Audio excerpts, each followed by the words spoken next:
Hello! Welcome to another stream. Is music alright? What is our volume looking like? Alright, we're good. Welcome to another stream. It is, let's see, it is Saturday, May 2nd of 2020.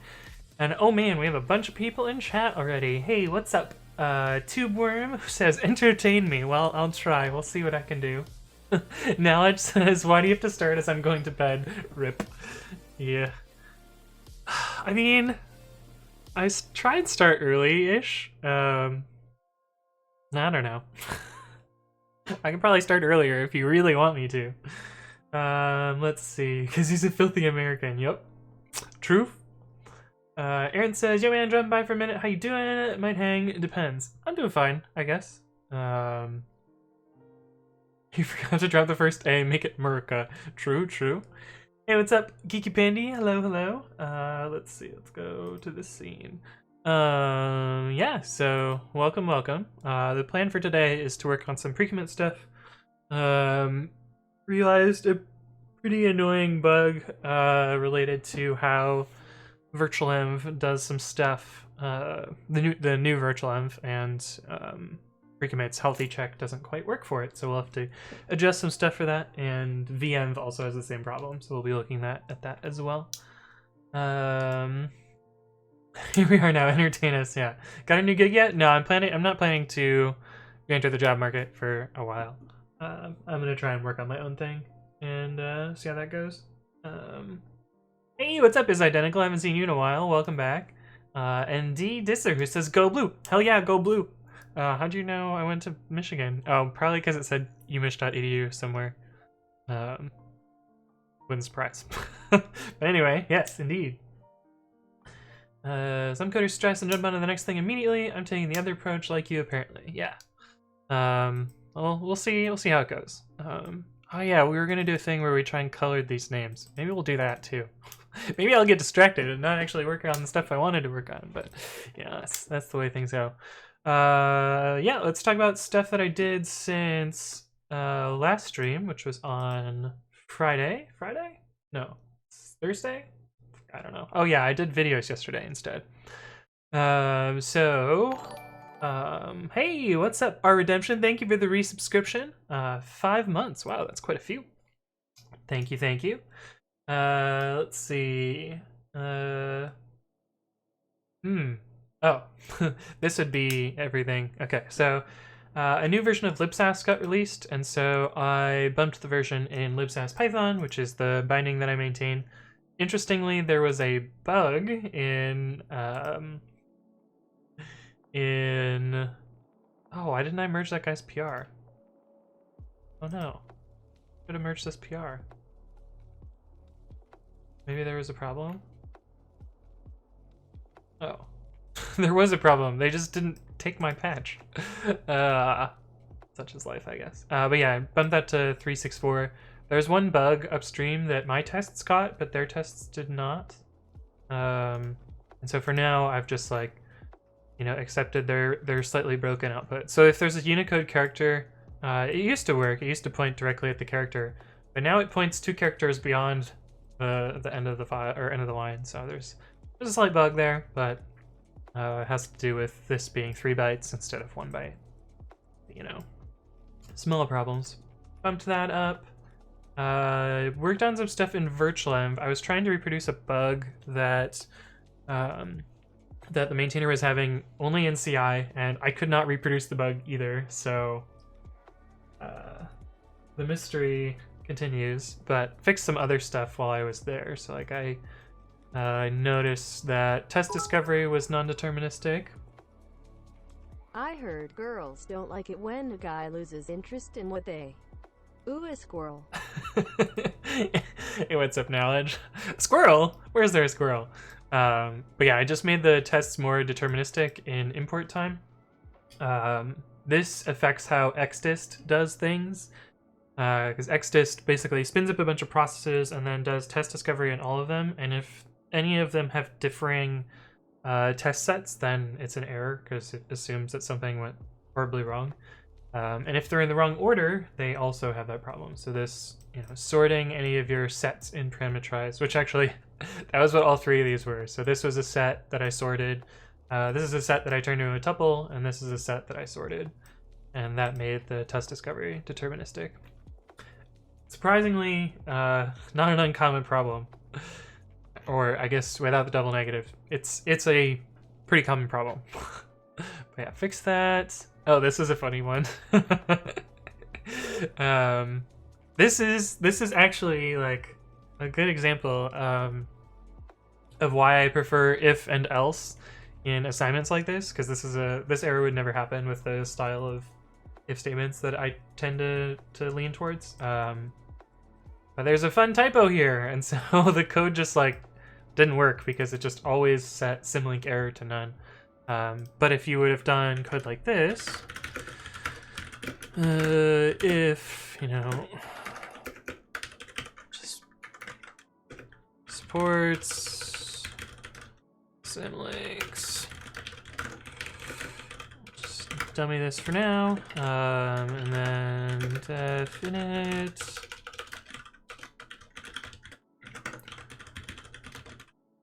Can you guys see that? Yeah, you can. Self dot symlink error equals none. Self dot symlink error equals an error occurred.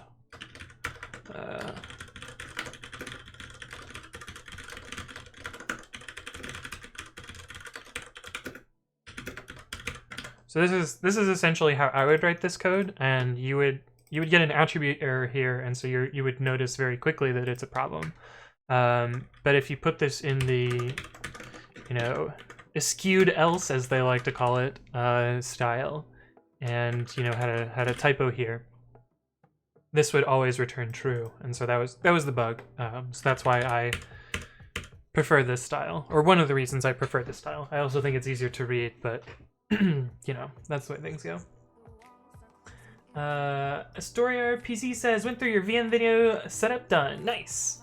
Yeah, I also made a video on YouTube since last time. Hey, what's up? 123 HapG, thank you for the follow. Welcome to the stream. Yeah, so I uploaded another Anthony Explains video, which is it's a pretty good one. I basically demoed setting up a virtual machine similar to the one that that I used to do development in. So check that out if you want to see how I set up environments and stuff. It's a decent one. I have another one that I'm supposed to upload today, but I haven't done that yet. Hey, what's up, Naznev? Thank you for the follow. Welcome to the stream. Glad that was helpful for you. Knowledge says, I'm going to bed at stupid o'clock to wake up at stupid o'clock. I don't expect you to stream earlier. I just expect you to stream for 12 hours so I can catch the last 3. Yeah, it happens. I mean, you never know how long I'll be streaming today. Okay, Jay says, looks like somebody gifted me a sub. Yeah, yo, there was a lot of gifting of subs last stream. It was wild. Things were crazy. Yeah. It was a good stream, but lot of craziness. Let's see. Oh, then Knowledge's bit. Michael Fox says, my favorite Danger Noodle Boy. I'm the Snack Lord. Yes, I'm here. Sorting built in a language, disgusting. It's super convenient though. I am Humidas says, more deterministic. Is it deterministic or not? There are no gray areas. You're right, there are no gray areas. It is deterministic. Although you could think of a case where sorting, even though sorting is stable in Python, sorting the set could result in non-deterministic results if you have two objects that are considered equal, but not the same hash. And that would result in a different sorted list every time. But anyway, that's like, you know, edge case of an edge case, and I doubt that ever happens in practice. Hey, let's I don't know how to say your name. Blockposo? Something like that. Thank you for the follow. Welcome to the stream. Tuberm says pseudo password for Ace it's password.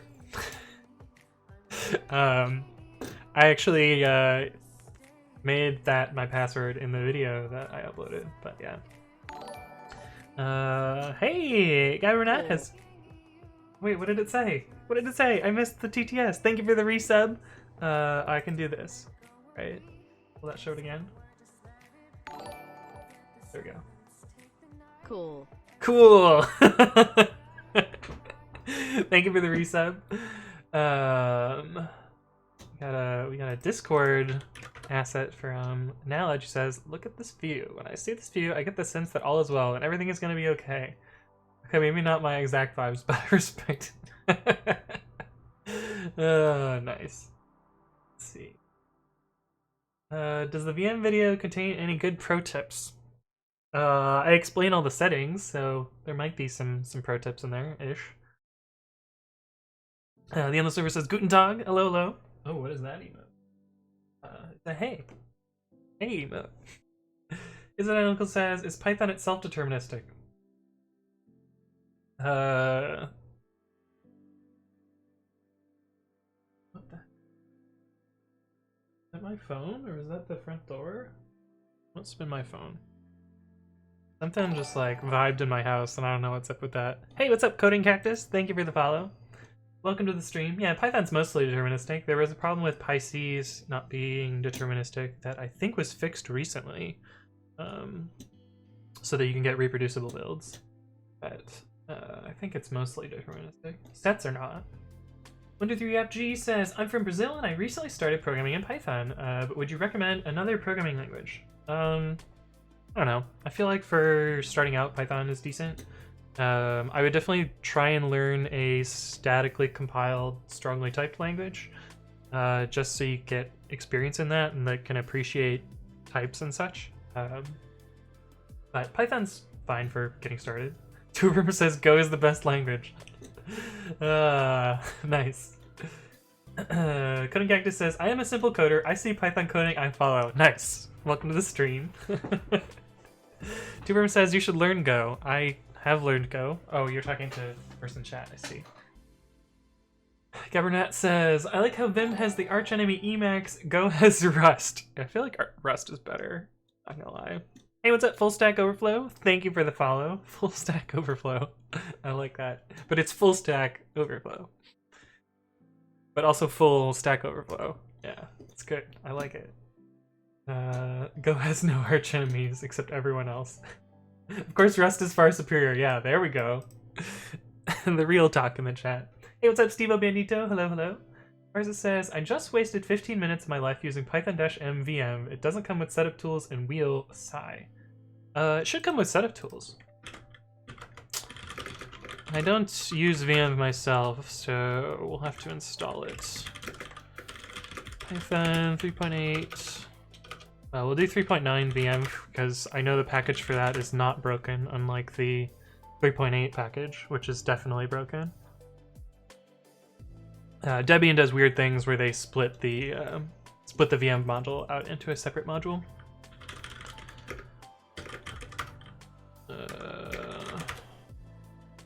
Following arguments are required. Hamster! Yes, indeed. Hello, hello. I am Humito says, what is Vim? Python has it built in for Windows. Yeah, they don't... I mean, Debian doesn't manage it on Windows, so it's not split up. But yeah, it comes with setup tools. It does not come with wheel. You're right about that. And this is actually one of the things that I think... I forget who was working on it, but I think someone was trying to make VM also include wheel in the standard library. But I don't remember the status of that. But yeah, we don't need this package. Go away. I'm Humitas likes Emacs. Nice. I'm more of a Babby person myself. Superm says, I'm kind of thinking how to make my Python development less shit. It's running poetry inside Docker and it takes a fuckload of time. I mean, it sounds like you could make that work well, like as long as you're not changing your dependencies super often. You could, you know, build your lock file stuff in a specific layer and then add your code in a separate layer so you don't spend a whole bunch of time rebuilding all the time. At least that's how I tend to do environments inside Dockers shenanigans. I do, like, I plan to make a video about those, so this list keeps getting longer and not getting shorter, so I don't know when I'm gonna get to all of these things is the problem. But I do plan to do a simple Python Docker file and kind of explain some of these sorts of things. But yeah, it keeps getting longer.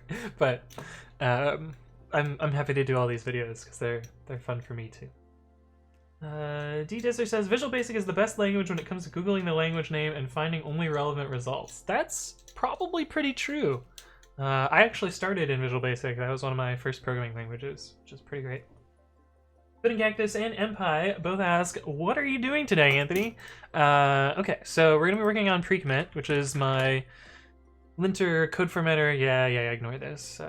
Node.js is tricky. We're not writing in Node.js, but Precommit does a bunch of programming languages, and one of them is Node.js, and it happens to be broken on Windows right now, so just ignore that. But we're going to be doing some stuff with Precommit. The first thing that we're going to be working on is kind of two things at once.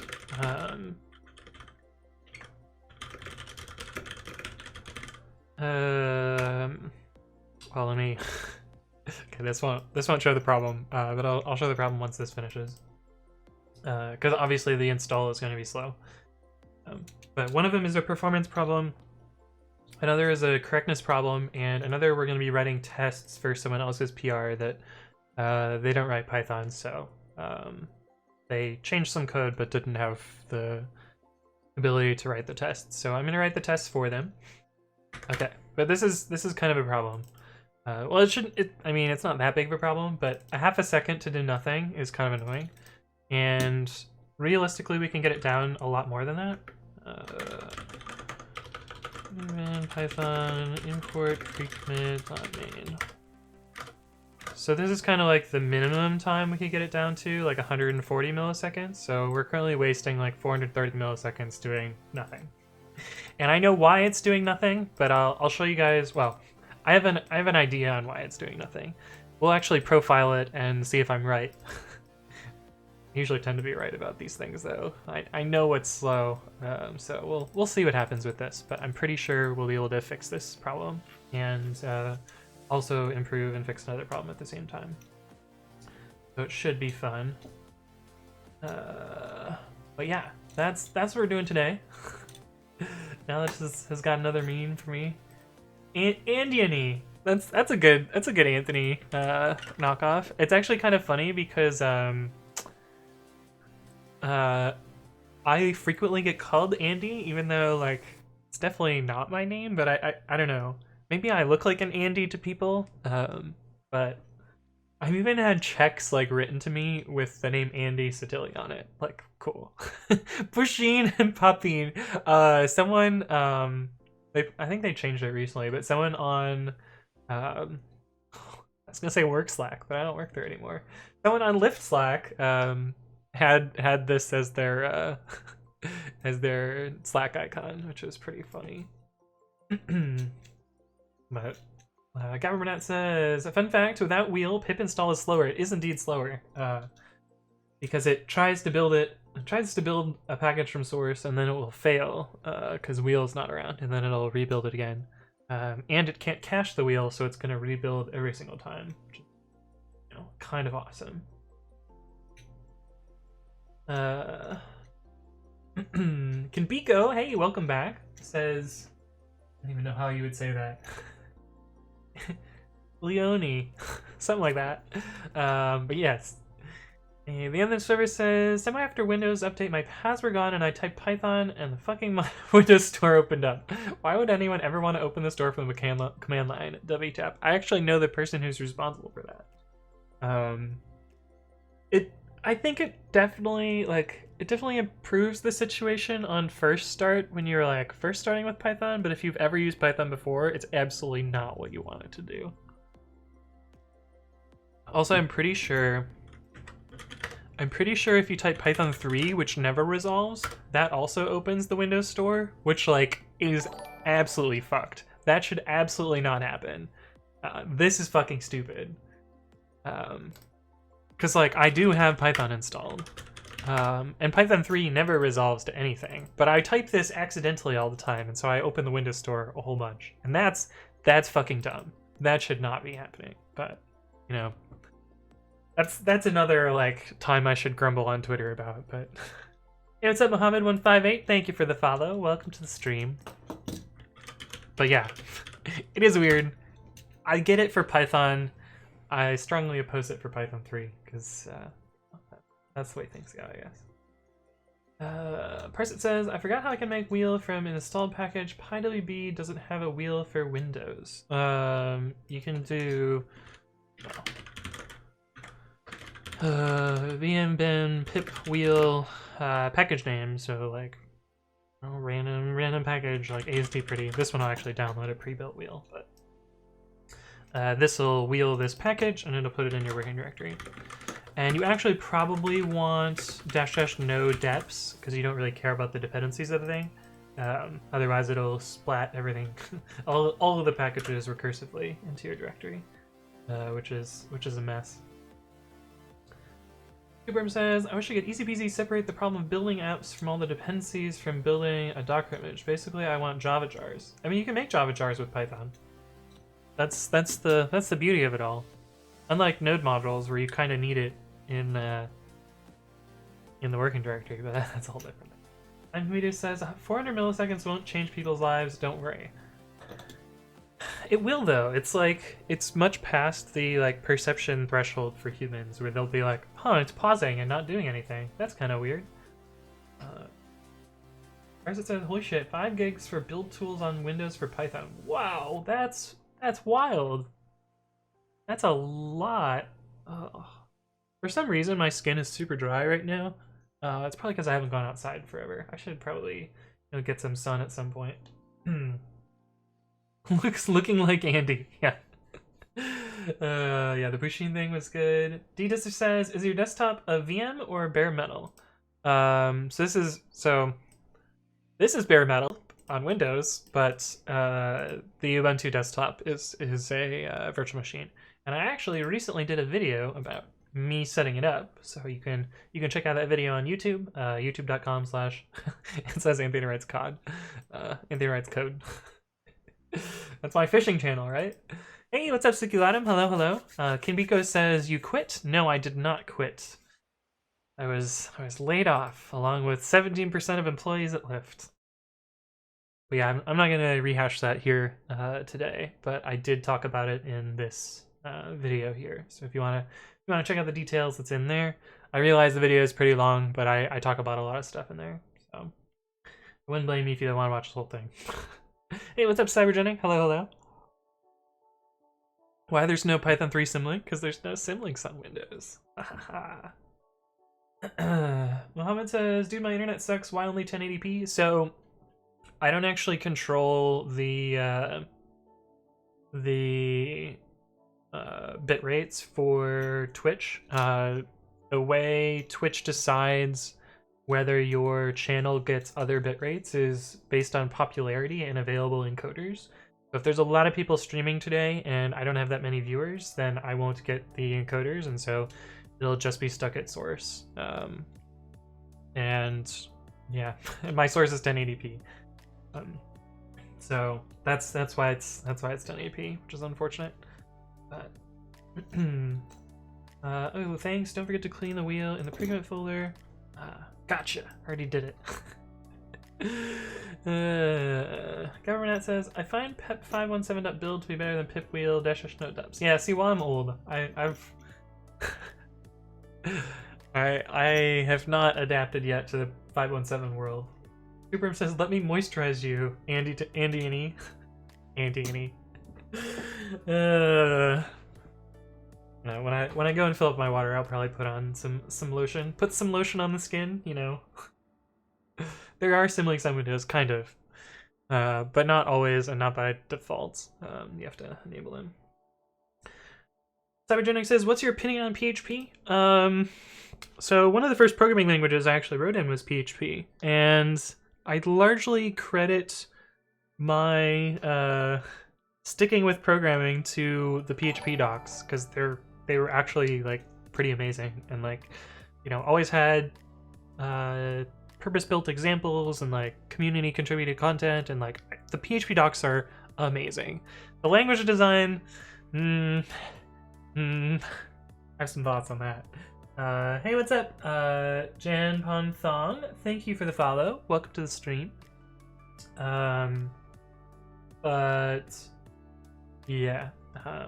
But anyway, I mean, like JavaScript, PHP, Ruby, Python, they're all basically the same bad language. So, but I don't know. It was very instrumental to me getting into programming and like being able to build stuff quickly. PHP docs are kind of good for developers, but they omit so many security caveats, it's terrifying. Yeah. I mean, I know in the time when I was writing PHP, I was writing some very unsafe PHP. But that's the way things go.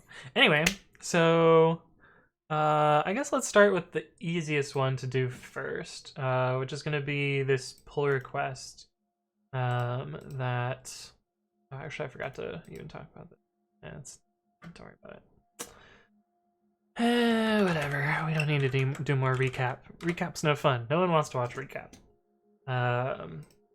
Pull request. And yeah, all my builds are currently failing due to the npm problem, which nothing I can really do about. This one, which, let's see, change the title here. Am I not logged in? Where's the little edit button? Oh, it's off screen. Fix pre-commit firing during stage files only. Fix.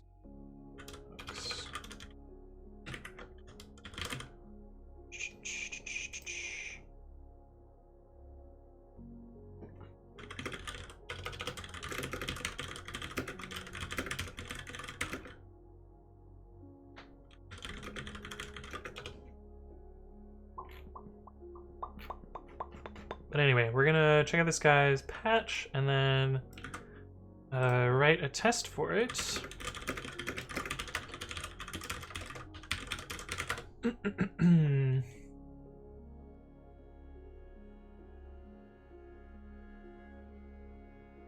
Cybergenic says, remember that site I linked you, Anthony, where you tried to XSS? I streamed myself coding parts of it, and I got SQL injected in 5 minutes. Nice. Parsa says, can't you pin the node version until they fix the problem on latest?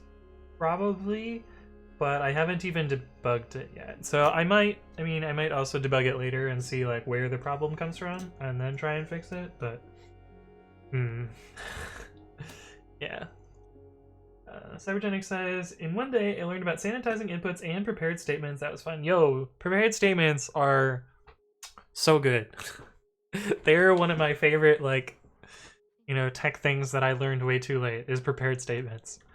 I just tried to type get fetch in into Twitch chat. That would have worked well. But yeah, prepared statements, good stuff. What? Why does there... I'm confused. Hey, an anonymous cheerer has used 1 bit. Thank you, an anonymous cheerer. Oh, a spooky ghost. How did that happen? Did somebody forget to log in? But thank you for the one spooky bits. You have the CI logs. You can check the latest version of Notice if it's logged in Azure pipelines. Yeah. Maybe. It's probably not.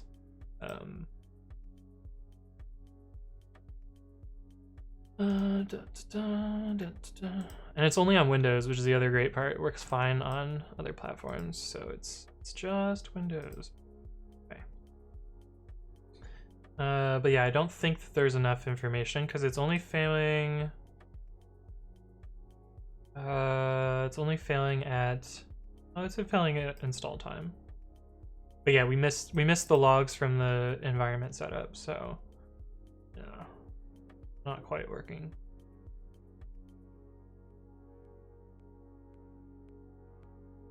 I think someone's knocking on my door. I'm not super sure. But yeah, we don't have version information here. But I should be able to reproduce it locally, in theory. You know, knock on wood. The ghost means this stream is cursed. Yikes.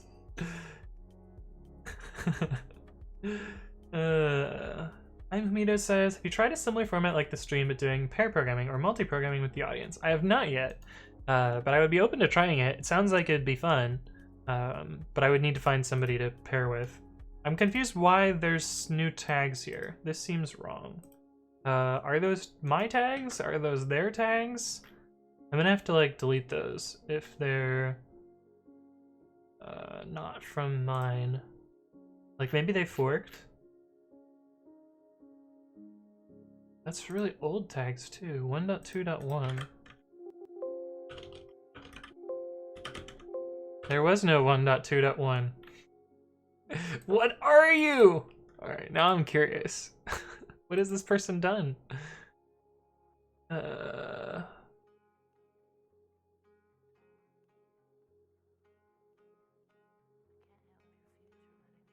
They've also forked more than once. 4 branches.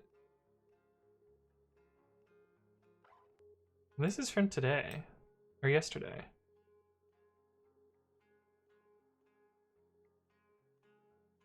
I'm so confused. Oh, they have 2 forks. That's why. This is something completely different. Oh, this is that of Preakman hooks. Okay, so I just fetched someone's unrelated history. So let's delete those tags.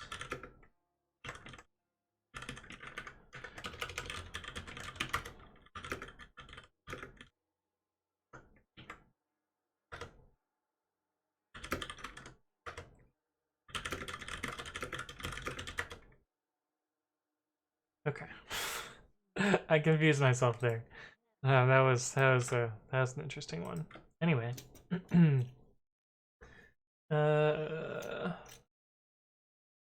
First it says, interesting, so they don't report the versions. I didn't know that. There is a version, it's just hidden. Because the output is gobbled as part of... So Preakman has a 2-stage setup for node environments. Preakman, languages, node. So first it runs nodeenv. This does print the version if it fails, but it's gobbled up by this function and like kind of discarded because usually you don't need it. And then this is the step that's failing. So it succeeded in building the environment, but it failed in installing. So I'll have to play with that. Oh. I think I can make this simpler.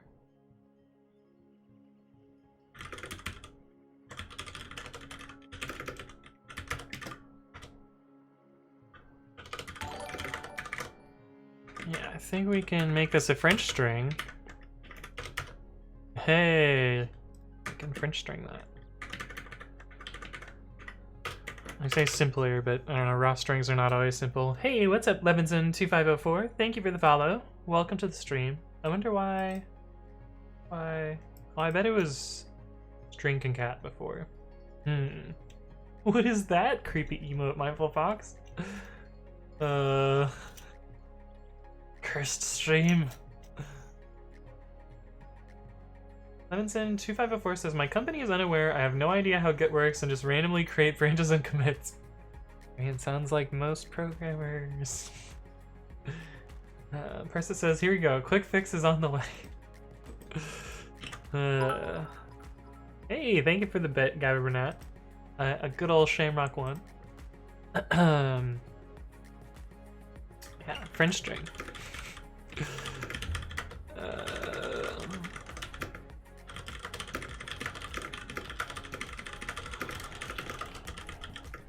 I wonder...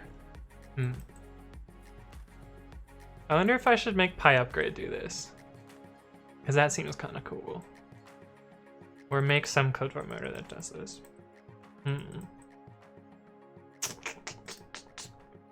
I'll leave myself a note somewhere. Scratch. I think I have a wiki page for this. Yeah, Anthony 8. This is before I was a Flake8 maintainer, I think. I was like, oh, I'm just gonna make my own Flake8, but now it's me. Auto raw strings. For example.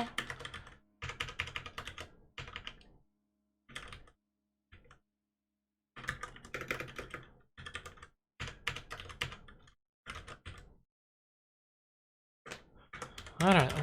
Maybe I'll work on that someday, but...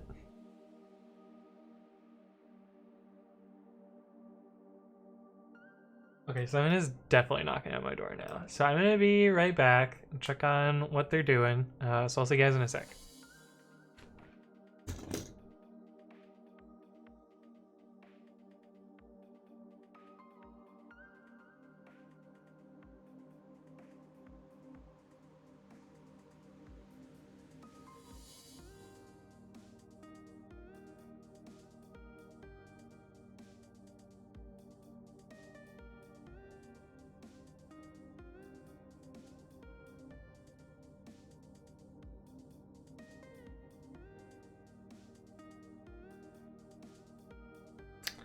No one was there! I suspect it's the dude that works on his car across the street and he was just like banging really loud. I don't know. Or I'm going crazy. Could be that too.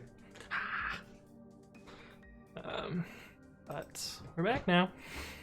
Person says, I'm sure that's lift management. They want him back. Yikes.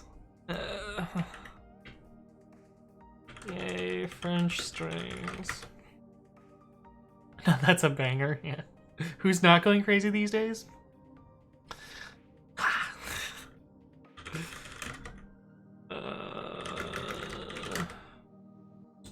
Silly little patch. I bet I can make a linter for that too. I bet a linter for that already exists.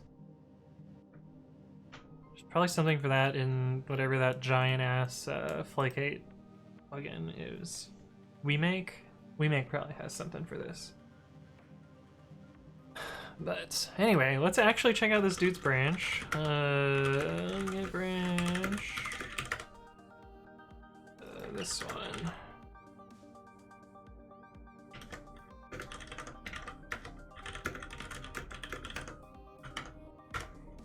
What is this?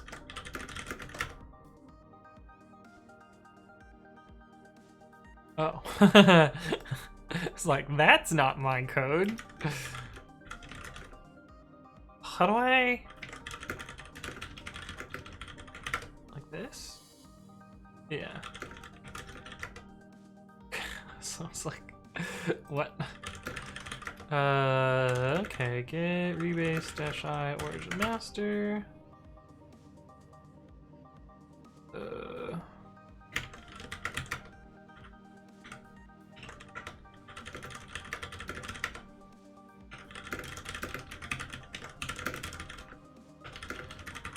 hate changing people's commit message, but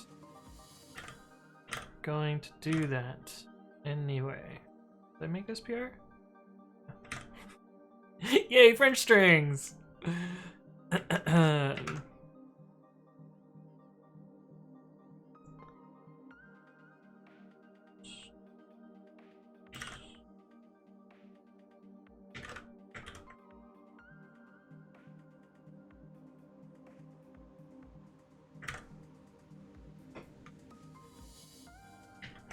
Let's do this. This will get the message from the merge commit. Okay, so this is their patch so far. I'm gonna restyle slightly.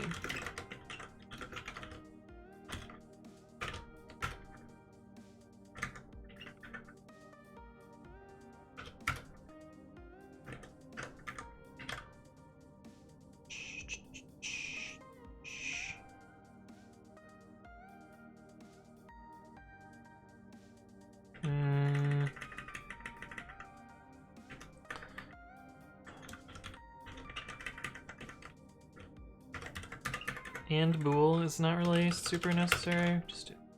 So there's a slight difference between this and this. this is the variable is present at all, but if it's the empty string, it will still be truthy. And I prefer the empty string to be falsy for environment variables, so that way you can disable them if you're in like a nested shell.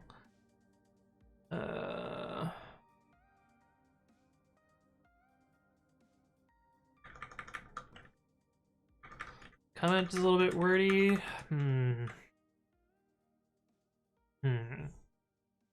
Is that Uncle says, did you see the proposal of making f strings default? Yes, I did. We were actually chatting about this in the Discord a little bit. Hey, what's up, Rokatsos? Thank you for the follow. And Android, thank you as well for the follow. Welcome to the stream. Yeah, we talked about this a little bit on Discord. I think it's actually gonna be pretty hard to do that without breaking everyone. It's actually funny because I was working on a script that I would have broken, assuming f strings were default. The exact day that we talked about it, because it would make this an error. And this pattern is, you know, reasonably common to like have a format string and then like, you know, figure out some variables and then where's the splat? Oh, and then splat them into the format string. And so you would need a special prefix, and the one they proposed was like a p string. I don't know. If I was designing the language from scratch, like I think f strings by default is fine. But adding it this late into the game is gonna be rough. And, you know, a lot of language churn is not necessarily a good thing.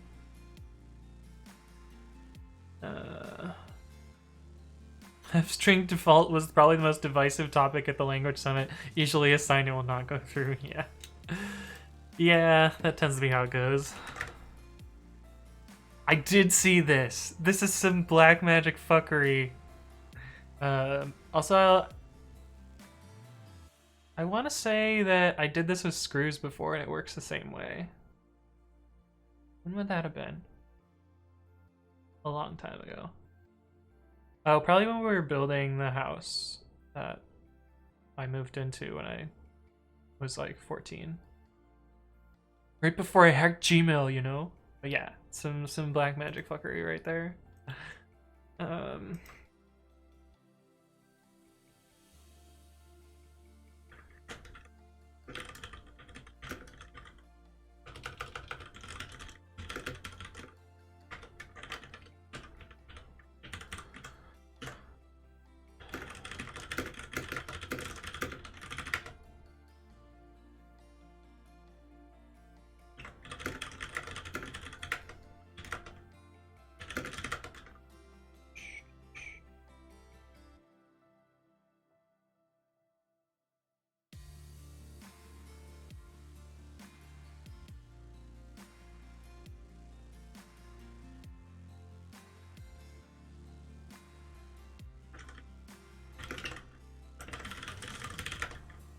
What was the comment that I just used?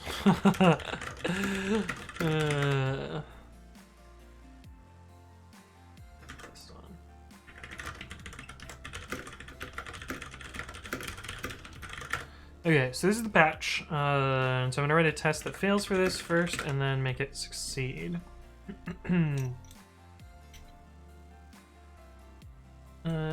Cybergenic says, just for the record, if I had a software company, I would probably hire Anthony first. Dickheads at Yelp letting you... Oh, it's actually Lyft this time.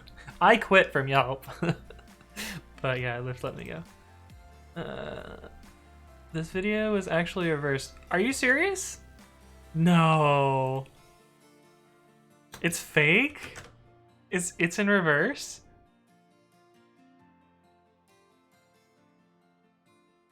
Really? But it looks so real.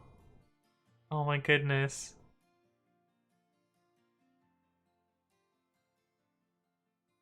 Oh my god, I could see how it's fake though.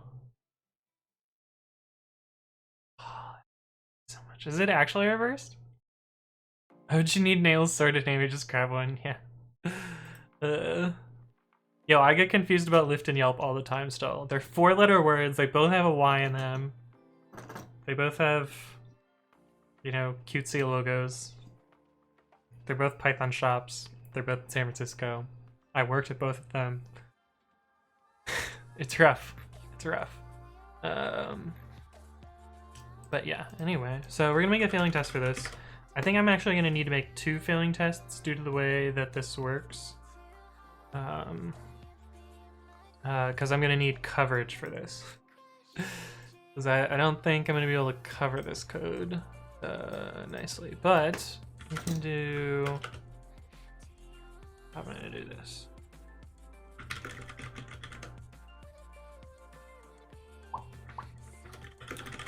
Test kips pre-commit post checkout.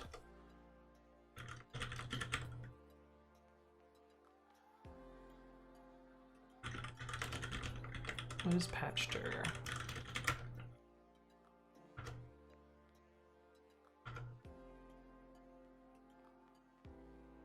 Oh, I see.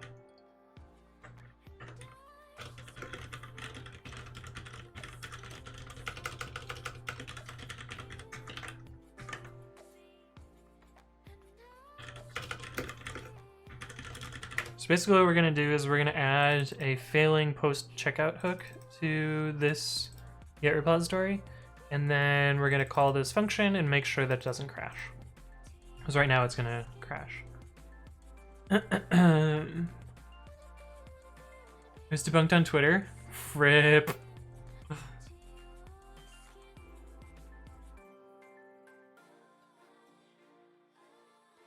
I mean, it kind of makes sense from an entropy standpoint, but also, I feel like you could also make something that does work out that way.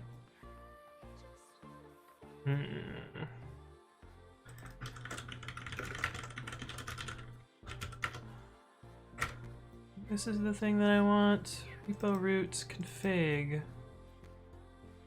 Yeah. And config to repo. And get dir config.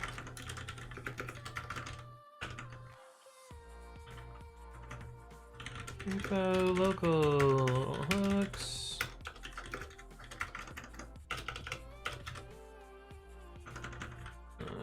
Language.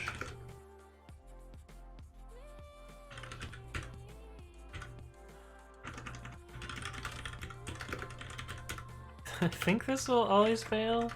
I don't know. Let me see. Repo local hooks. ID fail. Language fail. Entry fail. Always run true. Name fail.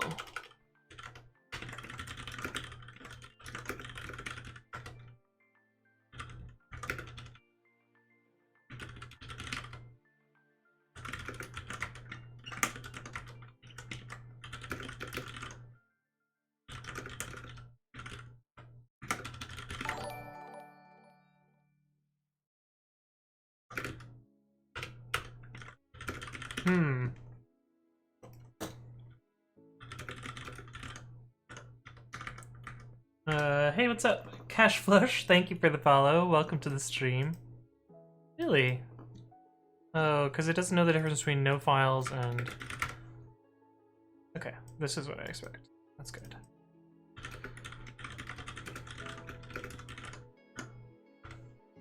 Language fail. ID fail. There's a special language in pre-commit called fail, which always just exits if there's a file passed to it. But this will force it to always run, even if there are no files. Oh, I didn't save the configuration. ID, name, language. I think I need entry also. Entry fail. And we'll do stages, post checkout.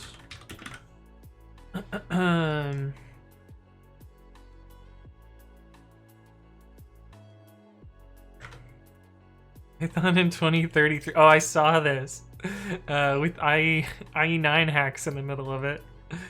And it's a Twitch streamer. Man, I really hope we don't keep IE9 hacks at in 2020 or 2033. but it also wouldn't surprise me. Or maybe end with a Y and don't start with an anthem. Is Python gonna become XML? There's a project that already does this. Is it this one? Yeah, which uses the same like encoding hack that href strings does. You can just like write, you know, React in Python, which is disgusting, but it works. It's a fun little hack. But anyway,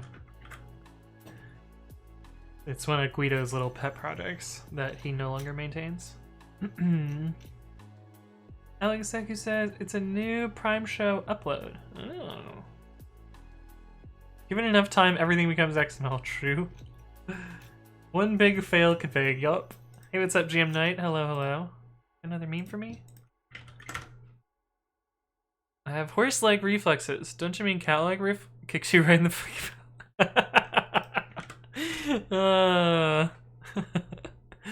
You either die, turn complete, or you live long enough to see yourself become a markup language. Shit. We are all YAML devs.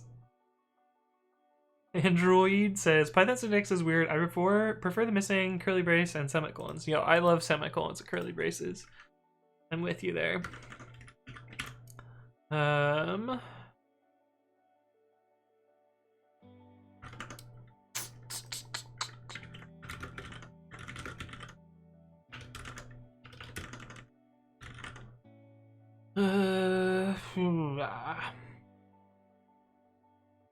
What do I do here?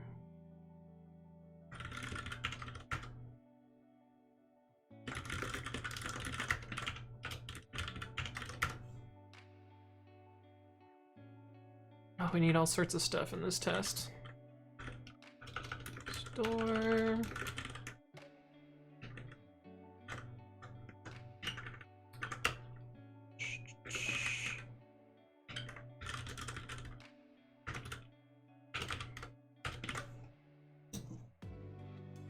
Actually, we'll move this to a different file.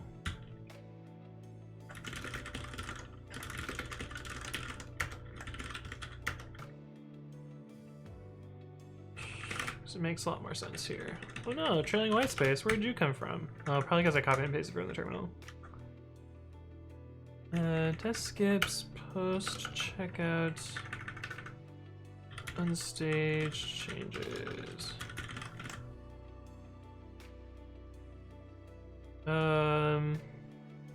Actually, this happens during commit. Pre-commit. Gotta install both of these hooks. We don't need that.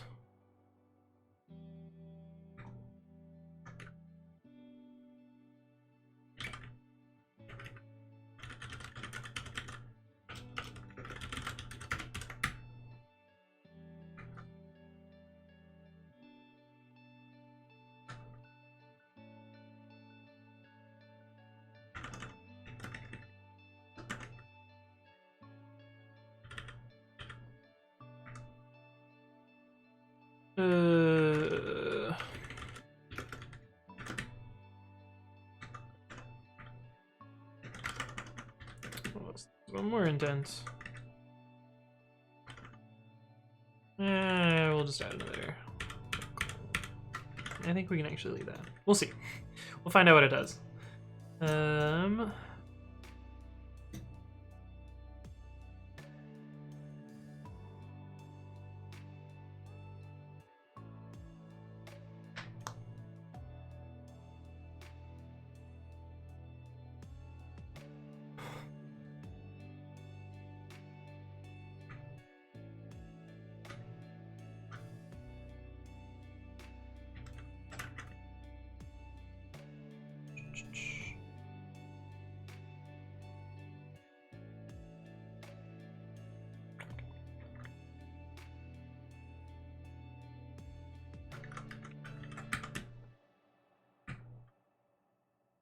We're bumbling around with the test right now.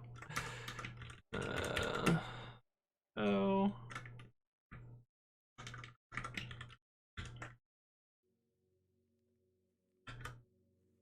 Exactly 80 characters. Okay, so we made a config, we added the config, we committed the config, then we installed the 2 hooks. Then we need to modify a file. I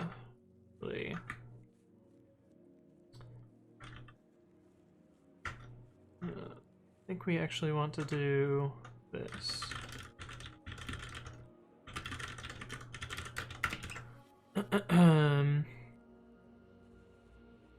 Let's see. Senpai says, "Hey, what happened with the keyboard cam, Kappa?" we can put it back. I have a password manager now, so I'm protected. Let me get out my janky setup, and we can put this back. Let's see, is that gonna work? Oh, kind of. Look, we have a keyboard cam again. Kind of. God damn it. There we go. Ish. You can't see control though. Control is the most important key. Oh god.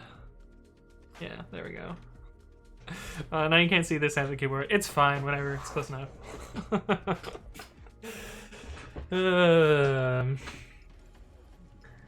Android says, "Is that Vim but GUI? GVim?" No, this is Babby. This is my own text editor that I wrote from scratch. I still type Nano on the keyboard or on the prompt because I have muscle memory for Nano, but I have aliased Nano to Babby. And yes, Babby is my own text editor that I wrote from scratch, and I'm super proud of it. It's a project that, like, I didn't realize how complicated text editors are when I started working on it. I'm not done. There's all sorts of stuff that's like not really done yet, but it's usable, and so I use it. But it's yeah, it's pretty cool. But yeah, you can check it out on GitHub. Here's a link to it. But yeah, Python. Babby is written in Python. It uses the same syntax engine idea. It's not the same syntax engine because I wrote the syntax engine from scratch as well. But it's the same spec as VS Code, TextMate, Atom, and Sublime Text. They all use TextMate syntaxes. Although Atom is moving to Tree Shaker. Tree Shaker? No, Tree Sitter. That's what it's called. Tree Shaking is a different tech. But Tree Sitter is a different one that I might, if I'm so inclined, might implement Tree Sitter as well in Babby, but I haven't. Given how much of a pain in the ass TextMate was, I think I'm probably not going to invest more time in the syntax editor for a while. Hey, what's up, FG's as thank you for the follow. Welcome to the stream. But yeah, it's pretty cool. I'm pretty proud of it. It mostly works. You can use any Visual Studio Code theme that you want. This is a modified version of the default Visual Studio Dark Plus theme. Hey, what's up, Rust Segfaults? Thank you for the follow. Oh man, you can make Rust Segfault. I guess it's probably not that hard. Just write some unsafe code and then you're good. But I don't know, it's pretty nice. I really like that it's really easy to hack on it because it's written in Python and it's super easy to add new functionality. In fact, like, where's that keyboard shortcut? This functionality was added by Sarcastic Dante, who's often in chat. But he basically added like a 5-line patch and added a whole new feature to Babby, which is pretty cool. But yes, that's my text editor. It works pretty well. I did end up getting a password manager. Yes, I'm using Bitwarden, which has been working pretty well for me. Oh, you can't see it because it's behind my keyboard cam. Rip. Anyway, here you go. Password manager, yay! So you can see I have more than one GitHub account. I actually have more than that, but I couldn't remember the other GitHub accounts. I'm sure I'll figure out what they are some other day. It'll probably be like once I get an email from them. That's usually how I figure out where I get accounts from. But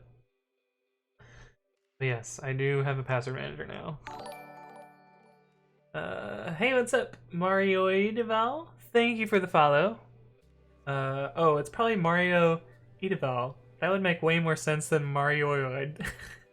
Thank you for the follow. Welcome to the stream. Just don't type the password for your password manager. Yeah, true. Well, I'll think about it a little bit more before that happens. Levinson says it looks really good. Thanks. I spent a lot of time on my text editor, like 6 months. Full Metal Python Babby. True. This is the best special kind of nano. Yes.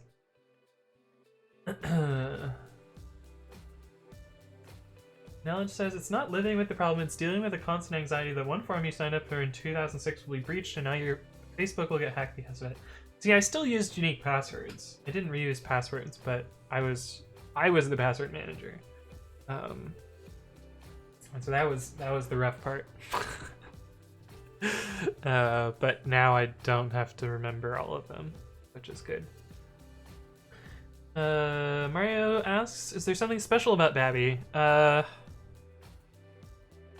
I mean, compared to Nano, it has some features that Vim doesn't have, or that Vim doesn't have, that Nano doesn't have. So for instance, you know, let's say we intentionally messed up the sorting of this file. Babby has a sort functionality similar to Vim. It also has a command mode like this. This doesn't exist in Nano at all. But you essentially get like Vim commands out of it. So you can WQ. You can quit it in a bunch of different ways. That's mostly a joke, but it's also functional and works well. What else is there that Nano doesn't have? There's a lot of like quality of life improvements. So like, if I'm searching for something, you can use a reverse search inside of that to find like previous searched things, and it'll like tep complete, similar to how, you know, Control R in a terminal works. And you know, you can scroll through them and see a full history and such. I spent a lot of like, that's probably one of the more complicated parts of this, other than the syntax editor, which is obviously the most complicated part. But I don't know. I think the big plus for me is I'm gonna be able to add new features to it relatively easily because it's Python. It'll be fun. Knowledge says Adam is still getting active development. Yeah, surprisingly. Levinson says, do you use a window manager? This is just vanilla GNOME in Ubuntu 2004. I don't really customize it. Is Bitwarden the free one? Yes. Rod DC says, what are you working on, bro? I'm working on pre-commit. I'm writing tests for someone right now because they don't really know Python. And honestly, the tests are a little bit hard to set up, as we're seeing with the amount of time that it's taking me to write one fucking test. But yeah. No, it says it doesn't count if your passwords follow a pattern like **** Facebook. Yeah. No, they didn't follow a pattern like that. But yeah. Cooper says, I still use a password manager and shitty passwords for unimportant accounts. Yeah, that's fair. Tukrum says, lately some gentleman from China broke into my Steam account and then I realized you can have multiple accounts on a single email address and password for the second one was password. What? That's wild. Hey, what's up, Shermgar? Thank you for the follow. Welcome to the stream. That sounds like a security bug on their part. They should probably fix that. Okay, so we need to create a file here. With open foo. Actually, I think git commit output writes that file. Yes, we have a touch file there, so that's good. So we can actually just modify it here.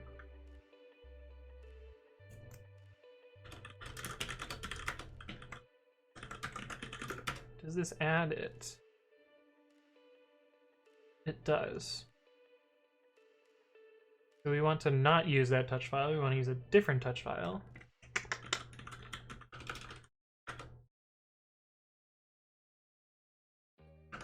Make an unstaged change so staged files only fires. Open.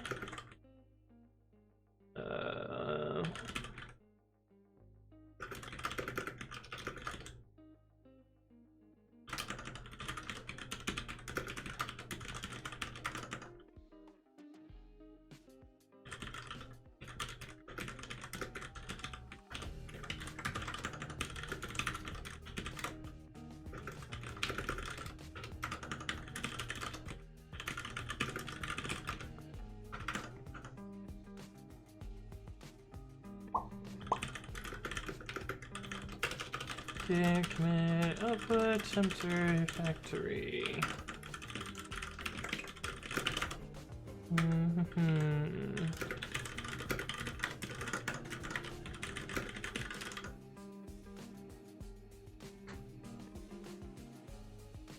Sounds like the Gmail Netflix bug, yes. Can Pico just type GS into chat? Nice. That's great. Hey, what's up, C-Complex? Hello, hello. It could have been a password. At least it was just get status.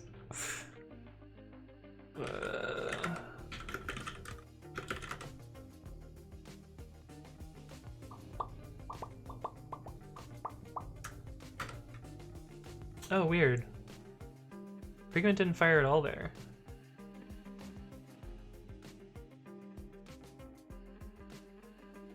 What?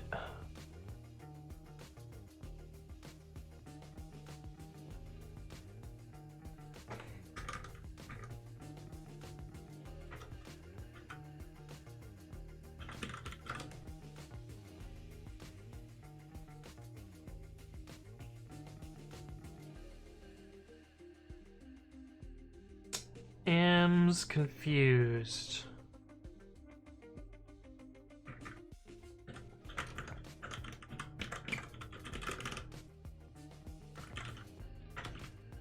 We're gonna look at this, figure out why that didn't happen. Yeah, there's both a...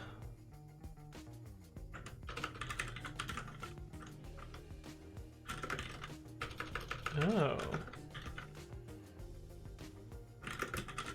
Maybe pre-commit is smart, and if it skips everything, it doesn't do the staged files only?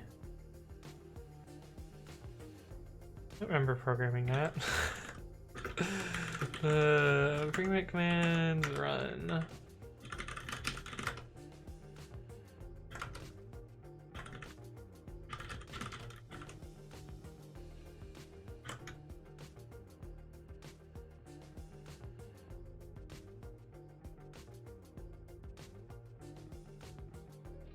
These are all the shortcuts. Yeah, I expect it to have run this.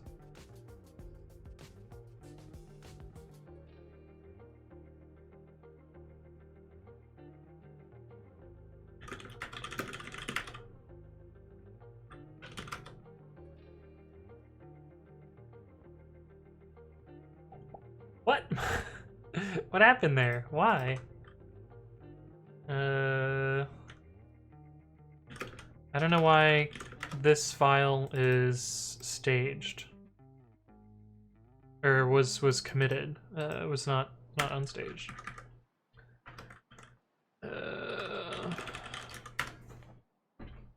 Yo, yeah, I got a lot of gift subs on Thursday. I think people felt bad for me. Oh, I bet this runs get commit-am. I bet that's what it is. Which is unfortunate. Yeah.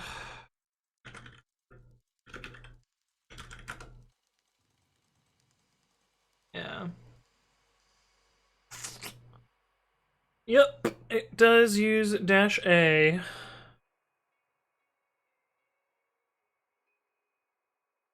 Damn.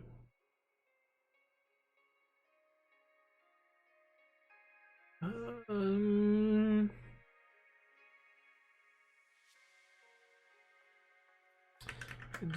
this.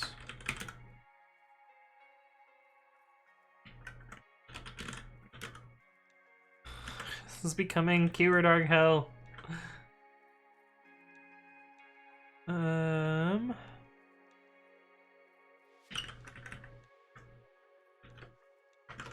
If all files and plus equals dash a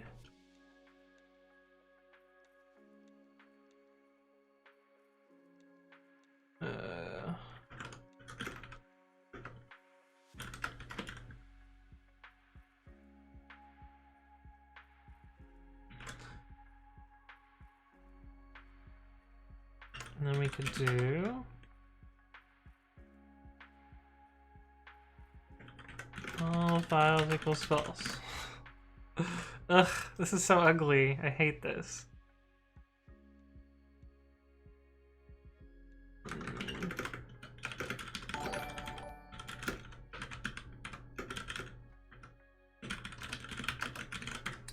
Hey, what's up, Mimish1903, or is it Mimish1903? Either way, thank you for the follow. Welcome to the stream.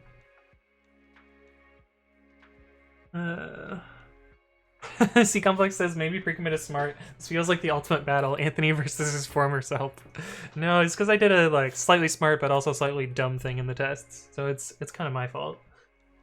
Code Dummy says, totally unrelated question, is there any library you recommend for date time? Something easy for noobs. Man, I try and avoid writing date time code as much as possible.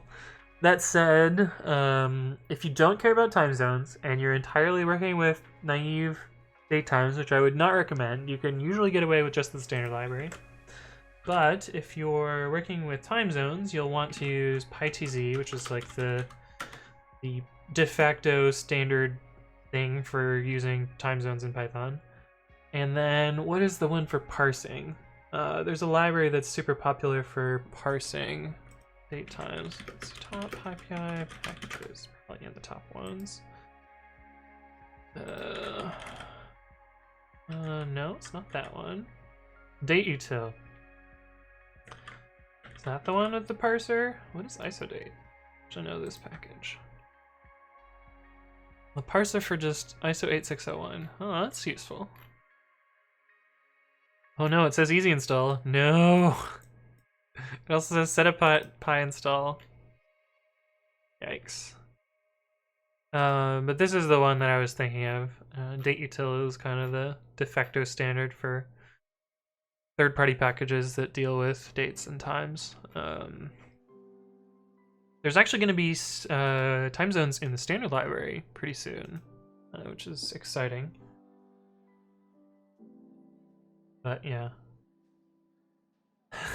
Tubrum says it's the most fucked up experience when you start to fiddle with your old code and realize the dude who wrote it was smarter than you.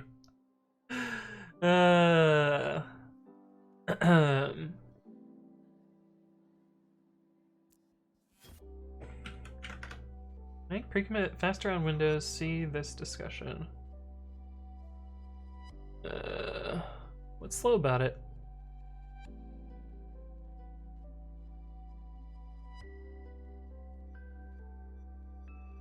It makes git commit very slow on Windows. It only is slow for the first time.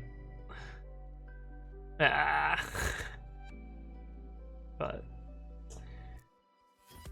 yeah, I mean, people see the first time install and they're like, "Oh, it's slow," and then they don't run it again and they're done. But that's their own problem.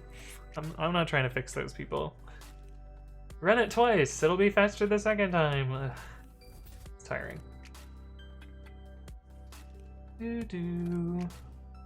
Oh, Dateutil has time zone stuff too? I see.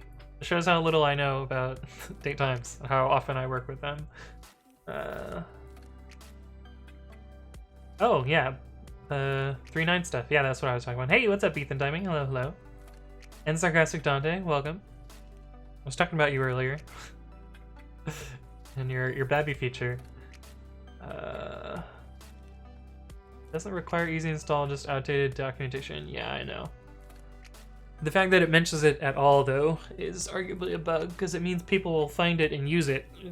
They really shouldn't be using dateutil, or sorry, they shouldn't be using easy install in the year of our Lord 2020. Okay, this should do what I want now. Shape error. Expected stir bytes are pathlink, not tuple. Means I probably broke this function.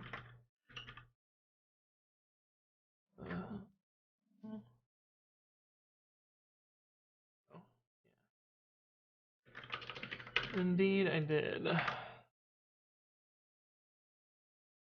She talking behind my back, right? Someone wants an easy first PR, just delete the easy install lines, true. Tuber says, do you perchance have some video about Python packaging, easy installs, and shits? No, I do plan to do several Python packaging videos, but I haven't. I just don't get status into a PDB prog. Losing my mind. Let's see.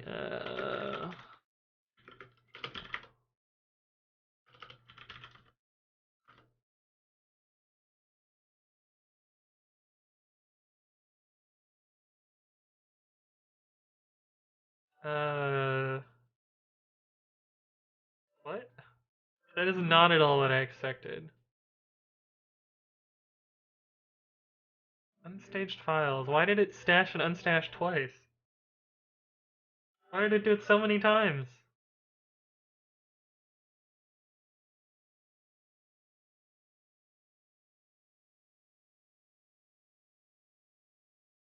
Hold on a minute. What's going on here?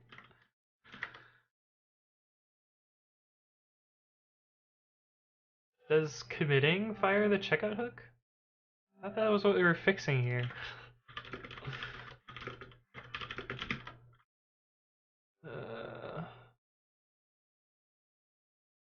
Oh, this is in the wrong spot. That's fine.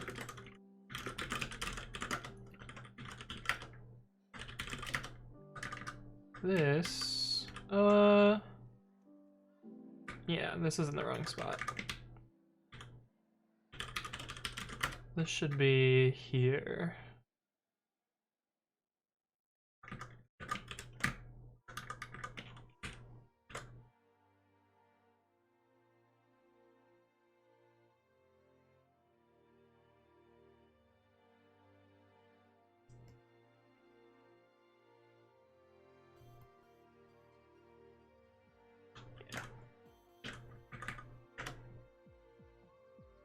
Oh, that changed nothing.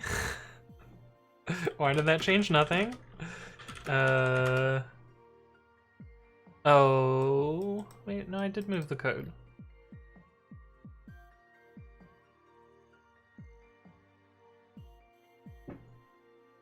I'm very confused.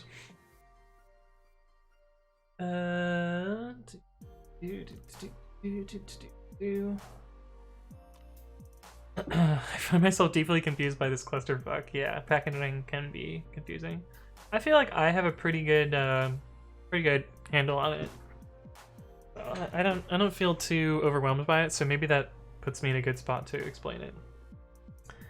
Oh, Paul has a blog about avoiding PyTZ. Nice. Well, then ignore what I said because I clearly don't know what I'm talking about. Kimiko says, haha. How does the git status shame feel now? Yes, you got me. You got me. It also details its design goes a bit against how the standard loop does things. Oh, interesting. Single Adam says, do you use PP and PDB? Yes, I do. PP is great. Pretty Prince, the thing you're looking at. There's also single P for just normal rubber. Hey, Michaela. Hello, hello. Welcome back. Imagine measuring execution time of code that considers different time zones. If you optimize it right, you can achieve negative execution time. That's true, C-complex. Hey, what's up, Hex Editing? Thank you for the follow. Welcome to the stream. IWB is so broken on Windows, and the new Vexig removed the contrib submodule. Oh, interesting. Ethan says, speaking of packaging, I figured out how to depend on a local vendor distribution with setup tools. Oh no. Oh no. That sounds awful. But, oh my goodness. I mean, it sounds useful, but it also sounds terrifying. Oh, that's a good emote, Michaela. What is that supposed to be? Yeah, Pulse Block has a lot of daytime stuff because that's in his brain all the time, which I'm glad it's not in my brain. Nice one, Sunny says, "What must I start with to become in your level of programming?" I don't know. Just keep working on shit. That's honestly what I do to get better. Just like find another project, build it, learn some stuff along the way, find stuff that's interesting. Keep trying stuff forever. I don't know. I've been at it for quite a long time, so I have, you know, a lot of experience in this space. But I started out in the same way that you are, like, you know, just working on little things and building stuff that makes my life better, and slowly I build up more and more knowledge. Terry Andrew Davis says, courses, Udemy, and a slew of other online educators have materials to learn from. Yeah, online education is way better now. I did not have those opportunities when I was a kid. There was like really not that much good stuff then, but yeah, it's gotten way better now, and there's a lot more free resources, which is pretty good too. Fieldsover says, I have a positional argument in argparse. It should be greater than or equal to 0 and less than or equal to the length of foo. Is there a way to define this directly in parser dot add argument? Yes. So you want like something that has some non-zero string that it's less than a certain length. Let me try and make something like that.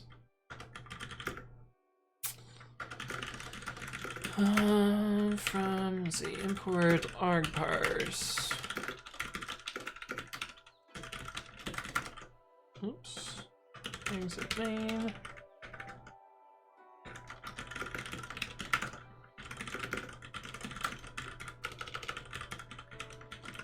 So you want like a non-empty string that's less than a certain length? Oh, it's an integer. Oh, you want an integer to be within a range. I mean, you could cheese it with choices. You could do like, let's see.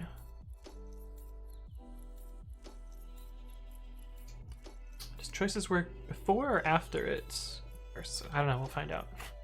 Parser.add arguments n choices equals, let's see, type equals int. See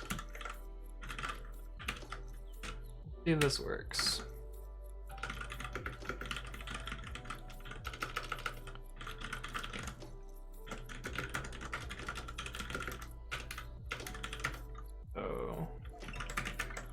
Oh, I don't have Python 2. Index error. Where? Oh, I see. Following argument is required n. So this is one way to do it. But if you like have something like this, you get kind of a shitty output.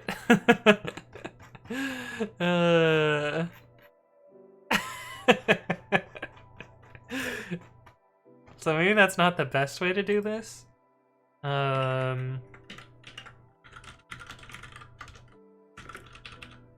You could do it like this, where you make a function min max n.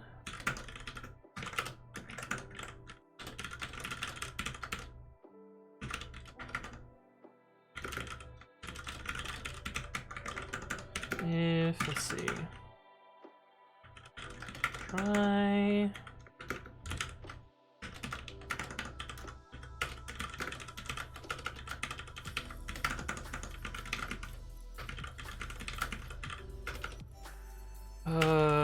I think it's argument type error, I forget.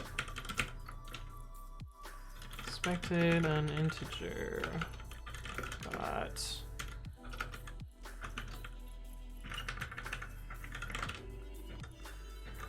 else if n is less than 0 or n is greater than or equal to max n, we should just use min n.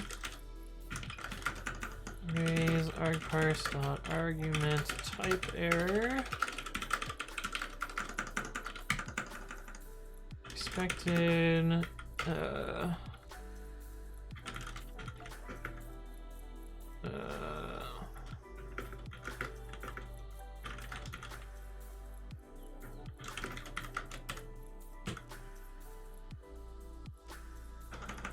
return and something like this. Probably don't even need to do that. Just do this.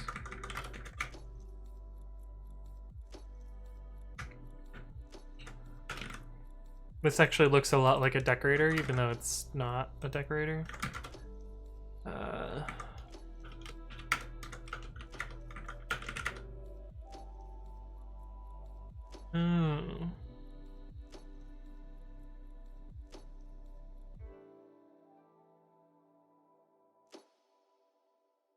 What the fuck?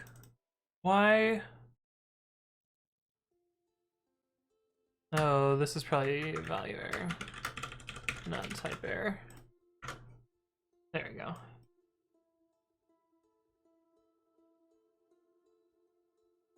There should probably be a colon here. Which probably puts this on a new line. But anyway, this might be how I would do something like this. Let me paste bin this to you. Does that satisfy what you wanted? The YAML server? It's not exactly using add argument, but it's pretty close.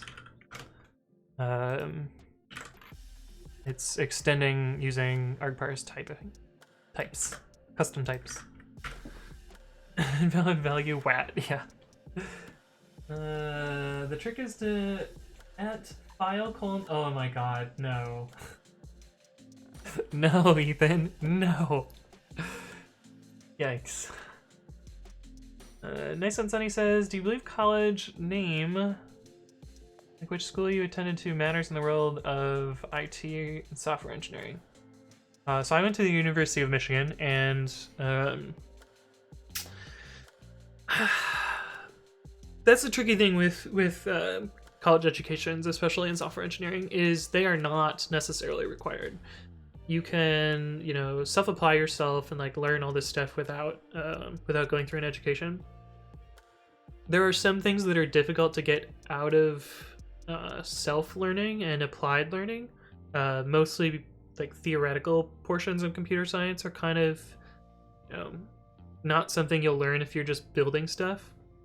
And like to be a functioning like you know, software engineer, you can like get away with just learning like practical stuff, but I don't know, you probably won't get theoretical stuff on your own, is what I'm trying to say. But it's not always super necessary. I had been employed as a software engineer before I finished my college education. Actually, before I started my computer science education. So it's very possible to be, you know, in the industry. The problem with a lot of companies is it's hard to get in the door without that fancy piece of paper. So that's kind of the rough part, but you know, it's certainly viable without it.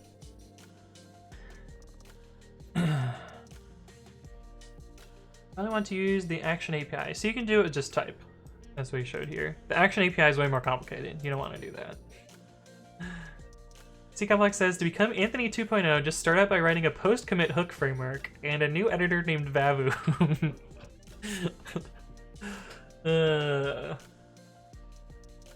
Yeah. The administrator says, kinda, I'll try this. Maybe a one-line if statement fixes this as well, but it's not that elegant. Yeah, that's true. You can also use, if you want just to use an if statement instead, you could cut all this out and do just type equals int, and if args.n is less than 0 or args.n is greater than or equal to 1000, you can do parser.error.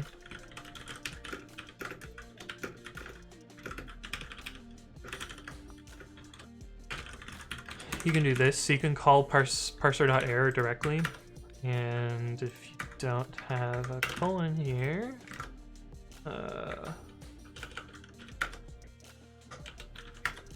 you'll get essentially the same output as we had up here. You get a little bit less information automatically, but this is the other way you can do that. Marco Shiva says, "Hey mate, damn, heard you got laid off." Yeah. Yep. I did get laid off. Happens. Burzes is Babynet. Yeah. Eva2 says, "I think after you have your first job under your belt, where you went to school doesn't matter as much as long as you're doing research or something similar, I imagine." Yeah, if you're doing research, like, it kind of matters, or if you're doing, like, PhD level stuff, then yeah, it's necessary. What do you got for me, Master Tech? Oh. I don't know why I put it over there. Osvent, use with argparse. Yeah, this is essentially what I wrote, but reformatted differently. I was meaning in a way, do you think there's a big job opportunity difference between someone who graduated MIT and who graduated some state college? Between like a fancy school and a not fancy school? Maybe a little bit. It probably matters more if you're doing like PhD level stuff, but no. Random cog in the machine software engineering matters not as much, I think. I sent you a connection on LinkedIn, but if you need help for the new project related to the automatic stuff, feedback in my email. Oh yeah, Pog in the machine, right? Yes. Okay, this still looks fucked up. Maybe this is the old output. Why? Where is this coming from? I don't understand. What is going on here?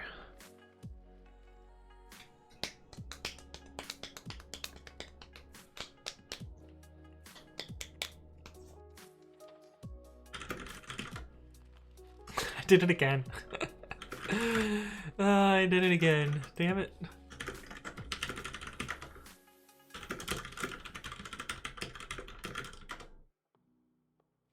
It does run twice.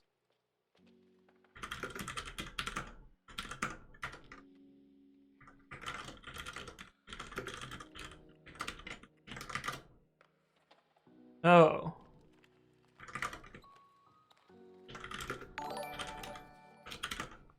Oh. RKJ is gifted 5 subs. Thank you very much, and welcome to the new subscribers.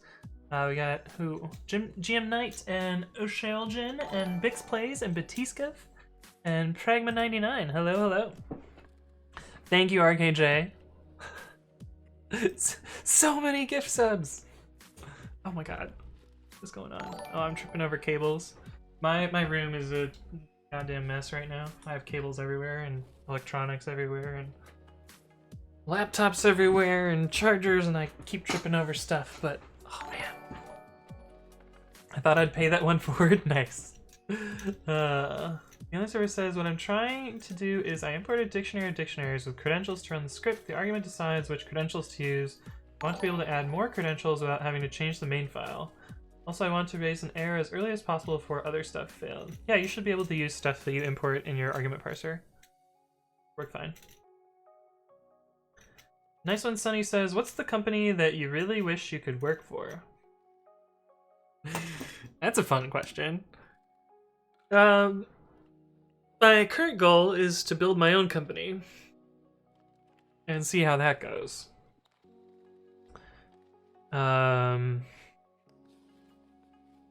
Yeah, we'll see how that goes. That's my current goal.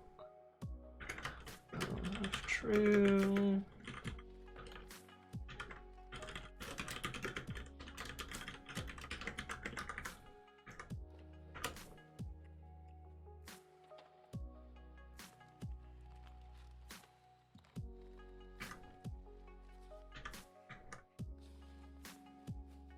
Oh.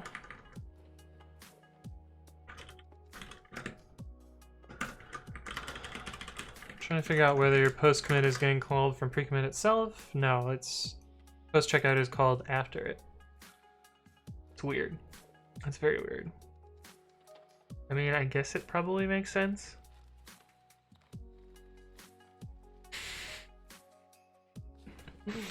What a weird thing.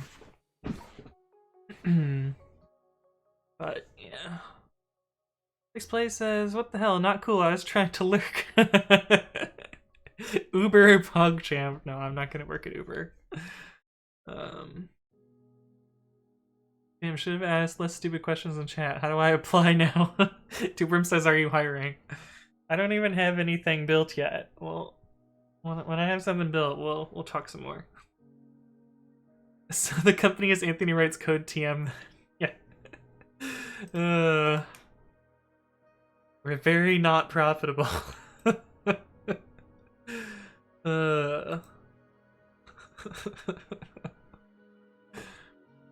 Okay, so this is expected. I was just confused.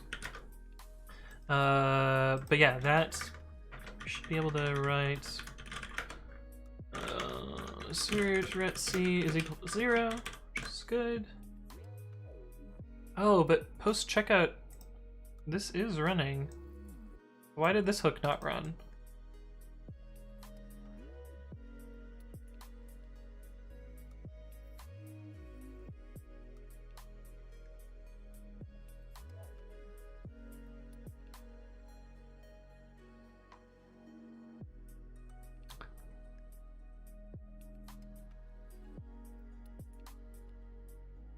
I'm so confused.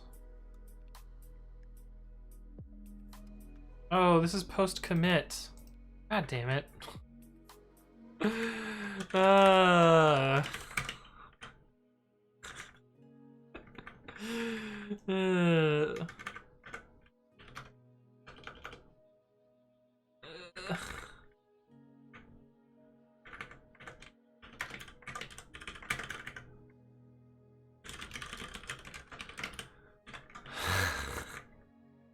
Easily confused me. Alright, let's see if that output looks more like what I expect right now. There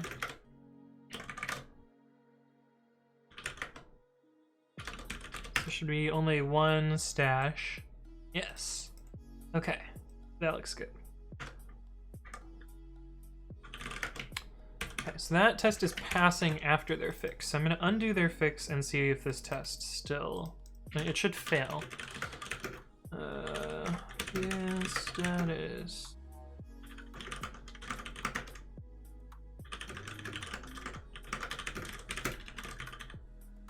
Amend.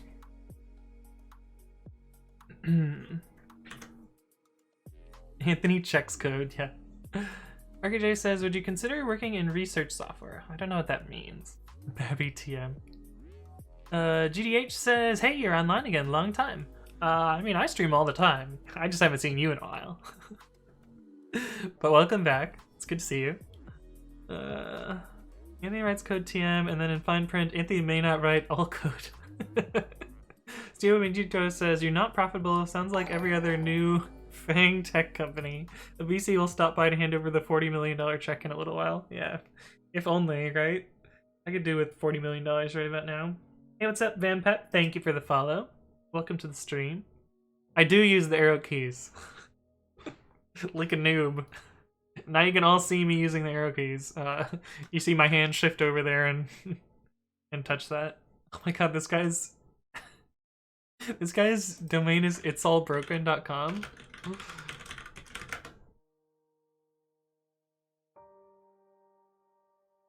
What is this? Oh, they fixed Control U in Chrome. Oh my god, I'm so happy. Thank god. For the longest fucking time, Chrome did not support Control U, which is the keyboard shortcut that I use in Firefox to show source. But yeah, now it works in Chrome, so that's hype. I'm happy about that.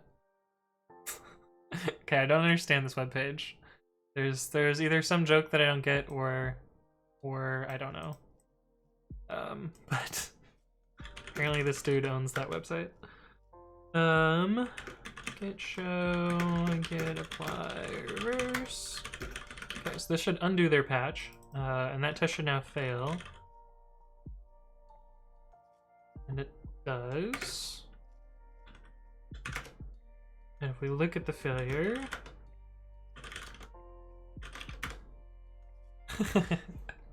it's because pre-commit calls get checkout dash dot, and that calls pre-commit. Okay, cool. I think it's good then.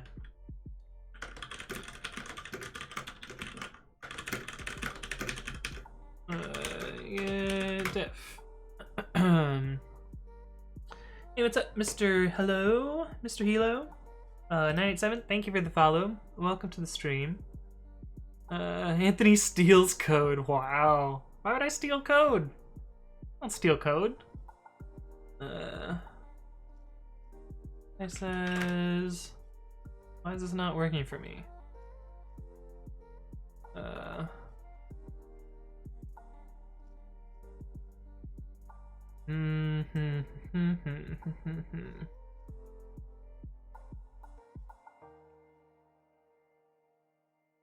So you're trying to match... Oh, so Python doesn't have slashes like this. So, get rid of the slashes. So you want a negative look behind for a word character, followed by an @ sign, followed by word characters after.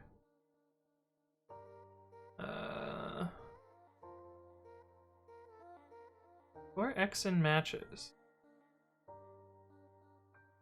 You probably don't want to do this, because that'll be a little bit buggy, but this should work slightly better than before. Output. Is it running? Fuck this. We're gonna copy. Why does it have this weird right click thing? Why would they do that?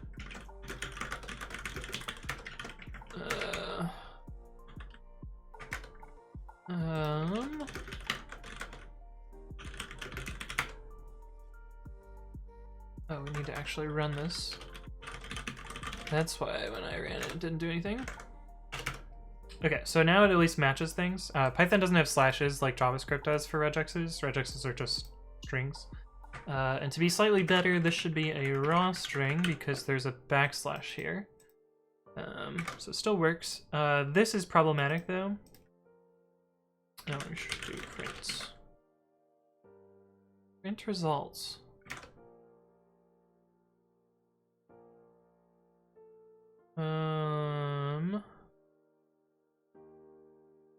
Yeah, so actually you want to do results equals message, and then you want to do, so let's indent this properly.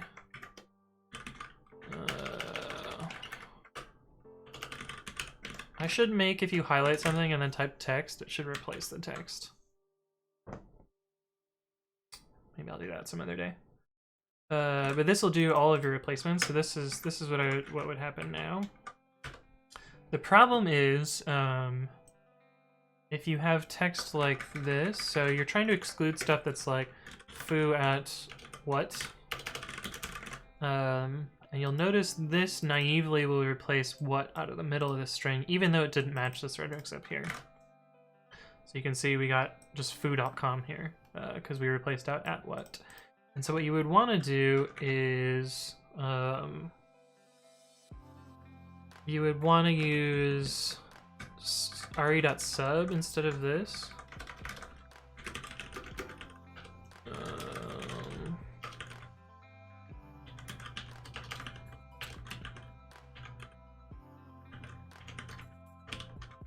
Regex again. So instead of this code, you would want to do, you know,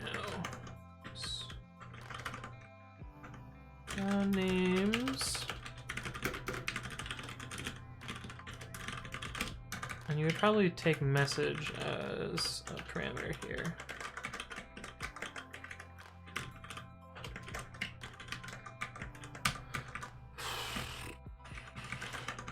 Print found names. Also, this is indented weird.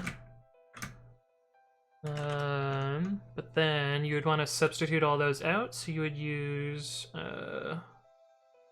return message, well, return names re.sub with the empty string over the message. So this will print all the names and then sub them out.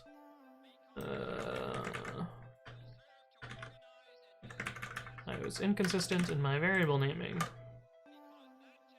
Yeah, so now it still keeps in this what here, but it removes out Azerlac Twitch and removes out at what. That's I like, yeah. So that's how I would do this. But anyway, I can paste this view. Too long. Fine.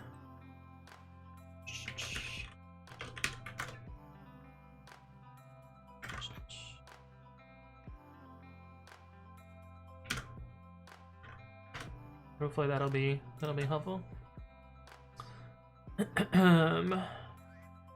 PH says, what does that command do? Get show, get apply dash dash reverse, and then use a PDB command. What was that? So we'll run it again. So what get show does is it shows the last commit, and so this is the patch of the previous commit. Should go back and get rid of that. Hang on. I'll continue explaining in a second.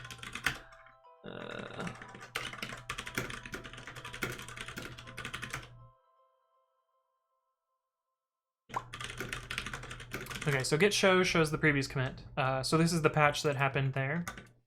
And it just shows basically the whole patch. And what get apply does is it takes a patch and then it applies that patch to your working directory. But since the code is already at the state that I want, it would error. So if I just did get show, get apply, it'll fail to apply the patch because it's already applied. But what I was trying to do was undo the previous patch without checking out. So I did get show, get apply, dash dash reverse. And so that's how I made that happen. And reverse is just apply the patch but backwards. And then I used pytest with dash dash pdb. This makes pytest drop into a debugger prompt when a test fails. It's what's called postmortem debugging, which actually I should make a video about that. So I'm gonna do a video in the future about that. But hopefully that explains that. NPy says it's supposed to find all occurrences of words that start with the @ symbol. Yes. Okay, we fixed that already. The only server says, is nrx question mark really the way to make a positional argument optional? Seems weird to me. You can do required equals false, I think. Thank you for your help. Really enjoy the content. Keep it up. Thanks for the donation, MP. You're welcome. Happy to help. Radio idea, right? Let's see. Parser equals parse. Parse.argument parser. Argument. I think you can do this as well. Instead of nrx equals question mark. Arpgars. Required as an invalid for positionals. I guess you have to do nrx equals question marks.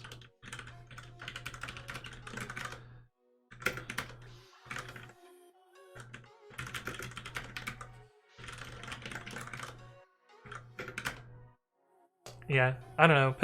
Optional positional arguments are pretty weird. I feel like they're not great APIs, but I could be wrong. Let's see.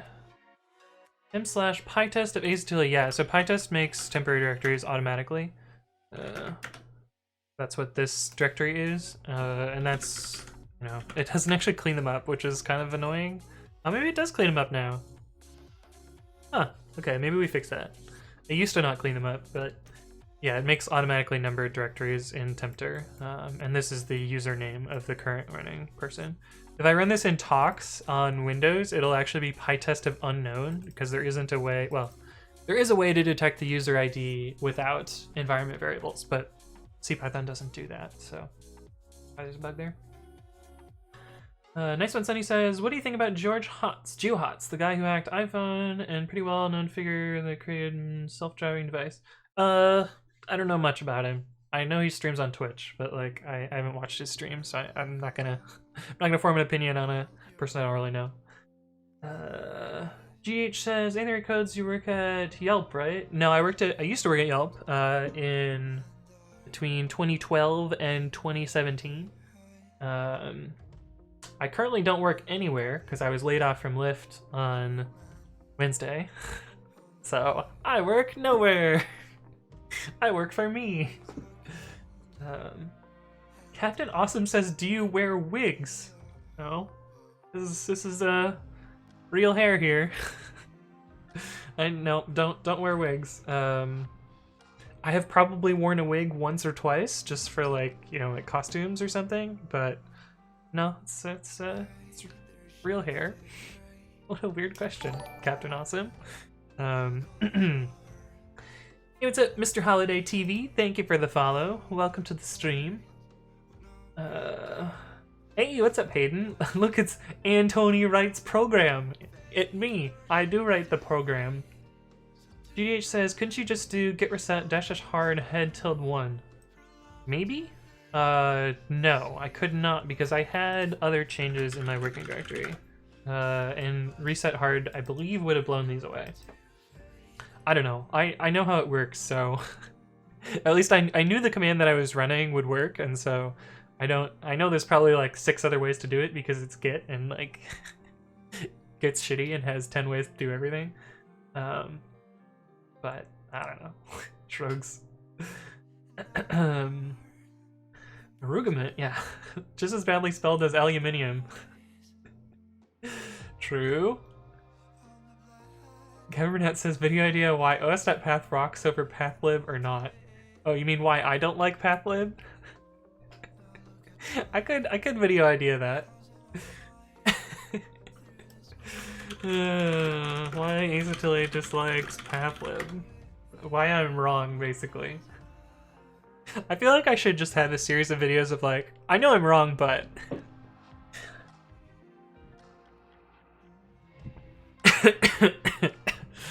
GDH says, what other programming languages do you know? Let's see. By know, do you mean like I could write lots of code in them, or like I have written any program at all ever? Because I don't know, the laundry list of programming languages that I've written anything in is like 20 or 30 or more.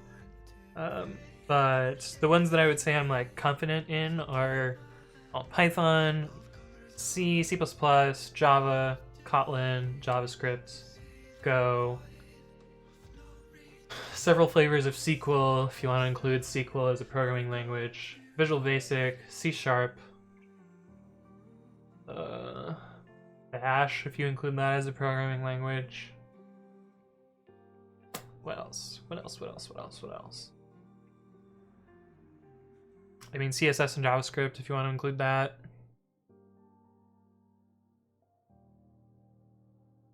I'm probably forgetting a bunch, but I don't know. There's some that I would say that I'm pretty good at. Not sure, of course, says OMGY. If you want the deets about the layoff, my shameless self-promomo, what am I doing? Check it out on my YouTube channel. This video right here, I explain in details. I know, it's 3 hours long. I had a lot of stuff to say, so honestly, it's probably only like the first hour and a half of me talking about that. So if you want the details, that video is the deets there.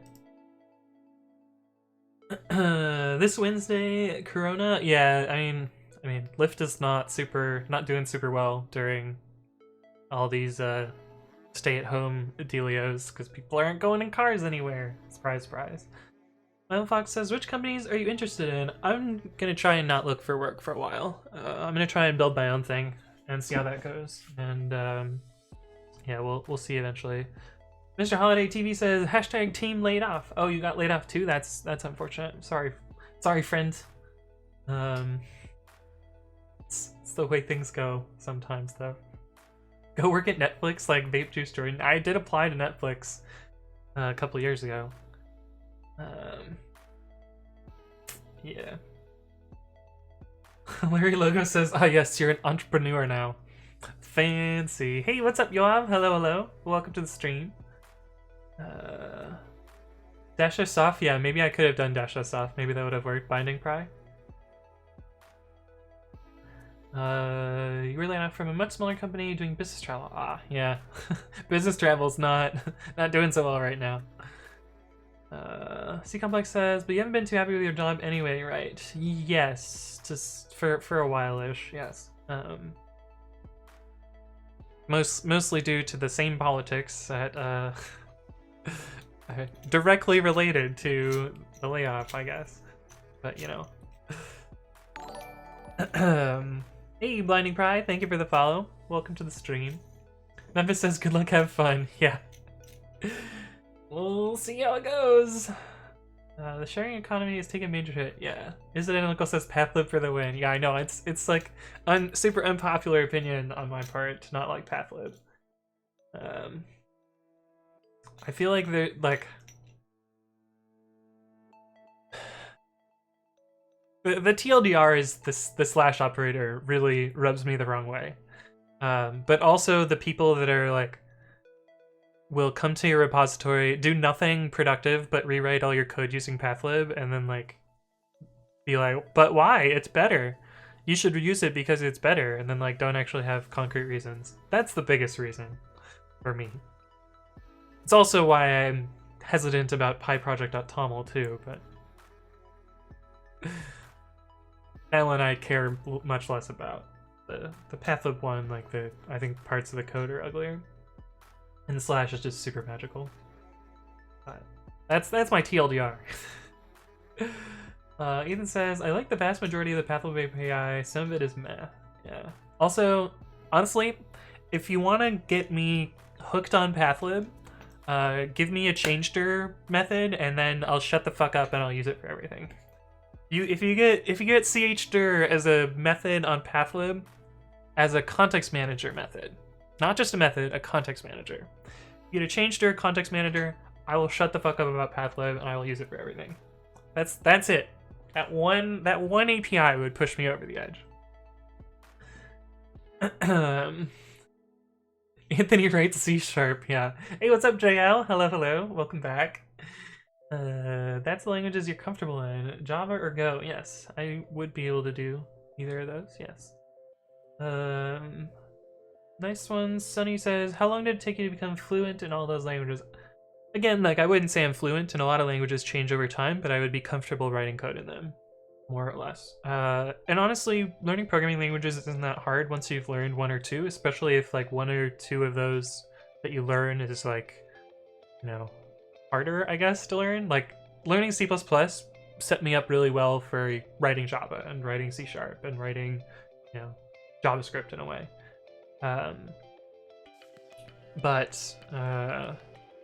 Yeah. I don't know. I think learning more programming languages isn't hard. And honestly, I get confused all the time switching between a bunch of them. Like, I put semicolons in Python and I, you know, use the wrong equality operators and all sorts of stuff like that. You know, once you start to recognize programming patterns and you can apply those in different languages, like, picking up another one's not so hard. Self-promo, yeah, right, Hayden? Speaking of Java, I just found out this cool app, SkyTube, to replace YouTube. It's real cool. I hear there's this other really cool one. It's some color. Never mind, no, that's a dumb joke. RKJ says, Tony, are you drunk? No, I'm pretty sober. I am out of water, though, so I need to go fill that up. So, I'm gonna catch up on chat, and then I'm gonna go fill up my water. Sound good? Cool. GDH says, let's see you write some Java in Babby, not using an IDE. If you'll be able to do it, I'd be super inspired. I have written some Java in Babby. Oh, I don't have my tab complete. Oh, that's annoying. I should set up my tab complete again.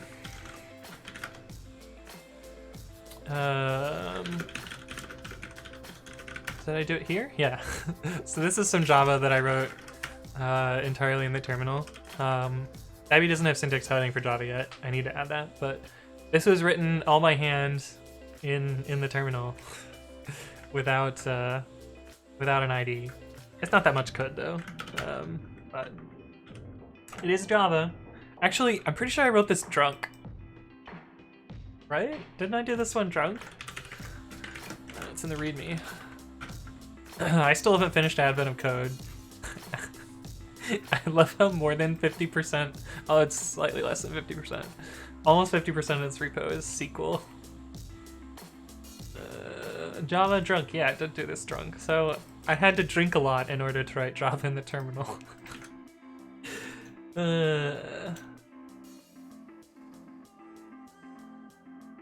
Creating that feature ticket for pathlib.chtur, yeah, it would be good. Oh, is there already a thing that's like, no, this is dumb, you should never do this?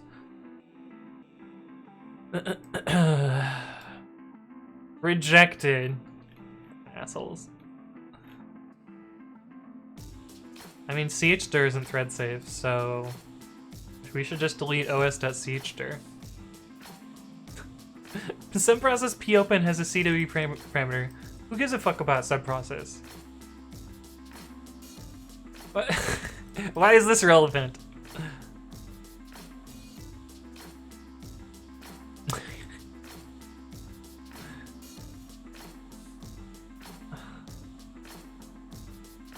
Whatever. But anyway, I guess that means I'm never using pathlib. Marcus says, it's not that hard, but I focus on just a few languages. Let's see. Steve Bendito says, I always try and use Python syntax when I'm writing Ruby and it drives me batty. It's true. Mark the Skipper says, I use semicolons in Python. That hit me hard. Yeah, it's bang water. There you go. Next one, Sunny says, what's your streaming schedule? I really enjoy watching. So, I haven't announced this yet, but I'm probably going to be streaming a lot more. Oh, stream has switched everything around.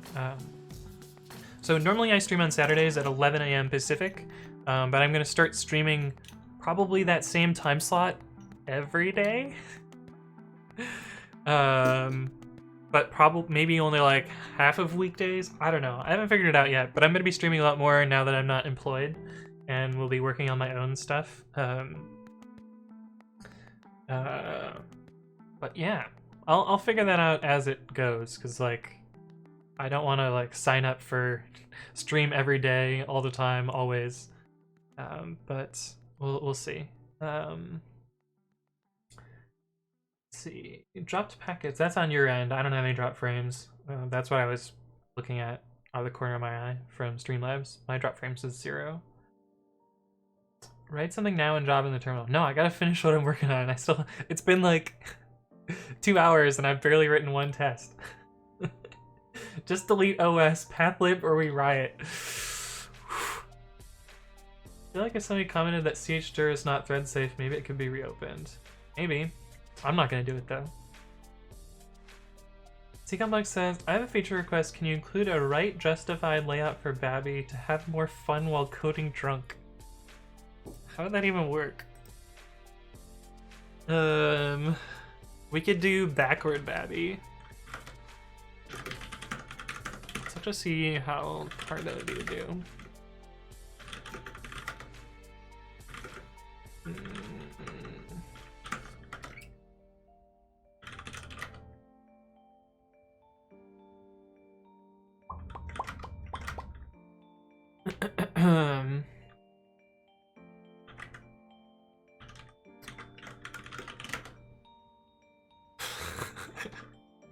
So now we just gotta get the cursor to go in the right spot and the syntax heading to go in the right spot.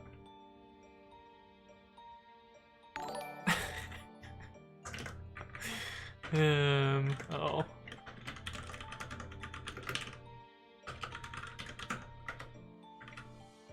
Let's see.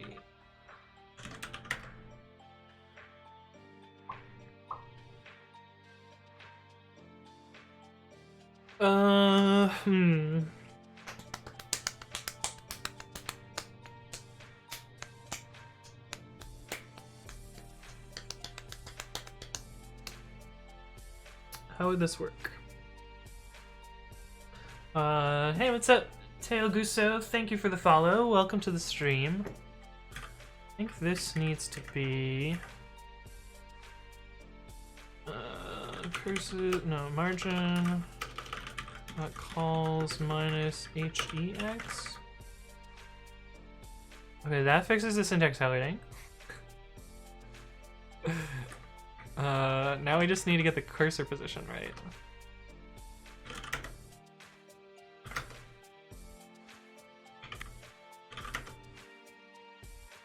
Yeah.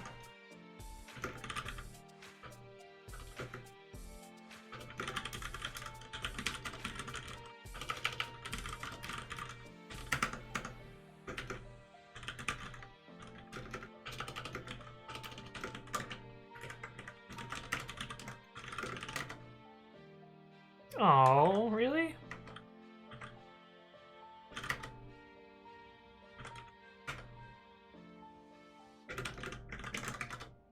Maybe it's -1.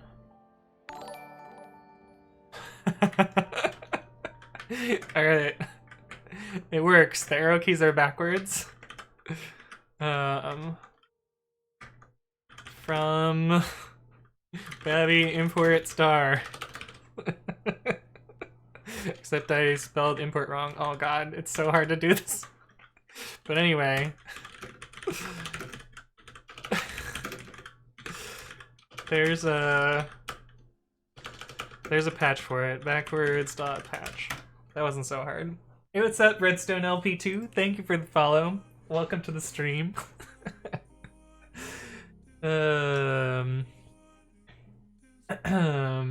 What time slot in PST? 11 PST is my current time slot. Yeah, every day. We'll see what happens. RKJ says, the stream is stuttering for me. Is that what you're seeing? I'm not dropping frames though, so it's not me. GDH says, what will you be working on?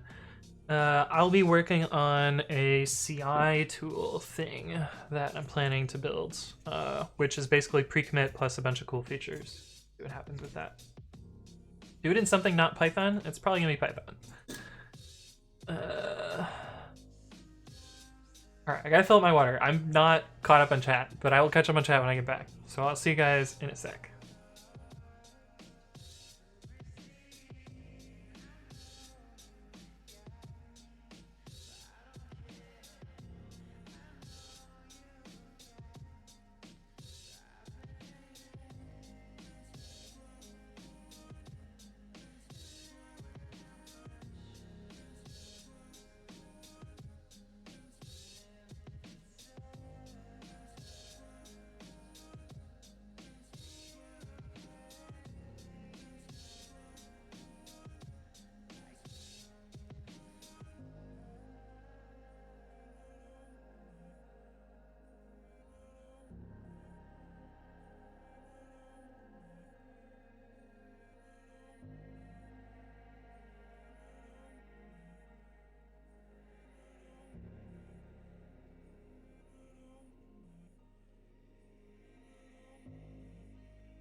Oh my god, we just got a raid. Hey, what's up, Sodin?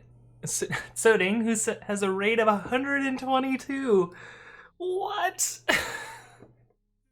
Oh, this is wild. Now I'm gonna be so much further behind on chat.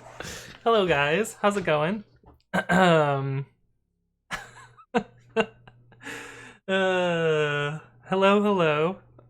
With the PHP raid. Hello, guys. I guess let me explain what I'm working on, and then oh my god, I'm gonna have to read through so much scroll back to actually catch up on stuff. So today I'm working on a tool called Precommit, which is a linter code formatter. I guess we can put chat up over here too while I'm babbling through this. It's a framework for stitching together linters, code formatters, and other stuff, as well as integrating with Git hooks and stuff. Thanks for the cheer, Cabber. And if you guys haven't checked out Soding's channel before, he usually does a bunch of different programming languages and a bunch of cool tooling or like fun stuff. But yeah, check out his channel. He's in my auto host list because he's one of my favorite streamers. So go check out their channel as well. But yeah, the idea behind Precommit is you basically set up a small configuration which includes repositories at versions that provide linters. So here's like some that come out of the box, as well as a very popular formatter for Python called Black, and you can install the Git hooks if you want to, and Precommit knows how to download those packages, install them, and then run them across various files, and you'll see like you'll get pass or fail based on whether they pass or fail. But yeah, damn, there's so many of you. Welcome. I think this is my new highest number of people in a stream at once, so we're reaching new highs today. Let me try and catch up on chat from where I was before, because I was not caught up before I got my drink of water. Seems to be some latency problems in Europe and Twitch. Oh, that sucks. That is unfortunate. Do you stream from a Windows machine with Linux VM? Yes. The answer is yes. I'm running a VM here. Nice work. You forgot to push to master though. Oh yeah, right before the raid. So this is my own text editor called Babby. It is, you know, a knockoff of Nano, which I know probably not the best idea. But for memes, we were making Babby work backwards. So this is, you know, Babby, but right to left mode instead. And it does kind of work. And the patch actually to make this happen is not so difficult. But this is all I needed to do was change how the cursor's movement works, reverse the line that it splats to the screen, and invert the highlight to move from right to left instead of left to right. But you know, a nice essentially 3-line patch to completely flip my text editor backwards, which is fun. Hey, what's up, Gnarly Hub and Fenris? Thank you both for the follow. Welcome. But yeah, that was Babby inverted. New theme. Gnome got some performance fixes. But all games run on Windows. I'm sure there are some games that don't run on Windows. Okay, I think I'm caught up to where the raid happened. Python is a new version of PHP. Indeed, PHP and Python are basically the same thing, right? What if you inserted an RTL override for each line? Do terminals render RTL overrides? I don't even know. Let's see. RTL override character. 202E.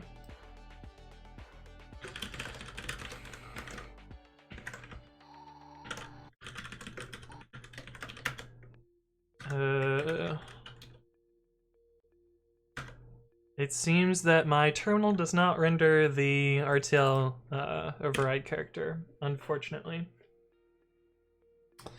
So, rip on that one. Let me close some tabs since also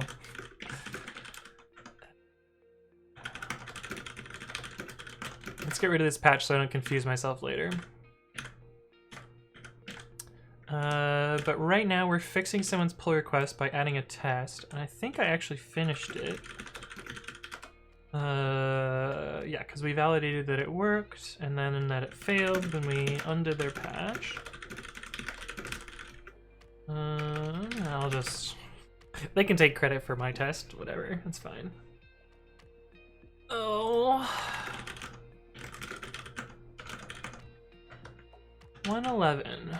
Incompatible types in assignment. Expression has type tuple stir stir stir stir stir. Variable has type stir stir stir stir.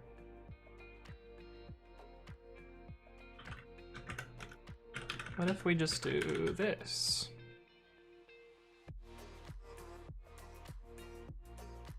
Does that appease you, my pie?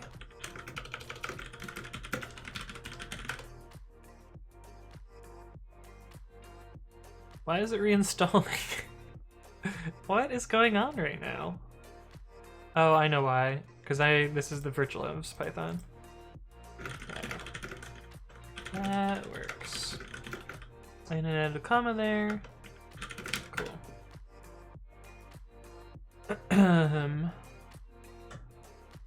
KVR says that editor feature looks like a selling point for an Israel market. Yeah. Let's earn some shekels. Also, I put on lotion while I went and got my water break, so we're all nice and moisturized now. Okay.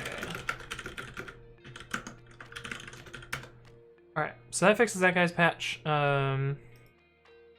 What else did I want to do? Close some tabs here. Yeah, that's the one we were editing. Keep this open. Cool.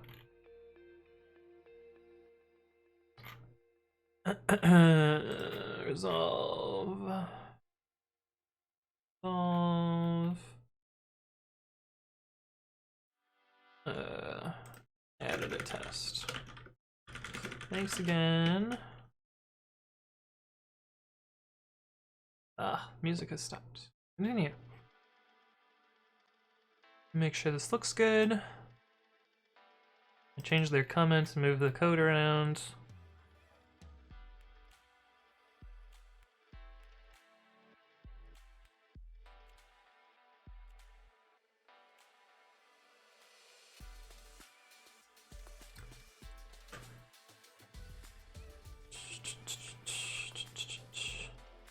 Apparently console with a K and P terms support RTL, but all terminals that support it do so in a broken way. Oh no. Submitted, released in VTE 57.3 and GNOME terminal 333.3. I think I'm in 326. Oh, I'm on 336.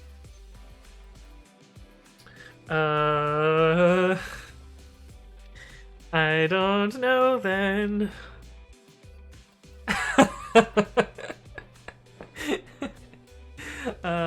Thanks for the heart, Memphis. And C Complex says reverse babby is not a feature, by the way. It's an entirely new editor named ebob. As in applying as business advisor for Anthompany. Blinding Price says, I wish people would add more cat gifs to my PRs. So, if you want to add cat gifs too, you'll notice it happened automatically. My friend put together this repository of cat gifs that you can put on PRs, and some that you should not put on PRs. These are the don't ship it categories. This used to be in the ship it category, but people got freaked out by it, so I moved it to maybe ship it, so it doesn't happen automatically. But I wrote a user script that you can add to your browser,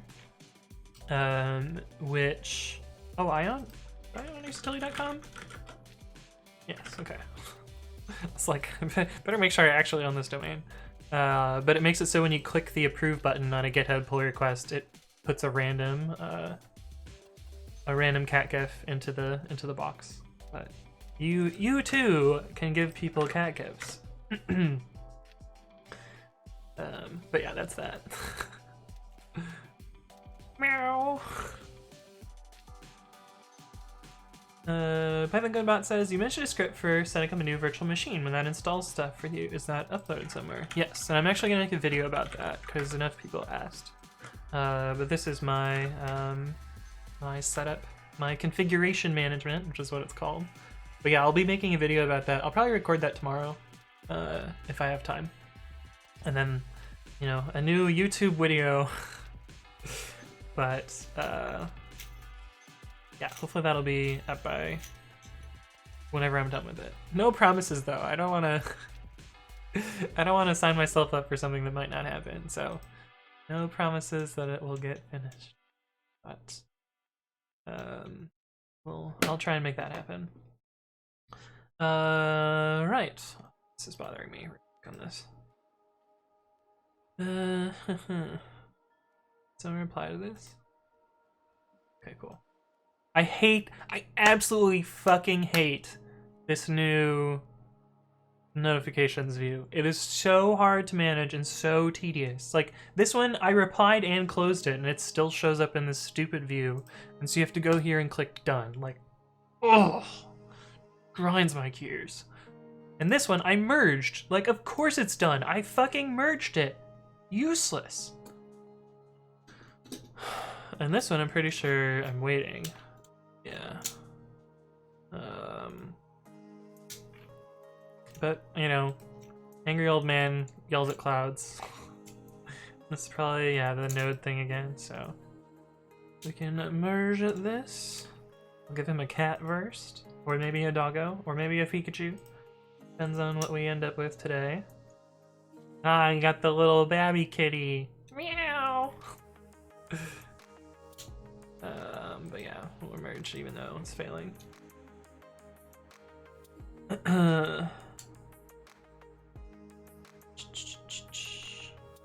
Jeff Urson says, hey, hi, hello, hello. Python Codebot says, I think your YouTube video intro is a bit long. I think one of those had like a 10-second wait time. So it's supposed to be like 4 seconds and then start, but sometimes YouTube lags and makes it even longer. So I should probably just make the title like way shorter. But yeah, I noticed that as well, and it's mostly because like YouTube is glitchy. So I can compensate for YouTube being glitchy and not have that. And I don't really have like there's no reason for a title slide to last super long, so I can just skip that or like make it shorter. Hey, what's up, Seth Menu? Thank you for the follow. Welcome to the stream. Jeff Urson says, what are you building? I'm working on this tool called Precommit that I created. It manages git hooks and linters and code formatters and other stuff and scripts and such, and installing them and running them, and here's how you configure it, and it can, you know, run stuff for you. But I'm fixing a few bugs and fixing up some pull requests, and then we're gonna debug a performance problem and try and fix that. But yeah. Min TTY supports RTL. Interesting. A lot of things seem to or seem to not. Diva Bandita says, it's so ugly. Which thing is ugly? What are you talking about?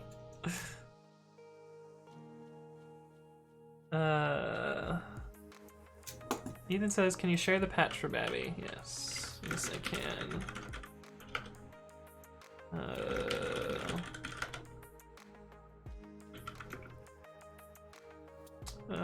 Is it backwards dot patch? Yeah. Here you go. Assuming that actually worked. Yes, it did. There you go. Iron Lotta says, is Puppet an alternative to Ansible? Yes, they are both configuration management systems. There's also, you know, Chef and Salt Stack and what's the other one that people really like? I don't know, there's a bunch of them. But yeah, they're alternatives, I guess. I grabbed the pitchforks, today we burn YouTube. Yeah. Binding Cry. Oh, I've been saying Blinding Cry like an idiot. Binding Prize says, "Oh, nice. I've been using pre-commit for over a year and didn't realize you created it. Yes, it me." Oh, the new UI in GitHub. Yeah, the new notifications thing. Yeah, it's really annoying. Game Knight says, "Hey, and you can use a pre-commit badge." Indeed. Which is down here. Somebody added this. And I want to say someone in chat added the little paste thing here. I could be wrong though. But yeah, you could badge your repository with pre-commit if you want to. I don't know. I think badges are silly. Terraform is similar. Terraform is definitely similar. Terraform's less about managing your system and more about managing resources, though. So, but yeah, it's similar technology. GDH asks, what did you do at Yelp and Lyft? Web dev? So I was hired as a front-end developer at Yelp way back in the day, but I quickly realized, oh man, I repeat this over and over and over. I quickly realized that it was hard for me to get my job done while I had to wait for back-end developers to do a bunch of stuff for me, because I was, a measly JavaScript developer. So I decided to, learn the back end and become more of a full stack developer, mostly to unblock myself and make my job easier. Then I realized that I kind of liked the back end work more than the front end work, and so I switched to being more of a back end developer than a front end developer. And then I realized that I liked, framework and tooling and other stuff like that. So I became more of a infrastructure and developer productivity person. And when I left Yelp, I was basically doing, everything under the sun, but focusing mostly on operations and infrastructure sort of stuff. And when I joined Lyft, I did much of the same thing and built out a developer productivity organization. And that's what I was doing up until I left, kind of. The last couple of months were what am I working on? I don't really know. But also kind of working on tooling for productivity, tooling for observability and the new development environments. Nah, whatever. It doesn't fucking matter anymore. Haha. You won't see the notification page if you never check notifications. You're right, Python CodeBot. You are right. Oh, it was you, GM Knight. Nice. Nice. Jefferson says, can you walk us through the code, etc., and how it all gels together? I come from Go, so Python is new to me. So, unfortunately, this project has been around since 2014, so it has quite a lot of history to it, and quite a lot of code.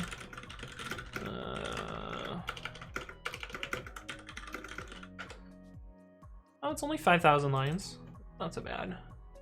Why do these TGZs have... let's limit this to Python. Py...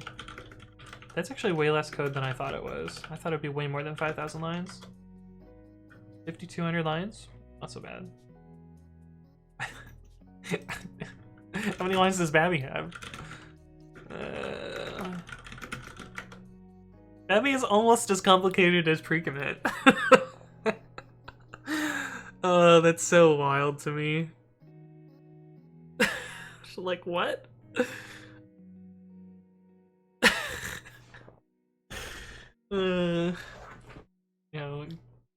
Multi-language, GitHooks framework, text editor, similar complexity. But yeah, I can kind of show you a little bit how the code is laid out. So most of the high-level organization is there's subcommands that pre-commit has, and these are those various subcommands. And then there's programming languages, and these are all of the various different languages that pre-commit supports, and it knows how to run the installer for all of those and set up, an environment in a Git repository.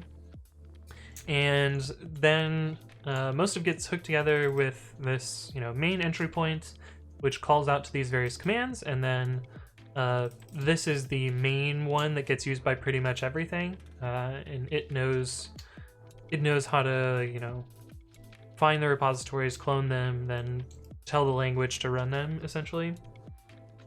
But that's kind of how the code's organized. We'll probably be looking a little bit at this one in particular very soon, because there's a bug and a feature that are basically the same thing that I want to fix there.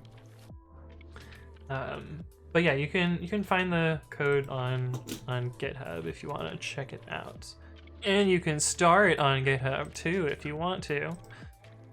Look at all my stars. But yeah, you can check out the code there. If you want to start like reading code, pre-commit main.py is the entry point, and there's a main function in here, and this is like where things fan out from.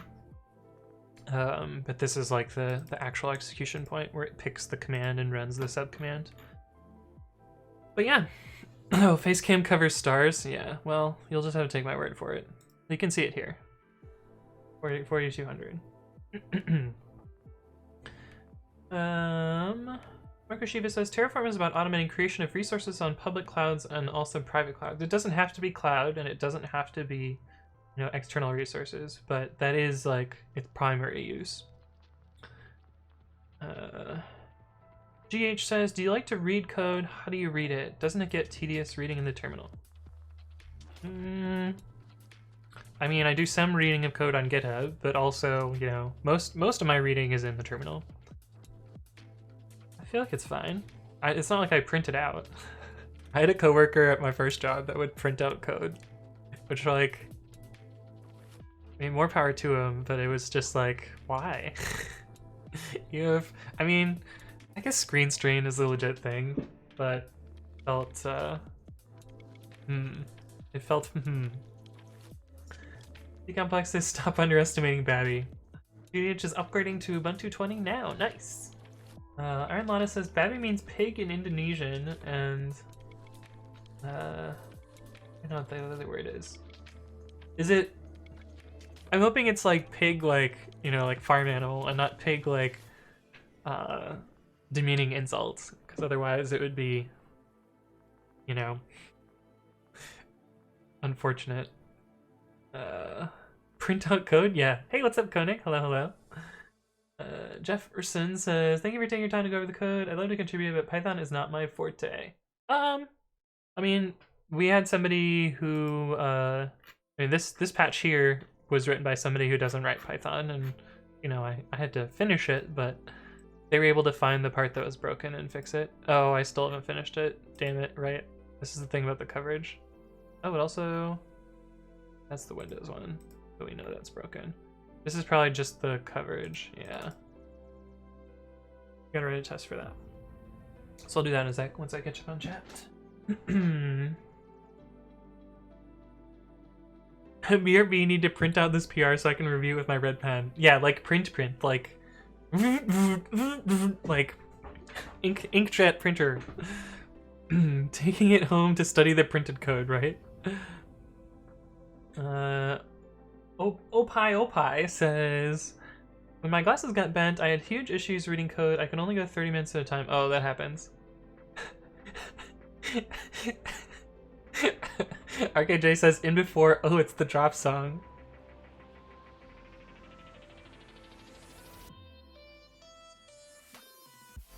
It is the drop song, though.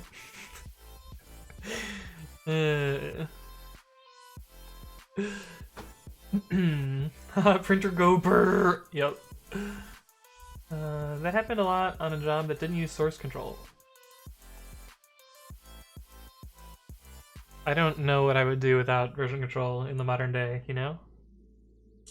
Iron Lotta says, why do you use Azure DevOps instead of GitHub Actions? So it turns out they're the same backend, so it's really, the difference between them are the resource limits and the front end for it. And I don't care so much about the resource limits. It would be nice to have the, you know, 20 parallel runners instead of the 10 parallel runners that Azure Pipelines gives you, because, you know, GitHub Actions does way better there. But the reason that I stick to Azure Pipelines is I can use template repositories to manage stuff nicely. And let me show you an example. So, this is my Azure Pipelines configuration, which is pretty short.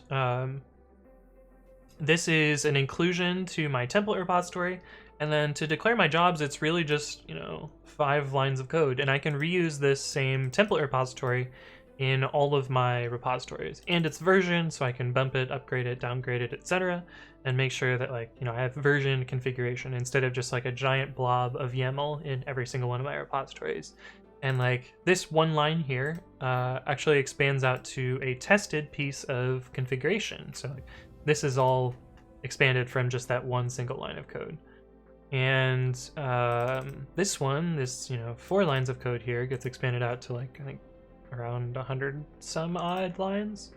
Yeah, 103 lines. But I don't need to repeat all of this logic in every single one of my repositories. And GitHub Actions doesn't provide a template repository-like thing. You can make your own separate GitHub Actions, but they have a lot of limitations that make them not so useful. For instance, like, you either have to write a Docker file or you have to write JavaScript. There's like no in-between API. Also, you can't reference other actions inside your action. So if you needed to do like caching or, you know, installation or stuff like that, you're kind of shit out of luck and have to copy and paste that. And so that's why I prefer Azure Pipelines over GitHub Actions. But, you know, if somebody implements template repositories for GitHub Actions, I would immediately switch.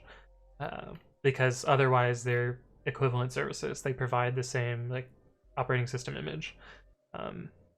And it would prevent all of the clickiness in the in the Azure Pipelines setup that really sucks. But yeah, like, so pros and cons. Pros for GitHub Actions: 20 parallel runners, better than Azure Pipelines. You don't have to click to set anything up. You just put a config file in your repository. That part's great. But the cons are, and the con is like the one that's preventing me from switching, is like it's a lot of copy and paste and not a good way to version everything. So hopefully that answers that. But yeah, it's pretty cool. RKJ says almost timed that perfectly, yeah. Steve Bendito says, I just imagine some guy with a dot matrix printer as being the only person who would print code to review it. Yeah, it's true. GDH says, setting software channels, getting new packages, installing the updates, restarting the computer, watching live stream. Oh, you're upgrading the computer you're watching the stream on? Nice.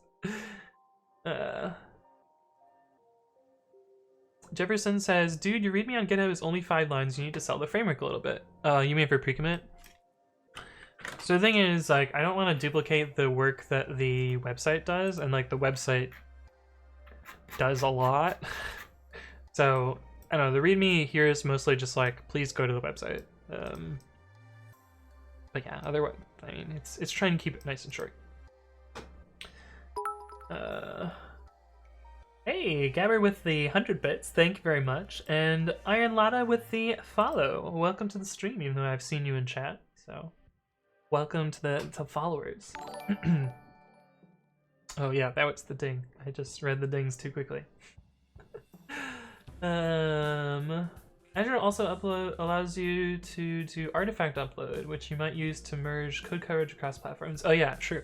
Also, yeah, I guess that's another thing that it also allows is there's a built-in coverage utility in Azure Pipelines, and there isn't one for GitHub Actions yet. So I would have to reinvent that wheel somehow. Do I use any of the other features? I guess I do use artifacts for wheels, because I do wheel promotion. I do package promotion my own. No. Archaic way. C-Complex says 2004 feels great so far. Just if you happen to use a GPU with one of the latest NVIDIA drivers, try not to activate the fractional scaling for your display. I ended up resetting all my graphics settings in a TTY. You know, wouldn't be a Linux machine if you didn't have to fix X server in a TTY.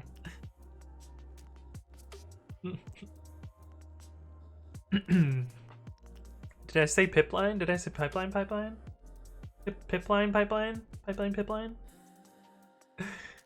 What are we failing about? What did I fail? You can make artifacts in GitHub Actions, but it isn't my favorite. It's super easy in Azure Pipelines. Where did that go? Where's my template repository? I swear it was here. We'll just open it again, I guess. But for instance, I use artifacts here to do wheels. You just like publish build artifacts. You give it a path and a name, and it just does the thing. Super easy. Oh, pipline as in it's Python pipeline. GDH says, how much of leak code does one need to do on average to get into something like Yelp and Lyft? So I've never studied leak code. I mean, I understand a lot of the concepts and like, you know, some of the patterns to how to solve some of these problems. Then again, like I did interviewing, so I was the other side of the table, and you know, you get a bit of experience with the leak code like stuff just from asking people questions and seeing other people's approaches and that sort of stuff. I mean, you do kind of need to know how to do some of those bullshit programming questions because that's unfortunately like the standard, you know, standard way that interviews happen. But yeah, I mean, so some, I guess, is the answer. I get lucky because, I don't know, I think well on my toes, so I'm not so bad about that.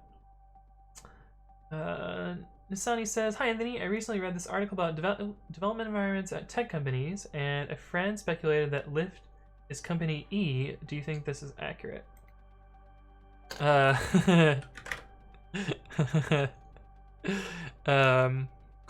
So Rachel, who's the author of this blog post, used to work at Lyft, and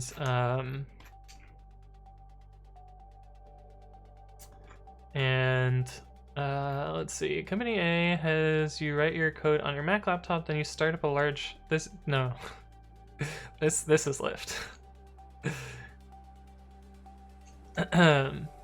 Though we've largely, I say we, but I no longer work there.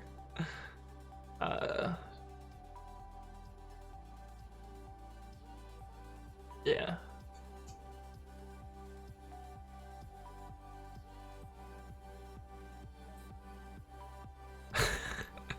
This article is so funny, but no, the first company she's describing here is Lyft. Company E.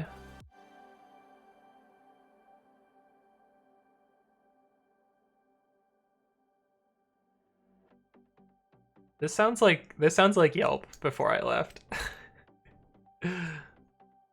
Yeah, no, this sounds exactly like Yelp before I left. But no, company A here is Lyft in her article. But yeah, she used to work at Lyft. Tell us about the keyboard boss. Oh, we got the Bang keyboard command. Thanks, Mindful Fox. But yeah, I used to work with Rachel. She was great. Miss her. Jefferson says, what do you think of the Rust programming language? I want to learn more about Rust. I want to get better at Rust. I've written a little bit, not enough to like fully experience the language, but I think like the promise of true safety seems real good. Double Snot says, I don't click links. Alright, well this is the code V387 key, so it doesn't have a 10 key. It is cherry clears, so they're heavy but quiet. I say quiet because it sounds loud, but that's, I don't know, probably just the way that I type. But the first one that I got was actually bought by a follower in chat named Philip, who was great. Met him in person. He's really cool. Because I used to use a really shitty keyboard, and people were like, your keyboard sounds bad. You should get a new one. And then he finally got one, and I really liked it, so I actually have two of them now. I would say one of them is my work keyboard, but haha, I don't work anymore. Haha. But I actually like, probably if it weren't for my keyboard, I wouldn't have gone into the office to clean up my desk stuff. I probably would have still gone to get my, you know, fidget spinner and you know, whatever this thing is called, and my fidget cube. My desk fidget shit, basically. But, no, I like the keyboard. I'm very happy with it. Mindful Fox says, speaking of which, my keyboard came in. I'm in love. Thanks, Anthony. Oh, Mindful Fox bought the same keyboard. I should reach out to them and be like, hey, you want to sponsor? I flex your keyboard all the time. It's great. Yeah, that would be cool. Wizard TV says, hi, hello. Welcome to the stream. Mary Logo says, I recently read a post from the same blog post about Linux speedruns. I'll try it when I wrap my head around LFS. Linux speedruns. I don't know what that would be like. Nasani says, that's great. I'm pretty sure C is Google and D is Facebook. So Rachel used to work at Facebook also, so she probably knows a lot about their setup.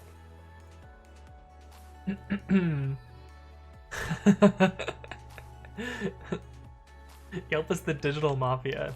C Complex says, even more importantly, how much late code, pre-commit, and Babby study is required to apply it in Thumpany?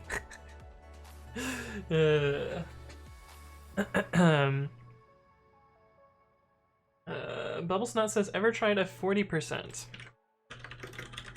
If I have to Google what that means, the answer is no. Oh, my friend is super into keyboards. He like lives and breathes keyboards, and he has like a bunch of different ones, and I tried out his 40%. My problem is I cheat at typing, and like remembering all of the weird layers to make things actually work is a lot for me. I'm more happy with like a traditional keyboard.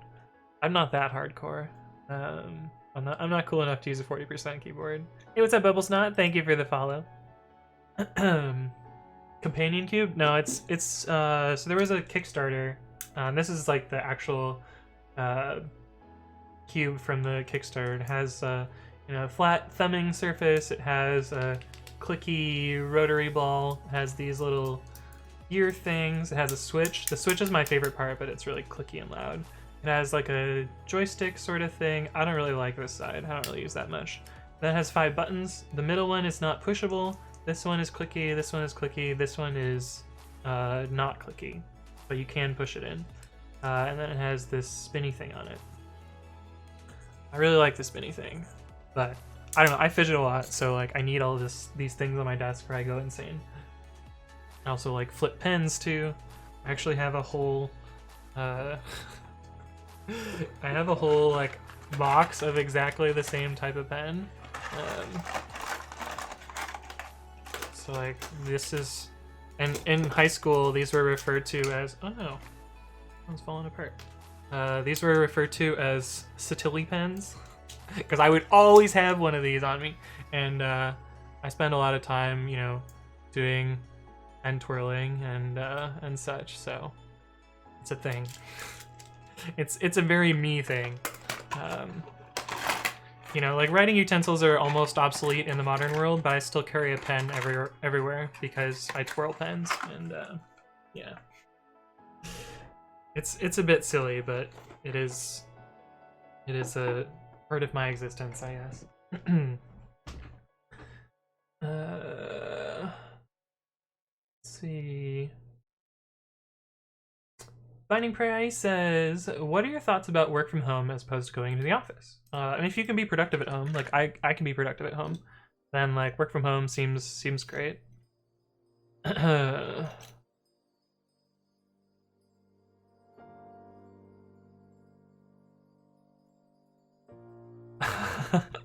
This actually sounds amazing.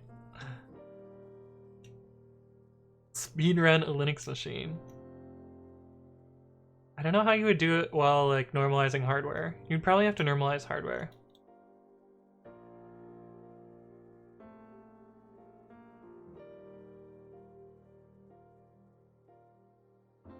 But isn't this basically Twitch installs Arch Linux? Mimovox says, where can I buy that cube? I don't actually know. My ex-girlfriend got me this one. But there was originally a Kickstarter. Let's see. Fidget, oh my god. Fidget cube. Kickstarter. Yeah, so this is the one that I have, except mine's blue instead of black. But there's a bajillion knockoffs of this now. 6 million pledged of their $15,000 goal. Yeah. Oh, but the Switch is so good. But I don't know. I don't know if they're still selling. I don't know how Kickstarter works, but this is the official one. There's a million knockoffs of them though, so if you want a knockoff one, they're probably fine too. Sandbox says, sounds like a companion cube to me. Kind of. I got the same one, but it broke when it fell. The ball side fell out. Ooh. Yikes. Jefferson says, which block of code or logic are you proud of in pre-commit? So pre-commit doesn't actually have that much logic. Probably the most complicated part is this chunk of code here. Which it temporarily stashes unstaged changes while it's running the git hooks, such that the hooks are only running on the state of the repository, as it would be, I guess.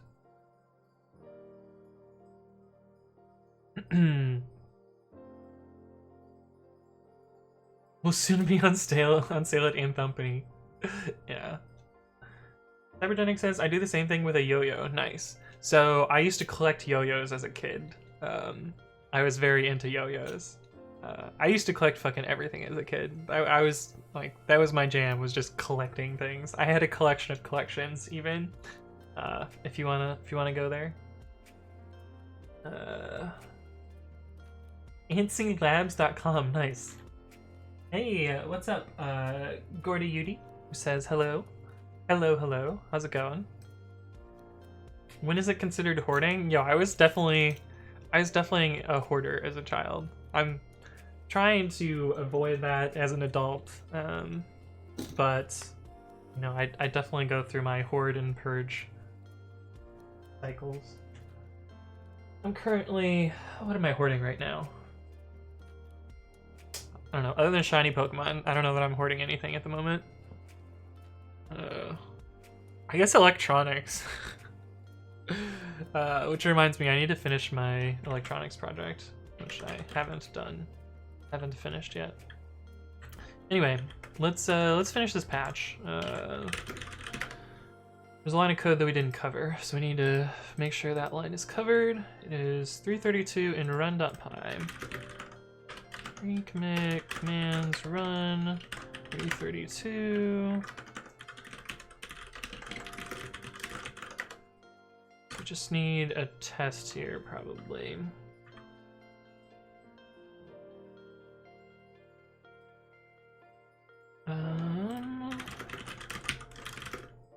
That's Babby.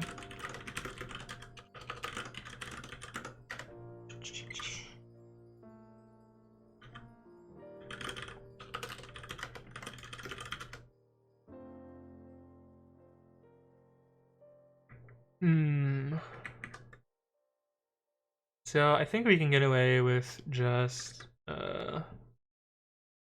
running this without actually.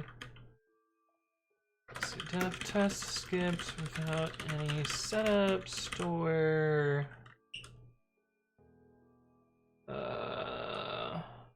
We need a getter. I think there's an in getter.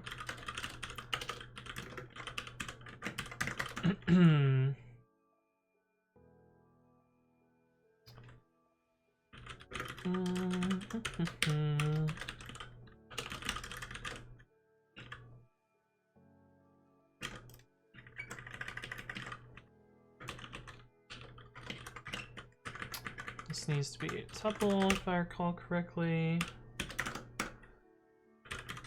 Run takes info store namespace. Oh, we need to figure that out. And environ, we can just ignore. This is actually a bug, but oh, we should not do this. We should do environ.get. Just to be more correct, then we don't need env context.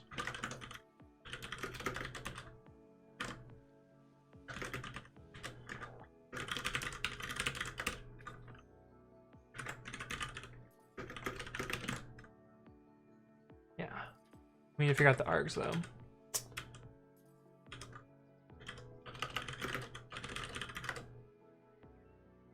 Run ops. 17 on aught. So this should hit the breakpoint.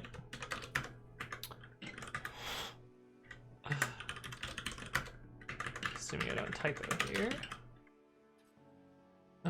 Test skipped without any setup or post checkout.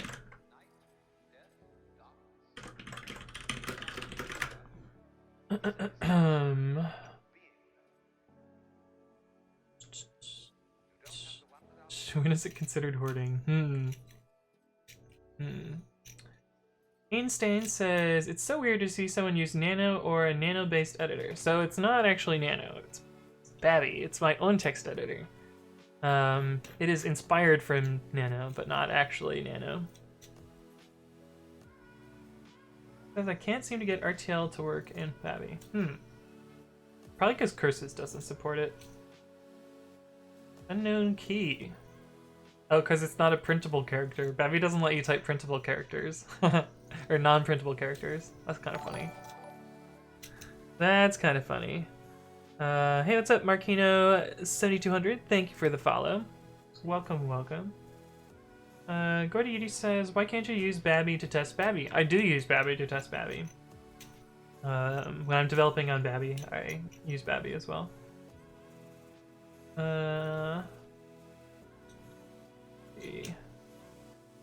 Einstein says, did you know that Nano is a clone of an editor originally part of a terminal-based email client? Yes, did know that. And Babby questions here, right? You could use PyTest. He wrote that too. I didn't write PyTest. I'm just one of the core maintainers. Which actually, I should have an update on that next week. Not quite resolved yet, but we're in the process of resolving that drama, and it means I will return as a core dev. It'll be good. It'll be nice. To develop Babby, one must use Babby. I mean, for that first chunk of time, I did not use Babby to work on Babby, because it was not very good up until a certain point. Why are we trying to load?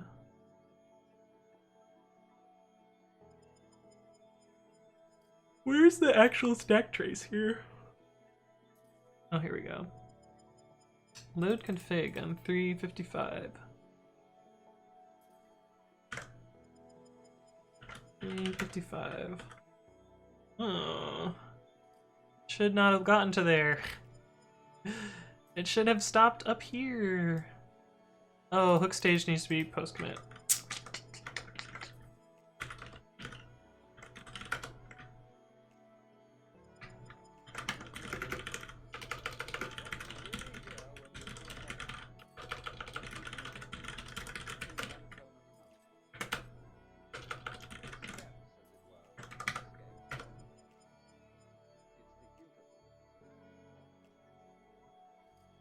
Really? In the intervals between this year's leaves, last year's leaves, Post checkout. I did post commit again, didn't I? Yeah.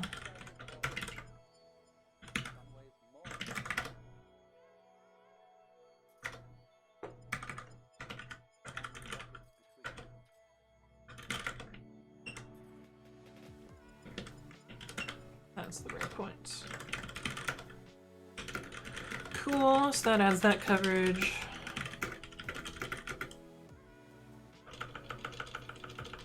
I don't remember what his remote name is.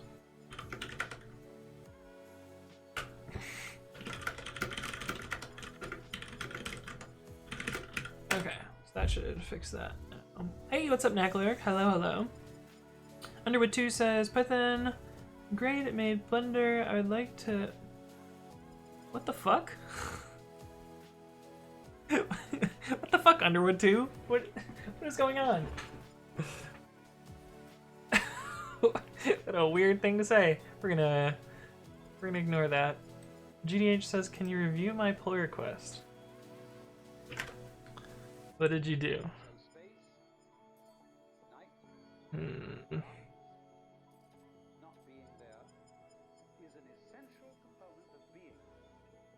I test bot.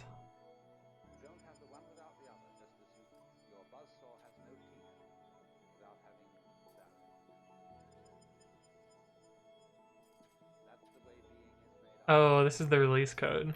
Yeah.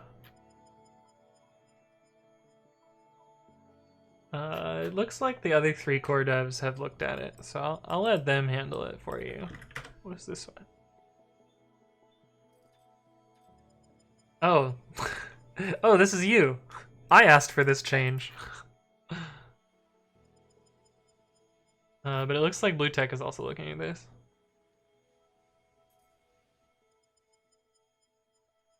But yeah, this is actually a patch that I want selfishly, and the reason that I want this patch selfishly is it's Pigment's PyTest. Is I wrote a Pigment's parser for PyTest, and the tests are currently broken. This is a lie. The tests are currently broken on master due to the PyTest syntax highlighting. So I want to be able to turn them off in my tests. But it's how, if you go to pytest.org and you look at this output, my Pigments highlighter did this. That's why it looks like that. But yeah, you do it on stream would be so cool. I want to finish what I'm working on. It's been 3 hours and I've written 2 tests. Nackler says, I've been reading the PyTest stuff on Twitter, and it seemed like you guys were trying to maintain anonymity, but the replies were like, oh no, 3 out of the 4 core devs are leaving. I wonder who it could be. Yeah, I mean, Bruno did say who's the problem person, so it's not like it's purely anonymous. Also, if you want to hear my thoughts on that whole deal, you can watch my most popular video as of recent here on the YouTubes, where I explain stuff. And if you jump, I believe it's to the 16-minute mark is where I start explaining that there. But yeah, I'm Acetilli on GitHub, if that's not clear.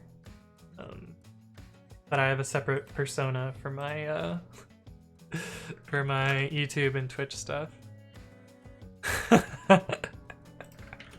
Oh, this is good. You will eventually get a recursion error here, though. I think after it prints, I think the recursion error in Python is 100 by default.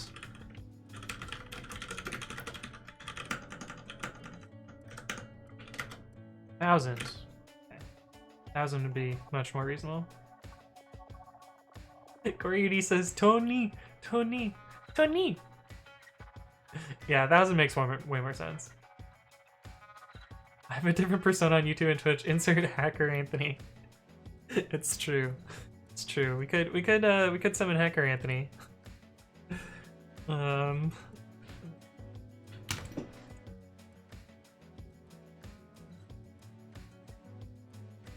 glasses. There they are. We got Hacker Tony here. It's gonna be emo Hacker Tony soon. But ready to. Oh, it's you, Flora.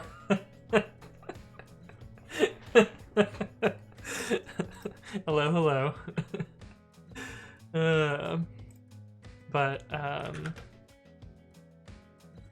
Where'd Anthony go, and what did you do with him, Mr. Hackerman? Anthony's in my closet. Anyway, let's see. What was I gonna do? You look more like a DJ. Yeah, I'm DJ Anthony. DJ Acetilli. It's funny because my brother's initials are DJ. So we would joke about him being a DJ. It's not a very whoa. Okay, I gotta show you guys this because it's fucking whack. Also just me like fidgeting stuff. But I have this ball thing which spins, and it spins for a really long time.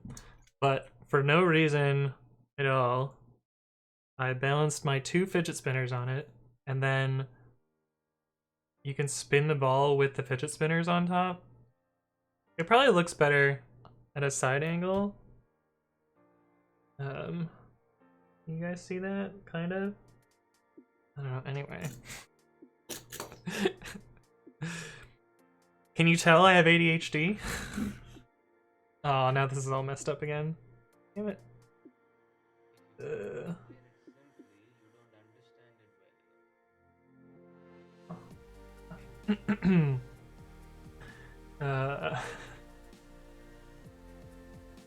Put up a hoodie to become Mr. Grove. I rarely wear hoodies. Is this the first hacker man? Oh yeah, this clip is cut off like 2 seconds too short though. Sick code. Keith. We're getting it. Almost got it. And right after this clip ends, I look straight in the camera and go, I'm in. But good times. Good times. But anyway. Let's see. Who are you? Oh yeah, this is one that I wanted to look into.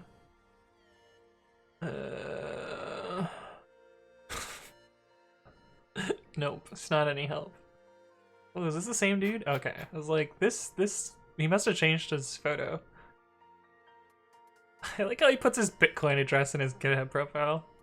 That's wild. But yeah, that's actually the other thing that I want to fix today, is this thing.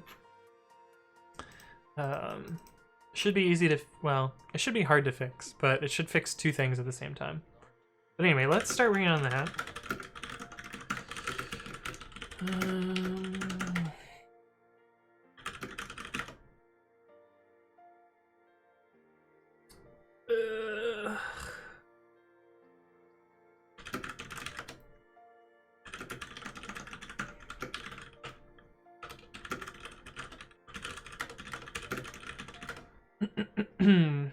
Okay, so let me show you what's kind of crappy right now.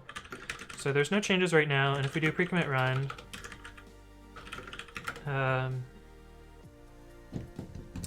once it installs stuff, let me wait for it to install for the first time.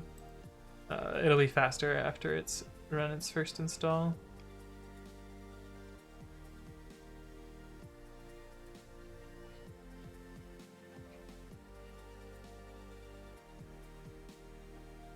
Okay. But you'll notice when I run this, there's a noticeable pause right at the beginning. And that pause takes about... Oh, that was way slower that time. Oh, this is because of package resources. So this import takes forever.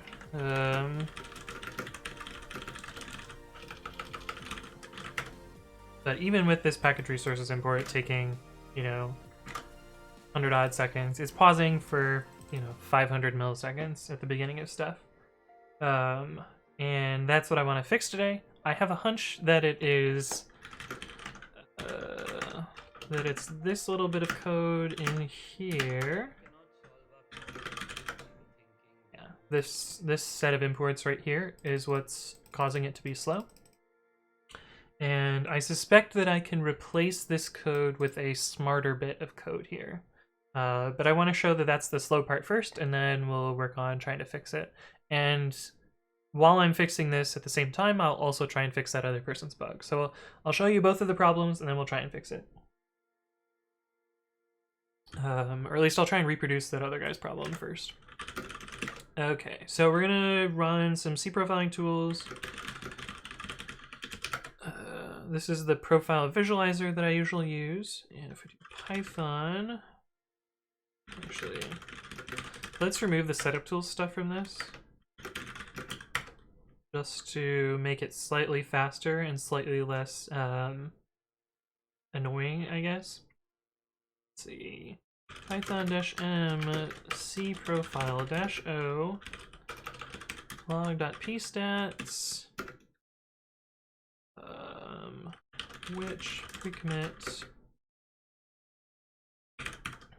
which pre-commit run. Okay, so this ran pre-commit with C profile instrumenting it. We should have gotten a log.pstats file, which is just a binary file.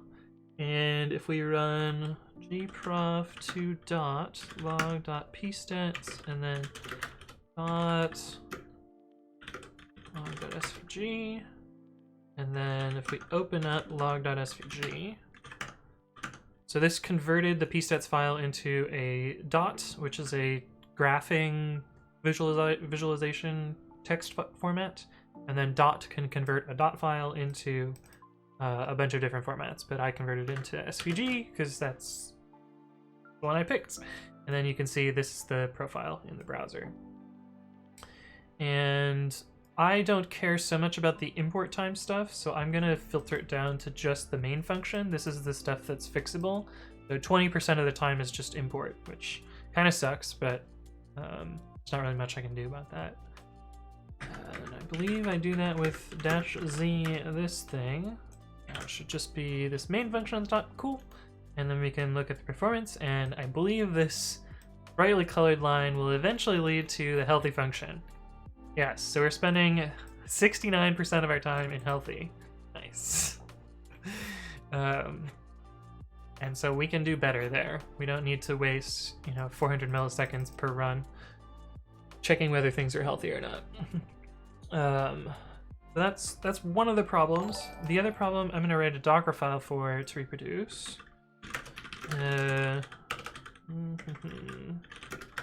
Hey, what's up, Marvel Scorpion? Thank you for the follow. Welcome to the stream. Docker file from Ubuntu Bionic as stage 1.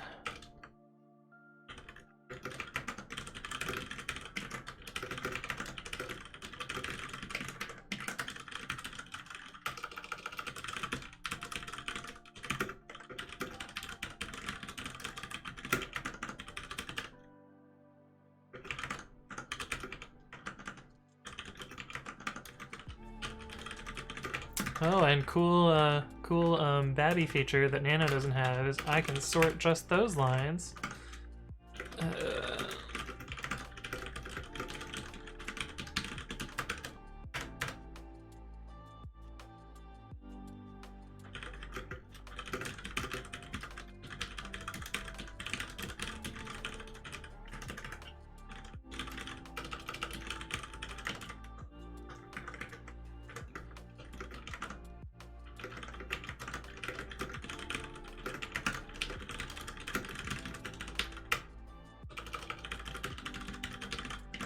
Okay, so this will be a Docker file. We'll remove the stage 1 just to show that this works right now. But yeah, I'm gonna build this Docker image, and I'm gonna go fill up my water again. So I'll be right back again. Docker build -t test dot. I spelled build wrong. I always spelled build wrong. Okay, so we'll let that build. I will be right back.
Okay, so I realized right as I got up that I completely skipped the whole part where I was supposed to install pre-commit, so it failed.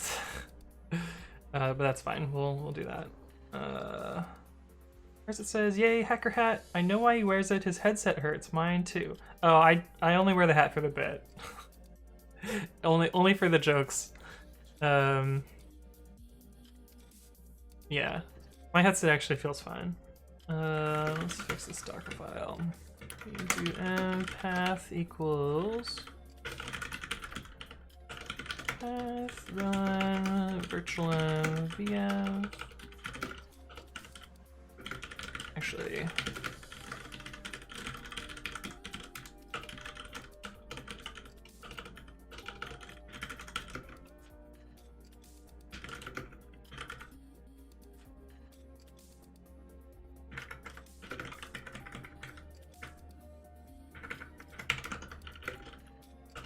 pip install pre-commit.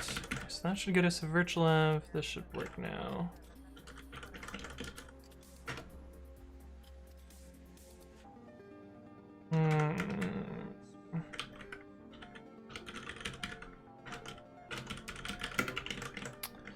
Dang it.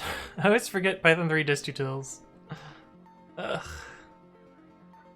Stupid that it's not included by default. Oh, I missed all sorts of follows while I was gone. Whoops.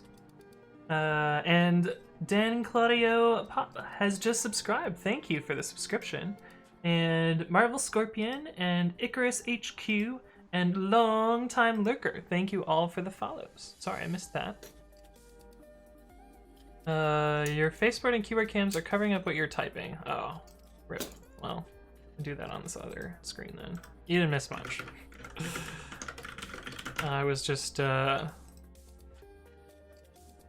typing out this curl command. This isn't the interesting part. This is just me playing with Docker to try and reproduce the problem. This shouldn't actually reproduce the problem. This will just succeed, assuming everything goes well. But of course, this is the slow part of doing development with Docker, is you have to sit here and wait for stuff.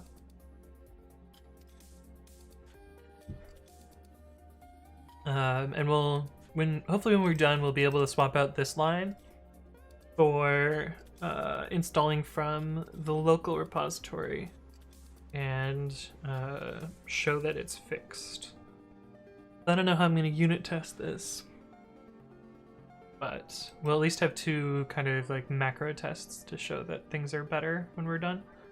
And the first one is this performance graph here, and then the second one will be whatever we produce from this Docker file.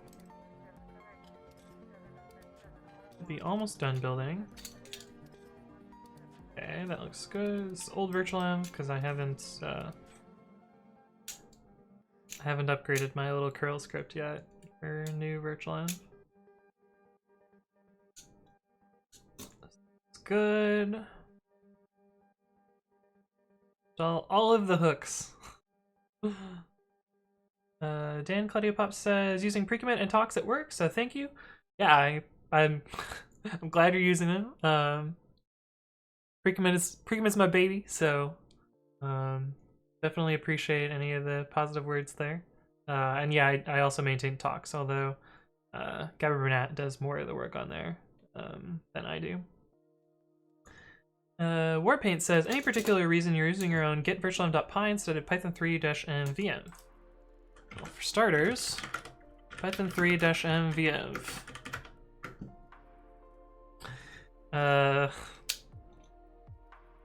Because I don't have VM installed, is I guess the first answer. But virtualenv is better than VM in a couple of ways. It's more portable because Debian compiles out VM for reasons. And well, you can install a VM package, so you can get VM forking, but by default it's broken. So virtualenv doesn't really depend on what system packages you have installed. And virtualenv can also work across Python interpreters. So if you're running Python 3 and you want to make a Python 2 virtual environment, you can use virtualenv to do that. You can't use venv. Same if you're going from like 3.6 to 3.7, you can't just like reuse it that way. And now after the virtualenv rewrite, the resulting output is identical. Well, for the most part, identical. They function the same. And actually, the new virtualenv command is faster than venv, because it does some special caching stuff to avoid invoking pip a bunch of times. Okay, but cool, this worked. So you can see, oops, you can see that we ran the pre-commit hooks and everything was hunky-dory there.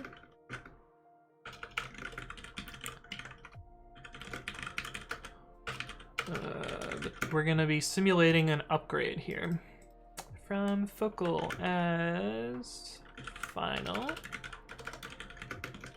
And then we need essentially the same thing.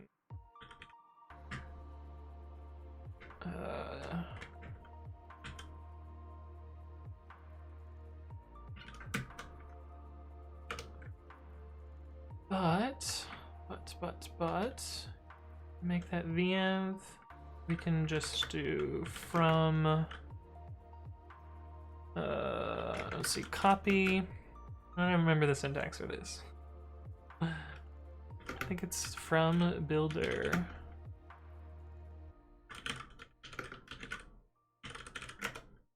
That.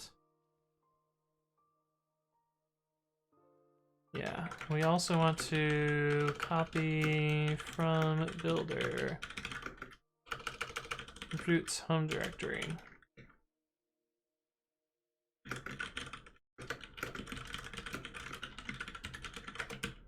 And this should be broken. Well, it should work, but it will be broken right now due to the way that this is working.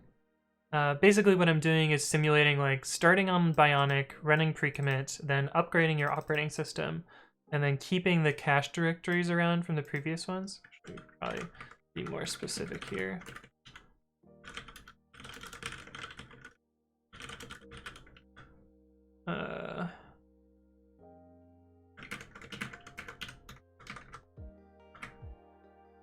Where's the clone? Just to be super specific here. But yeah, we'll see the problem here, assuming that this works or doesn't work. It fails to successfully work. 940. Oh right, it's Go argument parsing, so you gotta use equals. Groansville. First it says, why are you using a script instead of pip installing it? Because I don't want pip installed on my computer. Look, Ma, no pip. If you don't have pip, you can't accidentally fuck up your system. Hey, what's up, Murph TV? Thank you for the follow. Welcome to the stream. And so that curl script is a like dependency-less way to go from just a Python interpreter to having a virtual environment. Warrior Giggles says, I'm curious what's wrong with pip. So it's very easy to install or uninstall packages at your system level that would, you know, break other packages that are running. And so I don't ever want to use sudo pip because, well, for one, the operating system is supposed to manage the system packages, not the Python package manager. Hey, what's up, Warrior Giggles? Thank you for the follow. But also, pip install user puts some like weird directories in my home directory that have a lot less visibility than you know, having a per project virtualenv, which is my preferred setup. And so I'd rather stick to my per project setup, and not having pip installed kind of forces me into that. Superm says, I just pip install dashes user random shit and occasionally clean out tilde local when shit breaks. See, I don't have to worry about the cleaning out tilde local problem. Hey, what's up, Hi-Fi? Thank you for the follow. Welcome to the stream. But I do plan to cover that eventually in a video. I actually think I already have something about that. Scratch, wiki, here. Hey, what's up, Robodemia? Thank you for the follow. Welcome, welcome. But yeah, I plan to cover some stuff about virtualenv eventually. And Hugo88PL, thank you as well for the follow. Man, just all sorts of people following today. Welcome, welcome all. Recursive Chat, hello, hello, says, anyone here used FontForge before? I have not. Setza A says, isn't that the same thing with NPM? Yes, to an extent, although NPM defaults to the local directory. But npm-g has the same problem. Warrior Giggle says, wouldn't that not be true for any package manager for most higher level languages? Yes, depending on how they target their installation. That is true. So like I try and avoid system npm, although the way I have Node installed, I can't avoid it because dpackage-s which npm. Yeah, so npm is packaged as part of Node here, so I have no choice. Can't really remove this. I could just delete this file, but shouldn't really just delete random package managed files. Hey, what's up, Gladius? Thank you for the follow. Welcome to the stream. Ian Hilt says alias pip equals armorf tilde local and pip. Oh no, what happened here? The fuck, why is edit distance getting installed? Oh. Really?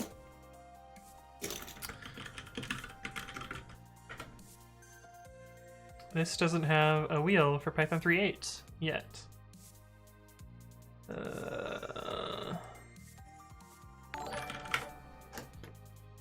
Hey, what's up, Amadayashi? Thank you for the follow. Welcome to the stream. Someone else complained about this.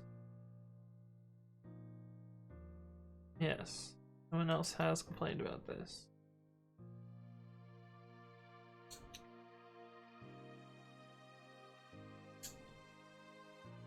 Is this package dead?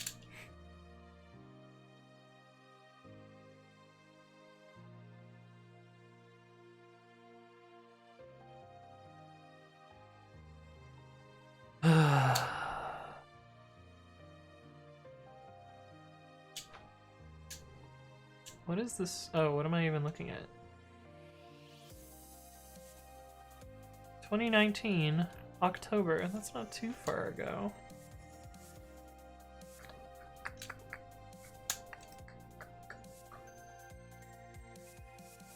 Optimize the dynamic programming method. Oh no. Oh no, no, no. Hey, what's up, Clever Code? Thank you for the follow. This thing might be dead, which is unfortunate. And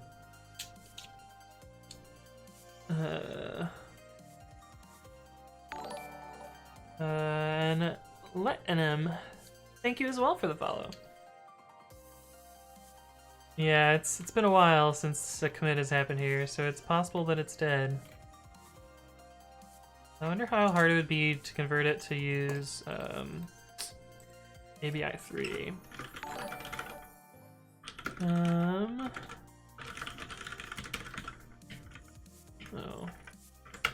And MakerPie, hello, hello. So many followers, don't forget us when you're famous. Yo, I'm not gonna be famous. You can't get famous doing programming on Twitch. And One Shaw BTC, thank you as well for the follow. Man, followers, followers, followers, followers. It's great. Lots of followers today. I wonder what's up. Are you on the front page? Why would I be on the front page? I hope I'm not on the front page. That would be wild. I mean, it would only probably be front page for people that are like science and technology. But yeah, I don't know. I'm not on the front page for me, so. All right, let's see.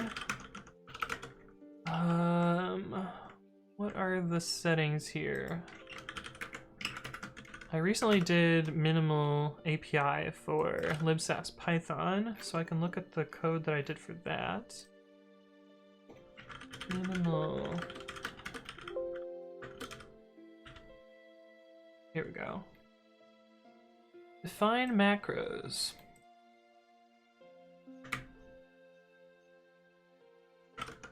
Define macros equals that thing, and I seem to remember there was something else to do.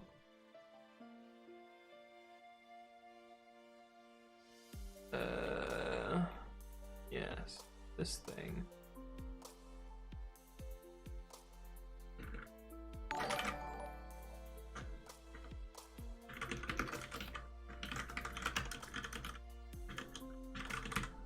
Hey, what's up, Hero 002013? Thank you for the follow. Welcome to the stream. Let's see if this compiles with the minimal API. We apparently need import sys. Define name platform. Do not use bear accept. For shame. Let's see.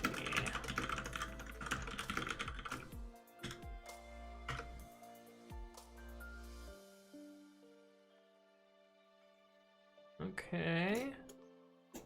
Oh, it's Python. Damn.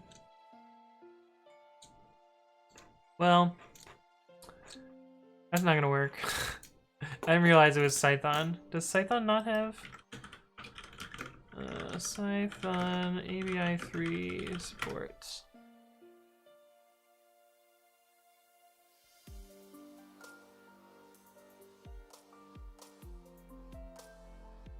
Up goats.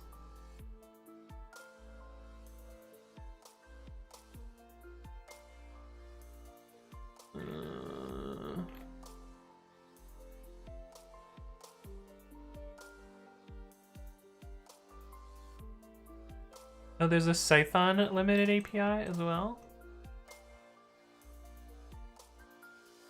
Let's try that. Also need to apparently install Python.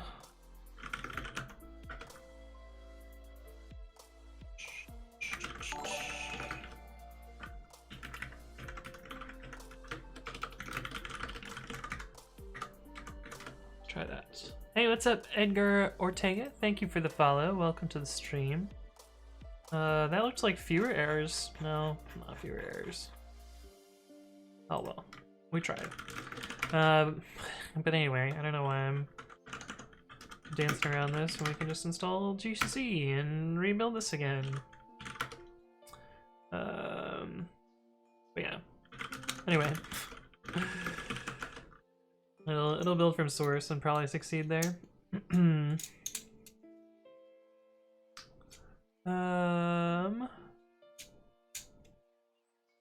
Cursive Chat says you should check out this font. Fantastic Sans. I don't really like it. I don't really like the curly things. Curly letters. Something about them's a little bit weird. I don't know, I'm fine with my current font, to be honest. I miss Consolas though. Consolas is good.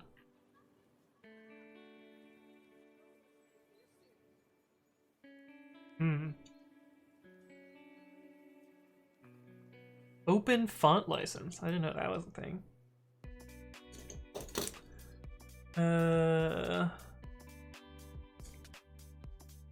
Okay, does some programming on Twitch, pretty famous. The secret is programming. The secret in programming is just chatting. Wait. The secret is programming in just chatting. Oh. Oh. So I should switch from science and technology to just chatting? That would be funny. Opie says, it's the 130 guys from Soding slowly following you. Yeah, that would be... that would be it. Acider says... as a programmer, you get rich before you get famous, so technically you can still forget us when you become famous. Oof. Marco says, Soding and Soding, and Anthony is coding. True. Copy pasting code shamelessly, I like it. Yeah, I mean, that's how you do. Well, someone's working on this like relatively recently, so feels good. Coding is art, right? How else can you make 5,000 lines of Python code in the editor that is still under stage 1 of development? You mean Babby? I don't know. Python can do ABI 3? Well, apparently not according to this thing. Which is a bummer. Salt Creek 2, yeah. Comic Sans Mono or Riot. Yoga and programming and just chatting, yeah. Is there a Comic Sans Mono? Oh no. There is.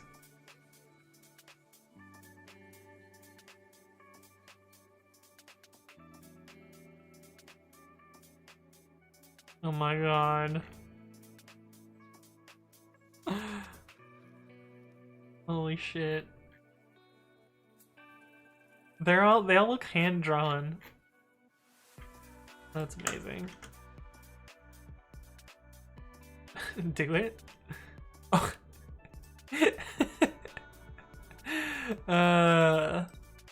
I like how the one you were just telling me to look at is the second result for Comic Sans Monospace. Is that why you were trying to get me to use it?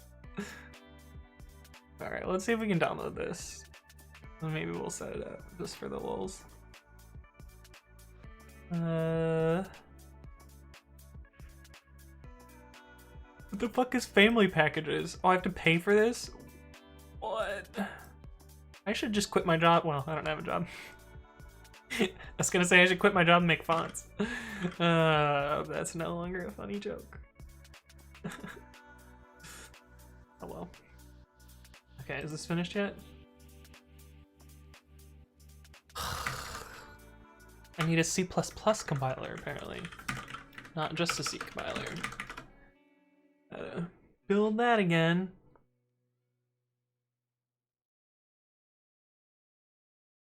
At least the first layer is or the first half is cached. Apparently I was misinformed. They're working on it, it looks like. So probably some of it is supported, it's just probably not everything. And maybe I would have to use the master build of Scython, but then I would have to build Scython, which nobody wants to do that. Because it takes forever. It takes 5 ever.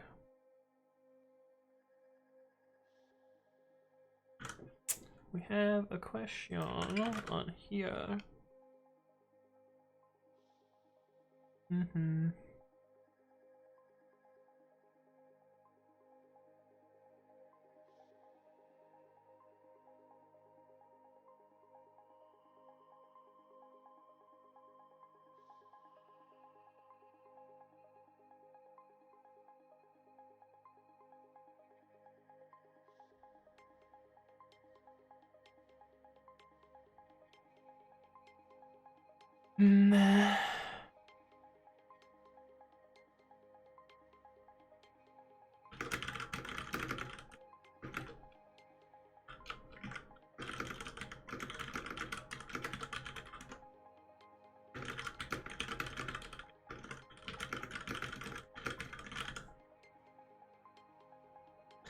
Meh. Anyway. They were asking, like, but the officially documented version of this does this. And it's like, well, because Anthony didn't know what he was doing. And they're not wrong. It's just like, eh.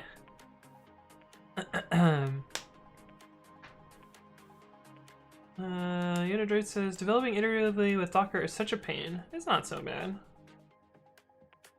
Marco, you're not right, though. It doesn't have fewer dependencies. It's gonna end up with the same problem. In fact, I'm probably gonna install more dependencies on Alpine. Because the base image here, I would have to install dependencies because, you know, I'd have to build edit distance from source in the same way that I'm building right now. And the Alpine GCC packages are even bigger than than the Debian ones. But also, the entire fucking point of this Docker file is to reproduce a very specific problem with upgrading a distribution, and Alpine doesn't help me with that.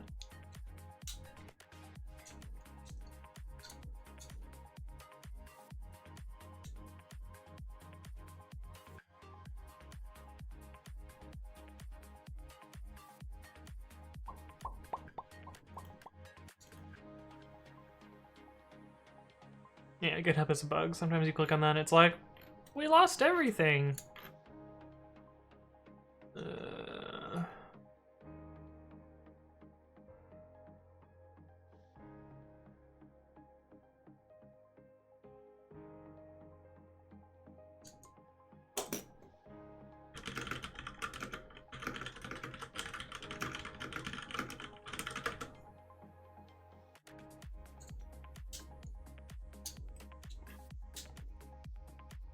Oh, I shouldn't have just pressed fire. I should have read the rest of it.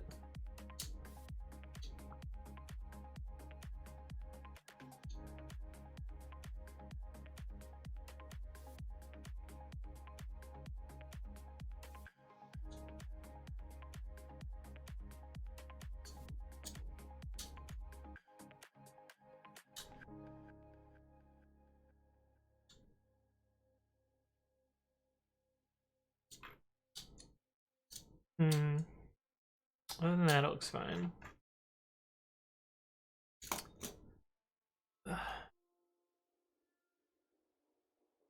Let's play Scribble while it compiles. What is Scribble? Oh, it failed again. Oh my goodness. This is why developing in Docker kind of sucks. Because the iteration speed is just so slow. It's probably because so many force push to the branch, the we went looking message happens then. Yeah, but it shouldn't. GitHub should just be like, oh, someone force pushed, here's the entire commits. Let's play Klingon Boggle. I don't know what that means. Tuberm says, I've always envied C++ developers when they had a break when the compiler did 9001 passes over their shitty templates inside macros. Now I have Docker. It's true. Ian Hilt says, how do you release versions of pre-commit? Is it managed with Docker builds and a version string somewhere? No. No, I don't use Docker at all for development of pre-commit. Basically what I do is I open up this changelog and I type out the next version release and whatever today's date is.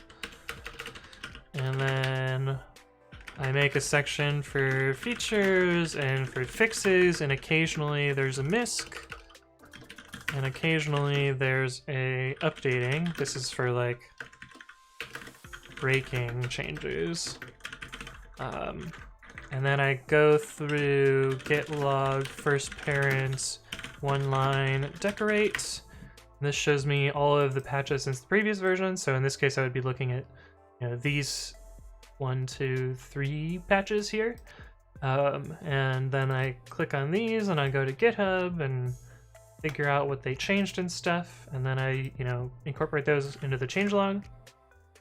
So like maybe I only had features or like did blah, etc. And then a fix that's did blah blah blah, and then whatever. So I'll fill out a changelog, save that, then I'll modify the version in setup.cfg. So I'll go from like 2.3 to 2.4, and then I'll do git add -u, which we're not actually going to do, and then I would do git commit -m v 2.4.0, which we're not actually going to do. And then I'd get tag bang $, which will tag the same as the commit message, 2.4.0. And then I'll run this command, opt vm bin pip, python setup.py sdist bdist wheel. This will build the source distribution and the binary distribution. And then I'll run twine upload -r pypi dish/star. And this will upload that distribution to PyPI, and then I'll do git push origin head dash tags, and that'll push the changelog and tag for that version up to PyPI. Yeah, that's how I make a release. I don't do any special Docker stuff for that.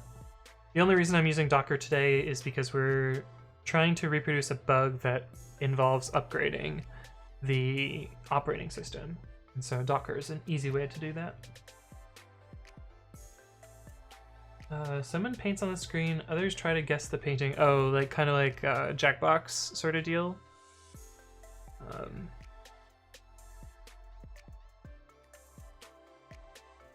Yeah.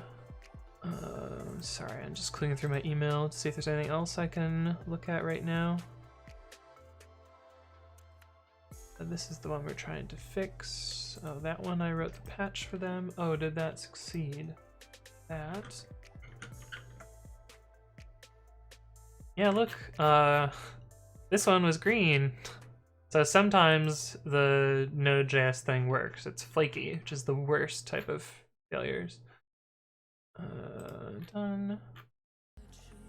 But we can merge this now, which is pretty cool.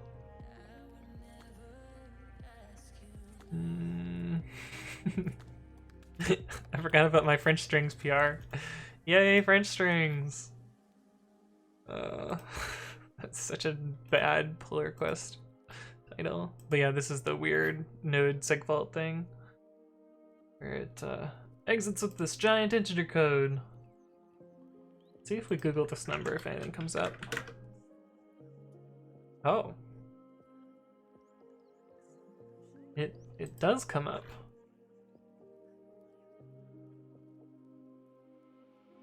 Access violation.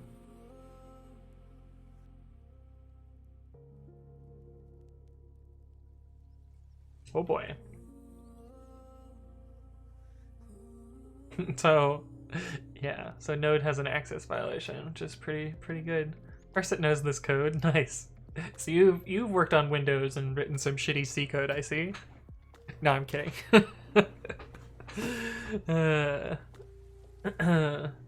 Everyone says, I've spoken with accounting and they tell me we should pivot into a gaming channel. Could raise our ROI by 37%, they tell me. I don't think people would watch me if I played video games. You know? Or at least you guys wouldn't watch me. I feel like. And I wouldn't get anything done, I'd just play video games all day. Okay. It built. Wait, this was supposed to fail.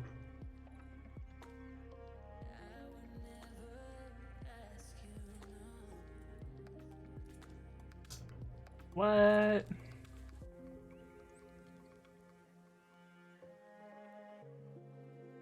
Why? Why?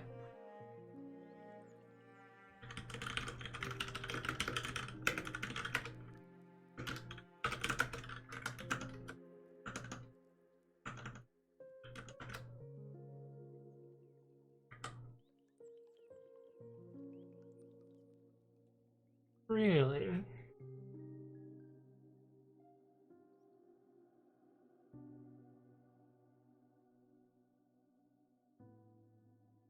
That's weird. It's very weird.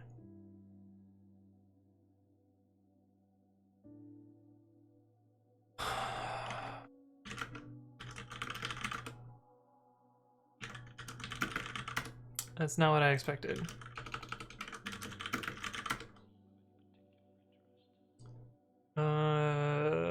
This should be...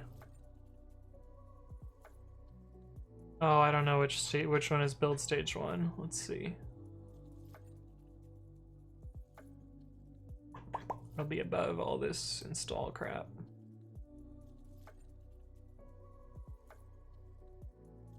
This one.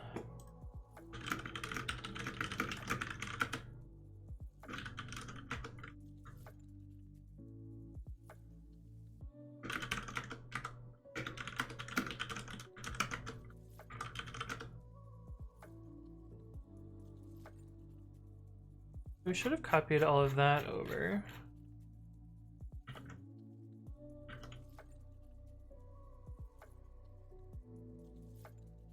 Okay, so it's just installing stuff. It didn't... Oh wait, no, it's initializing.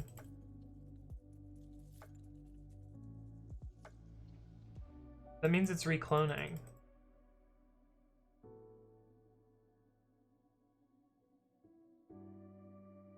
Oh wait, no, this says installing, not initializing. Okay. That's weird.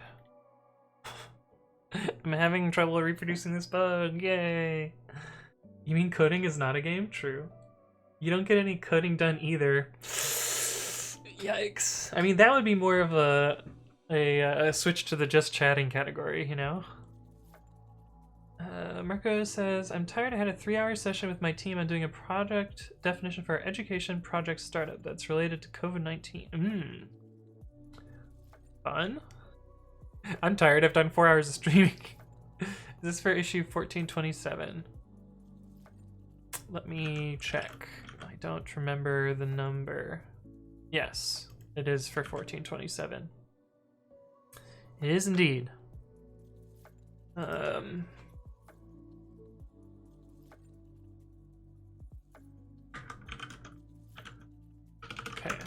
but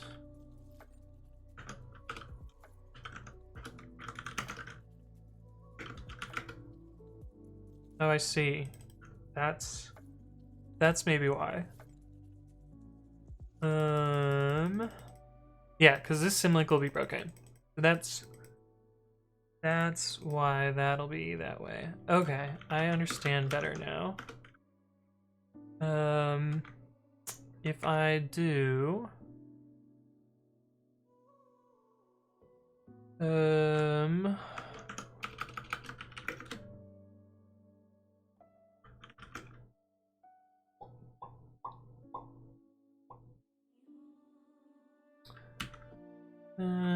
default language version. I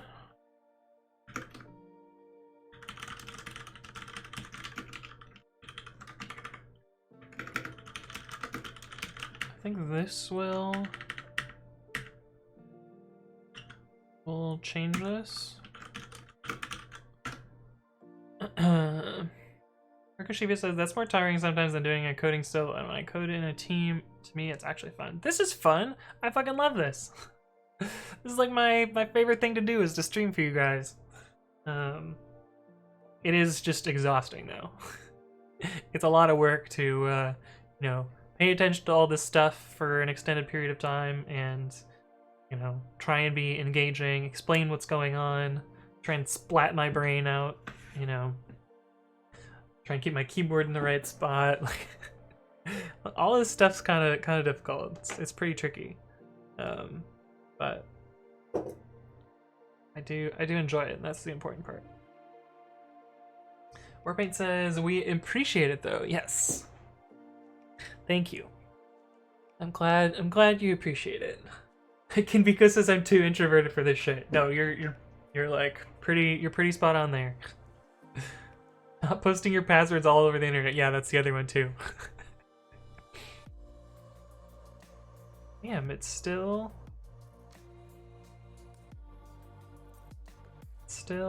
huh. Okay, but this should give me a new image to look at least. So we should see that things have changed here. From focal as final.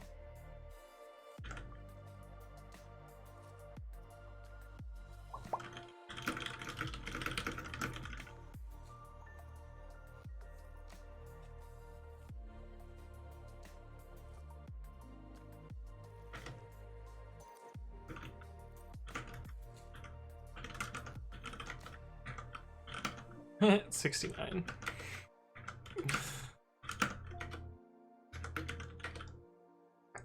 Oh, it did the same thing.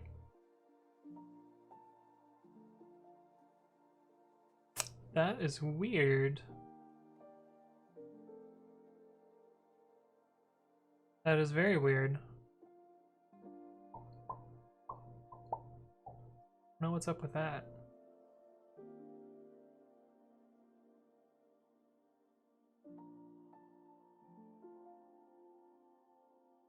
So what I'm looking for here is I expect this to be a symlink to user bin Python 3. not Python 3.6.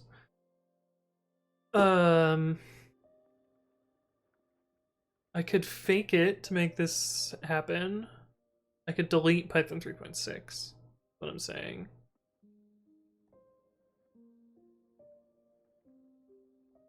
That might be the easiest way to replicate this.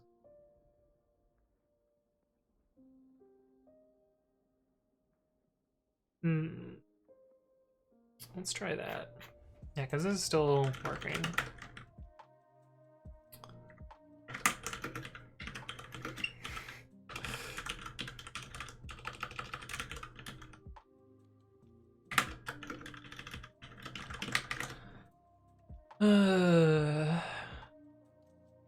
The Cybergenic says, Anthony, will you review my PHP code, the one that got SQL injected? I think it should be good now. Potentially. Oh. Python 3 is a symlink to Python 3.6.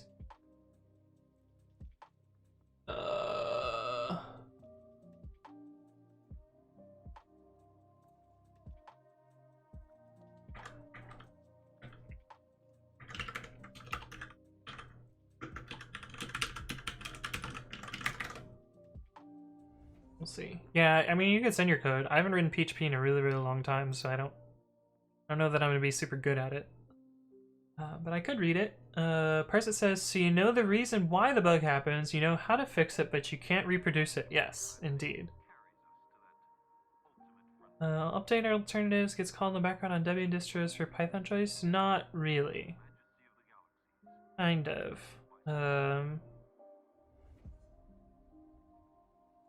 Oh, I bet it's the virtualenv that's doing this. But I can do it without deleting. Hey, what's up, Refarios3? Thank you for the follow. Welcome to the stream.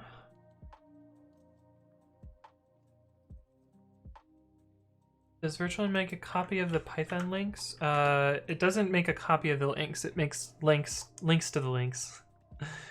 Oh, this is a lot of code, yeah. Where's the PHP code?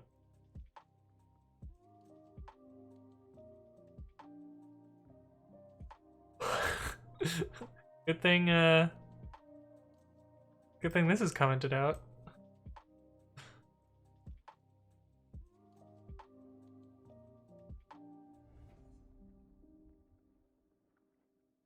Let's see if we can find an XSS.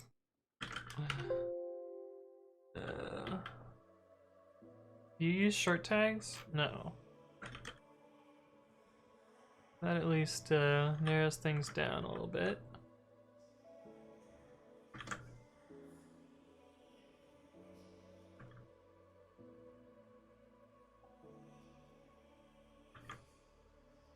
Oh, there's a script tag. Oh, JSON and code, that's good. Smart. Prevents that XSS.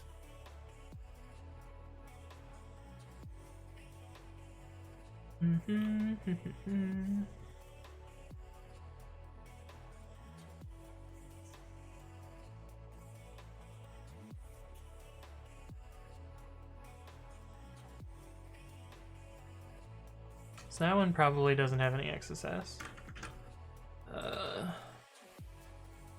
God, what have I done? Stop bouncing around. Catalog, cart, create account. One of these ones.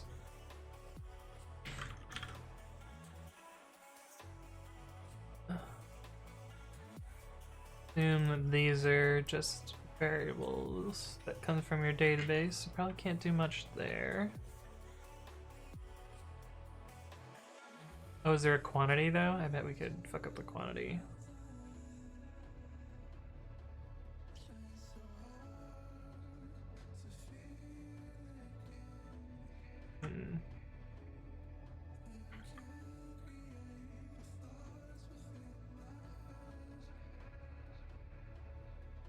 I think the session variables are stored server side, so probably can't get into those.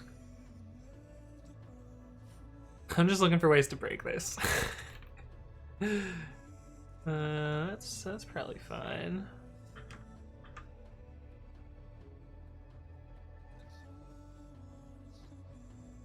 Size of prod ID. It's weird.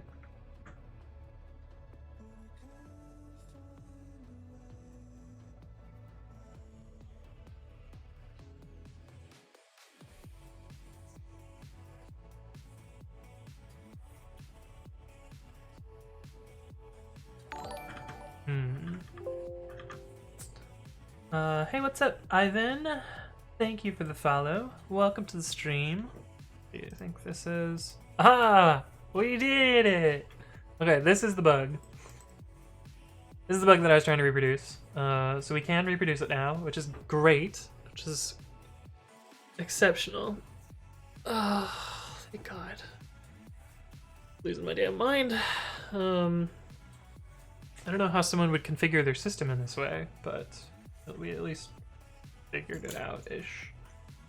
But yeah, this is the same problem that they're seeing. So I'm gonna comment this on the GitHub issue.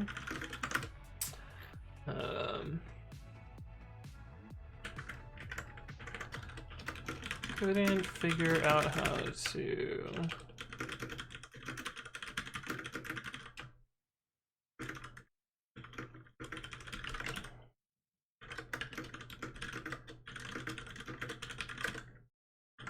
This is also probably why I didn't reproduce it when I tried upgrading a system, because I don't have this fucked up setting.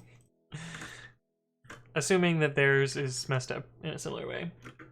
Cat Docker file.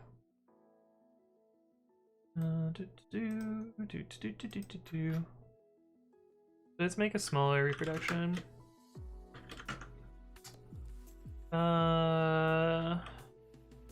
But this is self-contained. Whatever. It's good enough. Good's enough. Oh, we didn't look at the rest of these.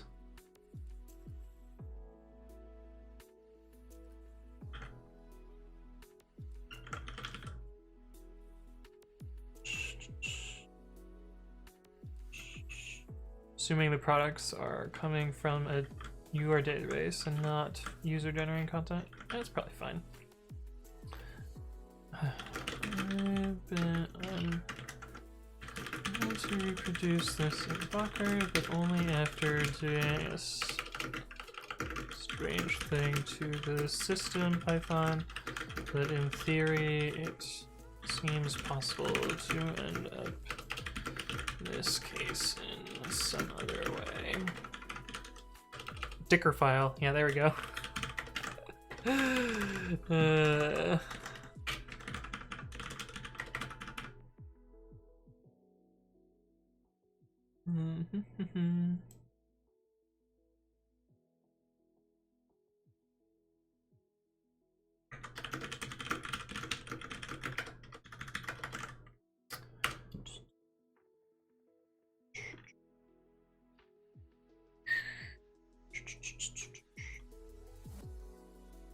Okay, cool. We have this reproduced.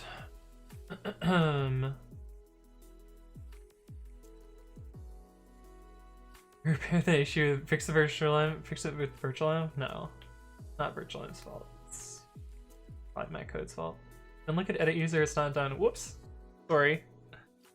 Seven Broken Mirror says output buffering would make that much more readable, or at least more at least. What?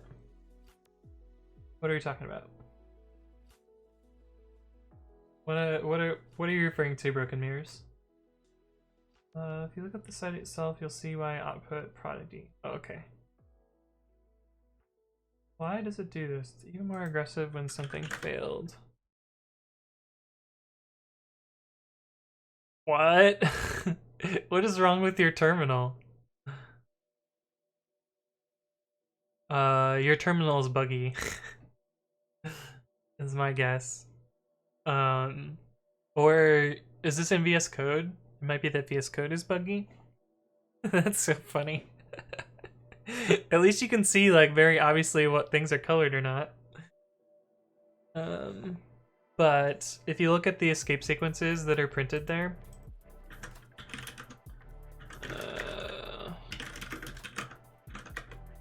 run just one hook.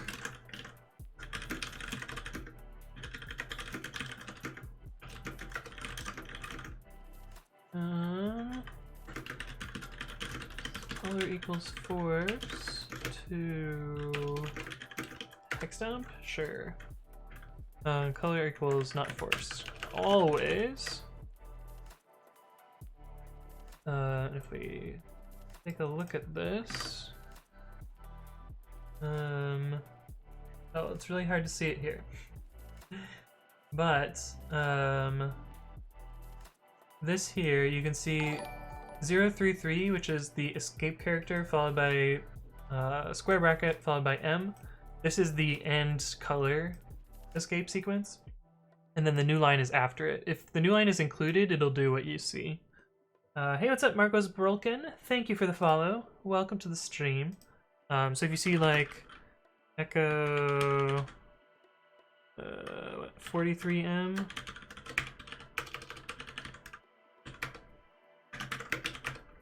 Yeah, it's yellow. Let's pick green? Sure. So you can see, like, if I have the escape inside the new line, it'll do that. Or, yeah. But if it's outside the new line, you'll get the full blank line there. So whatever terminal emulator you're using has a bug, I would assert.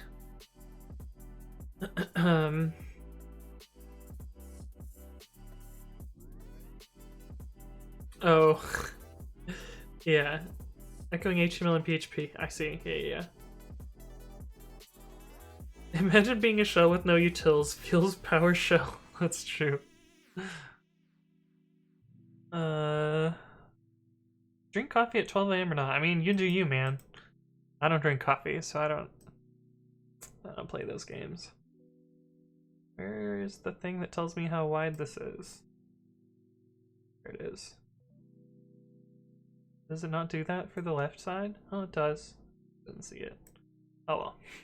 Such is life. Okay, cool. So I have a reproduction in both ways, showing that the performance is problematic and that the bug exists. Now I have to figure out how I want to fix this. And the way I was thinking of fixing this is kind of two different ways.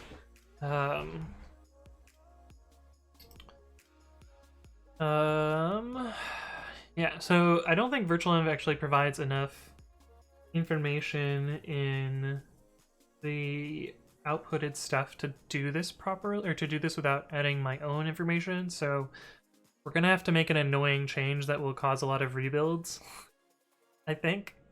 Or if we don't want to cause rebuilds, we can fall back to the original code.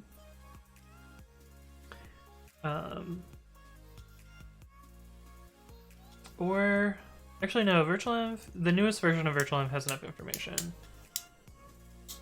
Anyway, so what I'm gonna probably be doing is, if you call version in for Python, it'll tell you the full version along with the date that it was built at. Now, does this do it on the Windows? Python version. It does also. Cool. And I should be able to compare this against the executable that it was built with, and compare the two.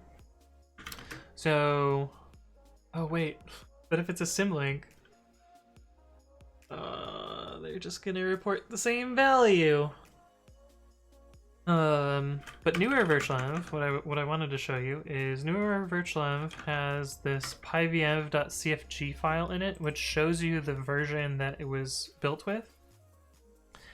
And I think I should be able to compare against this and make sure that it's the same as that, and if it's not, then do it rebuild.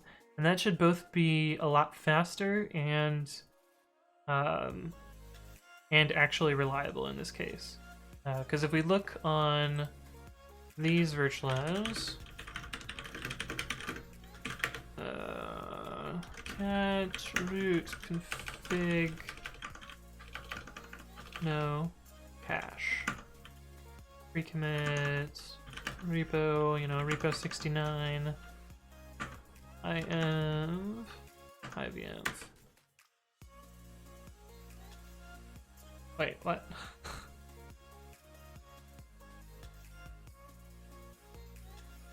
Wait, what? No. What?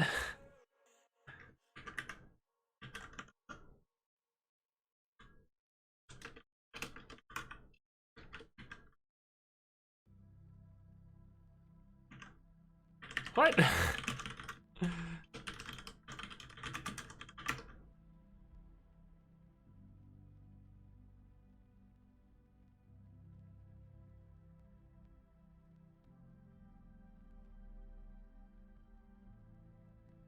Oh, this was when it was working. This was when it was working. Okay. There was a failed build. This is the failed build. Right.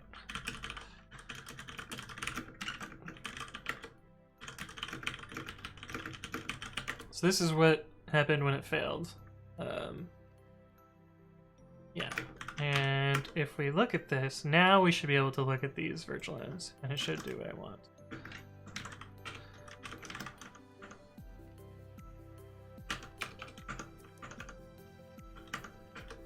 Okay, so this is where it says it's 369. But if we look at this same executable and print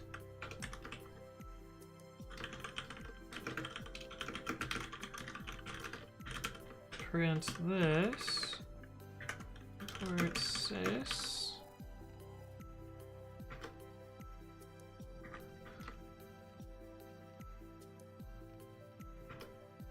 so this is where we can see that it goes from 369 final 2 to 382 final 0. And I'll be able to compare those two. And that should be sufficient to do health generation here, ideally. OCD Windows again? What's messed up? Did I mess something up? Marcus Shiva says, what are you using for generating that performance graph? Two tools. Two tools? Three tools. So the first was cprofile. Python-mc profile -o log2. Well, we can just do log2.pstats. Which precommit run. So this is what I did to generate the pstats file, and then I use this tool called gprof2dot, but I'm using a fork of it.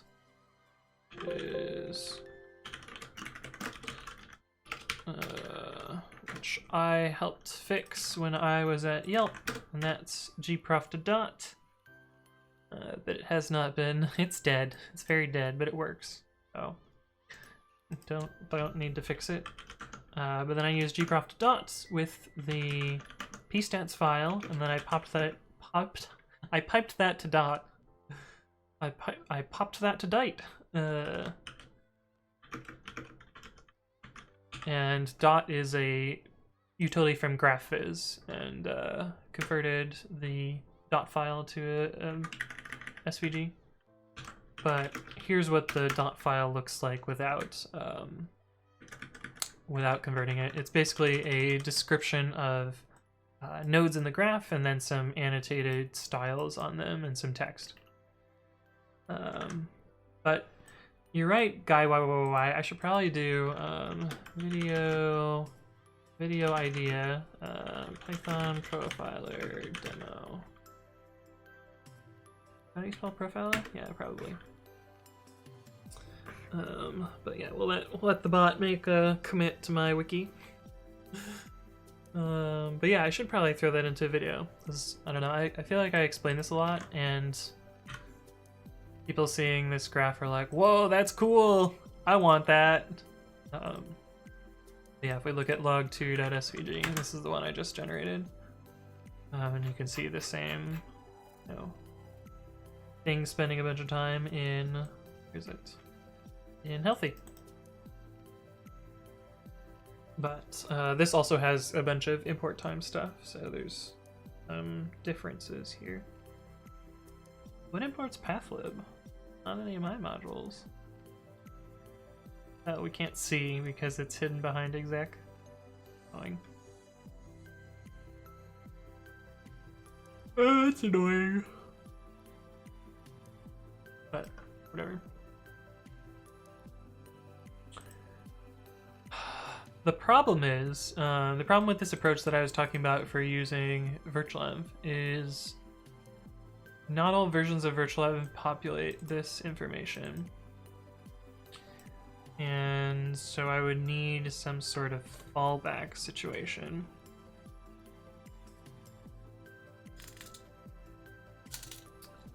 Yeah. And I don't want to write this file myself because I think it changes how Python executes. So I would need to write out my own configuration for old versions of virtualenv. And do I even want to support old versions of virtualenv? I could just say fuck it and require virtualenv 20. How long has virtualenv 20 been out?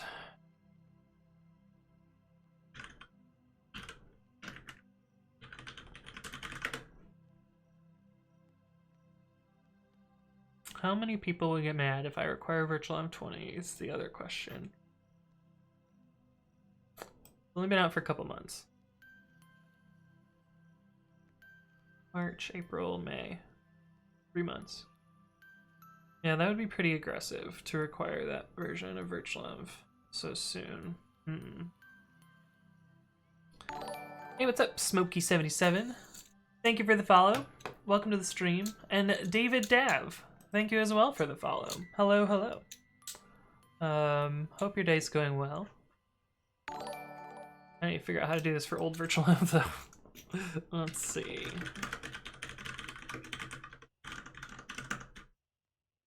Oh, for old virtualenv,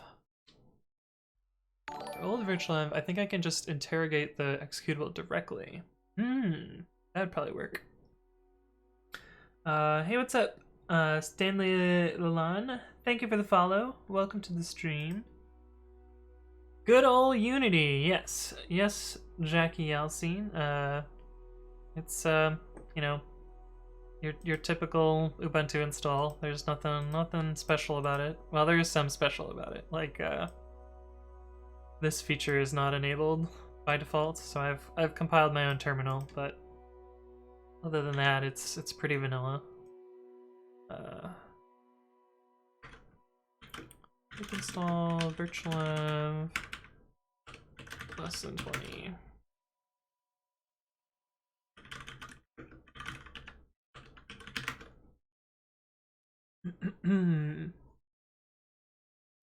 Also, hello to all the people that just joined. How's it going? The server says there's no backn or backr backn. Oh, you mean in the hex temp that I had before? Go. Hit this tab. Yeah. So there is a backn here, but it's outside of this loop, and echo by default puts a new line at the end. If we want to make this more exact, we would do this.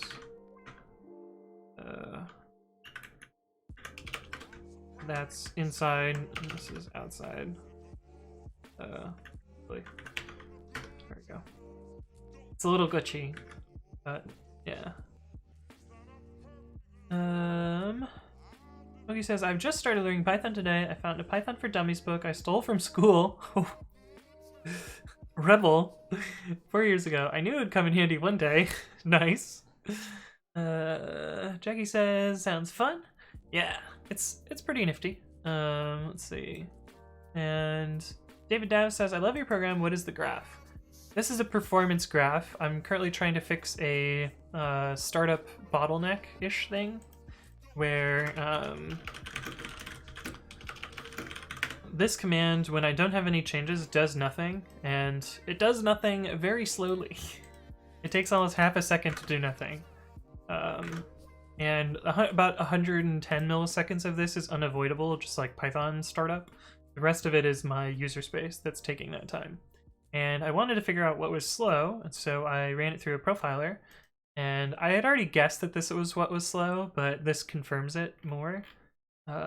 You can see I spend 69% of my time in this healthy function, and I'm trying to both figure out how to make it more correct, because there's also a bug in that function, and make it more correct and make it faster. I think I can get it down to being like a couple milliseconds instead of a couple hundred milliseconds, which will be good. Smokey says, what are you making? I'm working on that problem that I just described, but the tool that I'm hacking on is called Precommit, and it is a tool that I created. It is a linter and code formatter and GitHook management framework thing. The TLDR is you set up a configuration file which has like tools and versions and the specific tools that you want to run. So in this case, it's some that are provided by me for pre-commit hooks, but also the popular Python code formatter called Black. And it knows how to set up GitHook scripts and install those tools and run them on the files in your repository. And yeah, that's pre-commit. It's my baby. It's probably what I spend the most time working on, and I'm the most proud of. That's what we're working on today. Is it missing in VS Code's terminal? It shouldn't be. It's probably just that VS Code is interpreting wrong, or PowerShell is interpreting it wrong. Hey, what's up? SSH44222? 2D2. Yeah, that's how you say 22. Oh boy. Thank you for the follow. Welcome. Smokey says, is Python the best language for making tools? I don't think there's a best language for doing anything, really. Python was just convenient for me when I was writing the tool, but it works out. David Dash says, how can you build that graph? A set of 3 commands. This is cprofile, which is a tool that does profiling of Python. I'm outputting to a pstats file, which is a binary format that represents the calls and the amount of time that it took. And then this is the executable that I ran. And then I used a tool called gprof.dot. And that takes in the pstats file. This is saying prune the graph to only look at the main function defined in the main module on line 181. And this outputs a dot file, and dot is a tool from GraphViz, and that converts the dot file into an SVG. And then I opened it in Firefox. That's how I got that. But basically those 2 commands. I'm probably going to put together a video that describes that, because I have a series of videos on youtube.com/AnthonyWritesCode, which goes over some like me explaining stuff like this. So if you want to, I didn't want to do that. I want to click on the playlist. Play all. Where's the view full playlist? There we go. So these are like similar to how I answer questions in chat. Like I throw together videos that explain various topics. So I'm gonna make one about that eventually. But anyway, oh boy. Hey, what's up, Bharat Kaluri? Sorry, I probably butchered that, but thank you for the follow. Welcome to the stream. And Art Hugler says, what is your keyboard model? So there's a Bang keyboard and Bang keyboard 2, which talks about my keyboards. And I actually have keyboard 2 with me now that I've been laid off because I went and fetched it. But this is keyboard 1. This is keyboard 2, which is a 2-key keyboard. It's cute. It does its job. Micro USB, just 2 caps. But yeah, that's keyboard 2, and it actually lights up if you look at the picture here. But I don't have it plugged in. But I couldn't leave that at the office. Had to make sure I went and fetched that one. But Marco says Anthony Dry principle. What are you talking about? Why do you keep saying dry for principle? I actually think dry is kind of an anti-pattern. It causes people to make code that's more like strung together and harder to understand. And like, you know, people reach for it more often than they need to. Doing binary data entry, yeah. You know, pressing 1 and 0 on a keyboard. So the reason that I made this keyboard, it's a stupid reason. My work laptop, well, the laptop that I used to have for work, had a play and pause media key on it, but I dual booted. It was a MacBook, and I dual booted Linux Ubuntu on it, and for whatever reason, Xserver would crash when I plugged in 2 monitors, and instead of debugging Xserver, I just closed the lid and said, fuck it, it's good enough.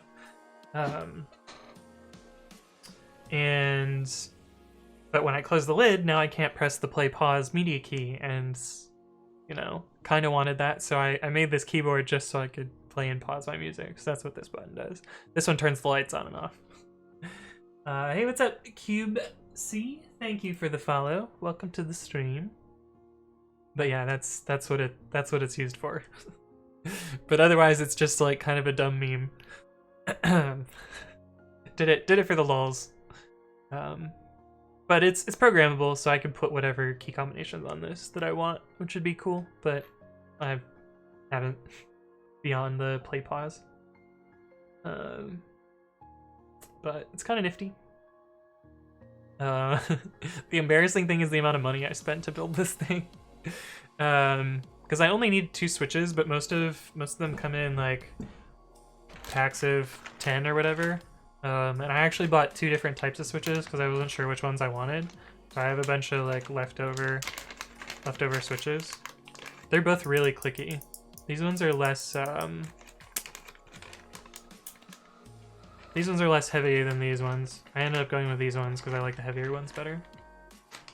And then like I bought a bunch of caps too, and the kit itself was like, I don't know, like $18 or so.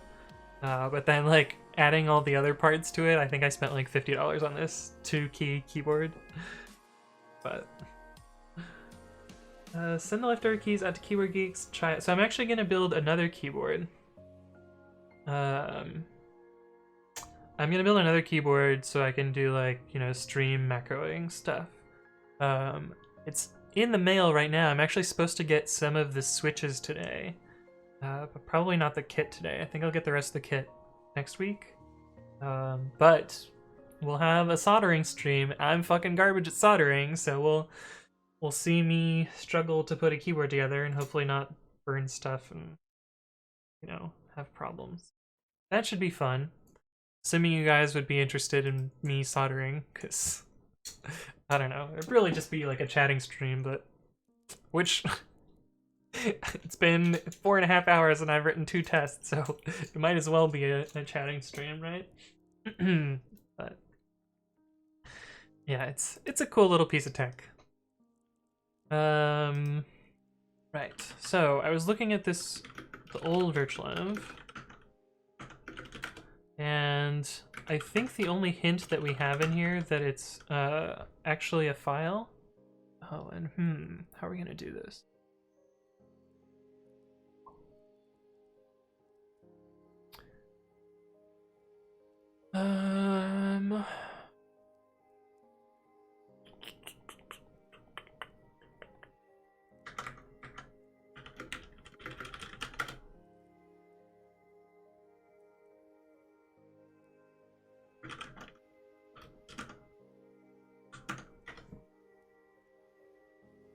Oh, so we don't even know here.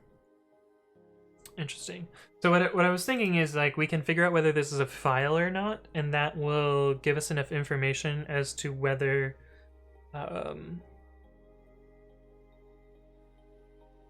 it's new or old virtualenv, or if it's new virtualenv but the version changed.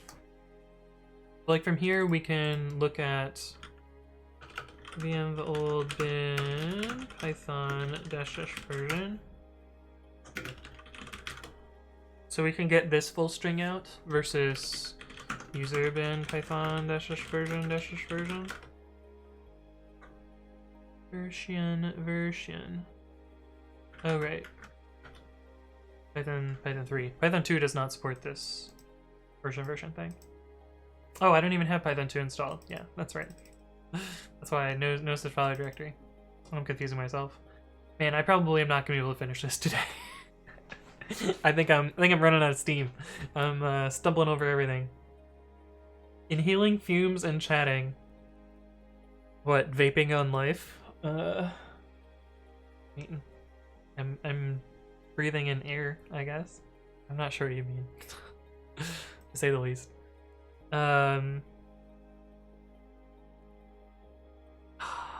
It's a bummer because I really want to fix this today, but I also feel like I don't have enough energy to do it properly and stream on this. Oh, you mean when soldering? Yeah, I'm gonna have to ventilate my room and make that happen. I think we're not gonna finish this today, unfortunately. Well, we can get started on it and see where it leads.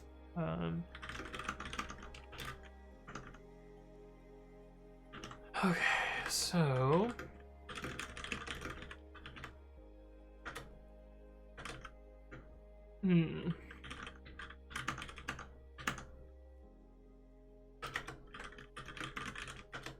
oh, and this gets reused. This gets reused.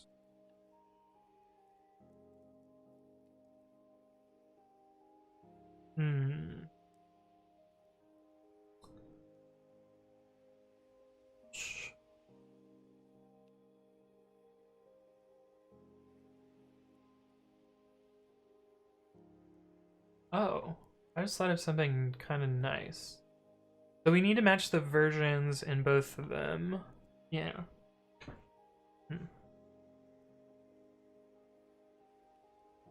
Which version stir?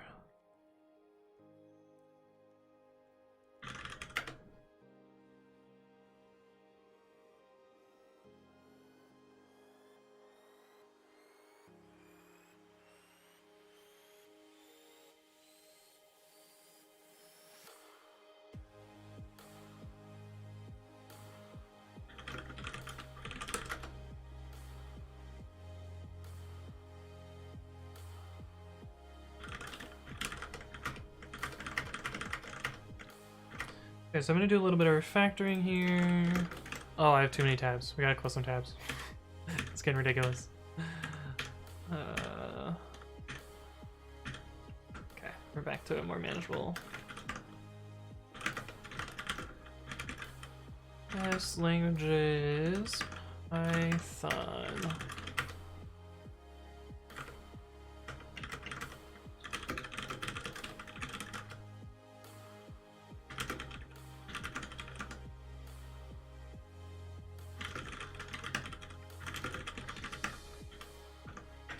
Okay, so we're gonna add another test here. Test norm version of default is sys executable.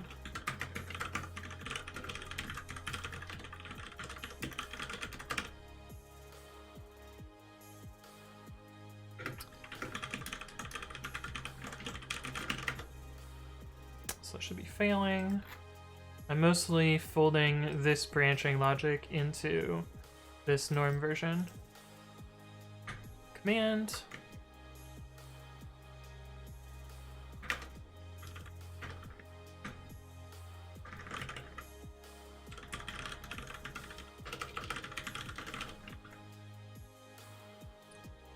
So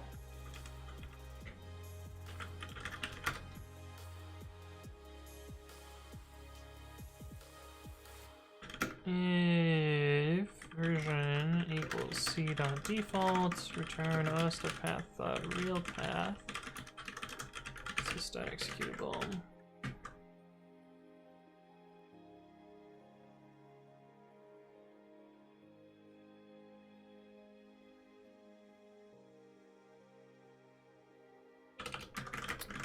doesn't make a difference here, but we can just do this.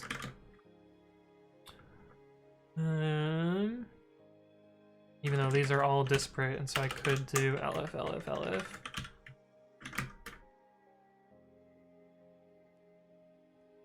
But I think we'll leave it like that.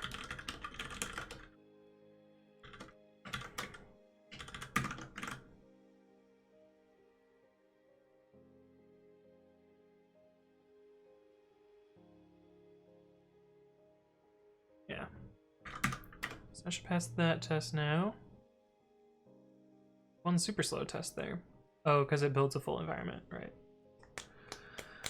So that's the first step of that.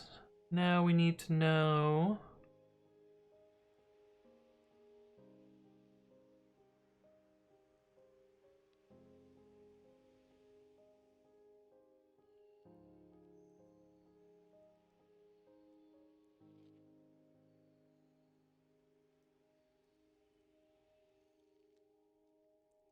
oh, this is tricky.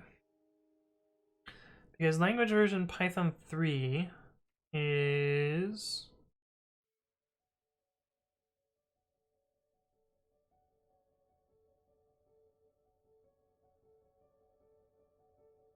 well, Python matches everything, I see. It should really auto-promote Python 3 to... Oh, this is so annoying. There's a lot of annoying stuff here to figure out. Also, there's a bug in the syntax highlighting here.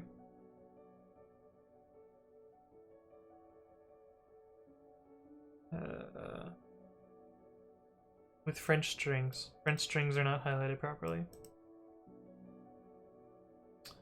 But that's not my bug, that's someone else's bug. I'm just using someone else's syntax highlighting. Oh, this is tricky. Okay, yeah, I'm definitely giving up on this for today. I'll probably work on this offline, but I'm tired, I'm hungry, and I've been streaming for 5 hours, so I'm gonna call it here. Let me do my little spiel, and then we'll send you guys off to another channel. And yeah, so if you like the content that you saw, can you guys see this? Here's my thing. Yeah, okay, you can see this. Cool. If you like the content that you saw, I upload all my previous content to YouTube, and that's youtube.com/AnthonyWritesCode, so it's the same as my Twitch channel. You can find, you know, previous streams, which are the ones in black, or my Explain series, which I've been super excited about. You can check that out there. I usually stream on Saturdays at 11 a.m. Pacific time. I announced that in 2 places. One of them is on Twitter. That's twitter.com/codewithanthony. And I usually mention something like, I'm going to be streaming in 60 minutes, and then it usually happens. And this did not happen today. I did not play with my hardware pronto, but that's fine. And I also announced those on the Discord, which is just a small programming Discord. There's some nice programming memes there and some, you know, nice people that answers questions and stuff, but it's kind of a cool little community. But yeah, feel free to join that if you would like. But yeah, I'm gonna go find someone to raid.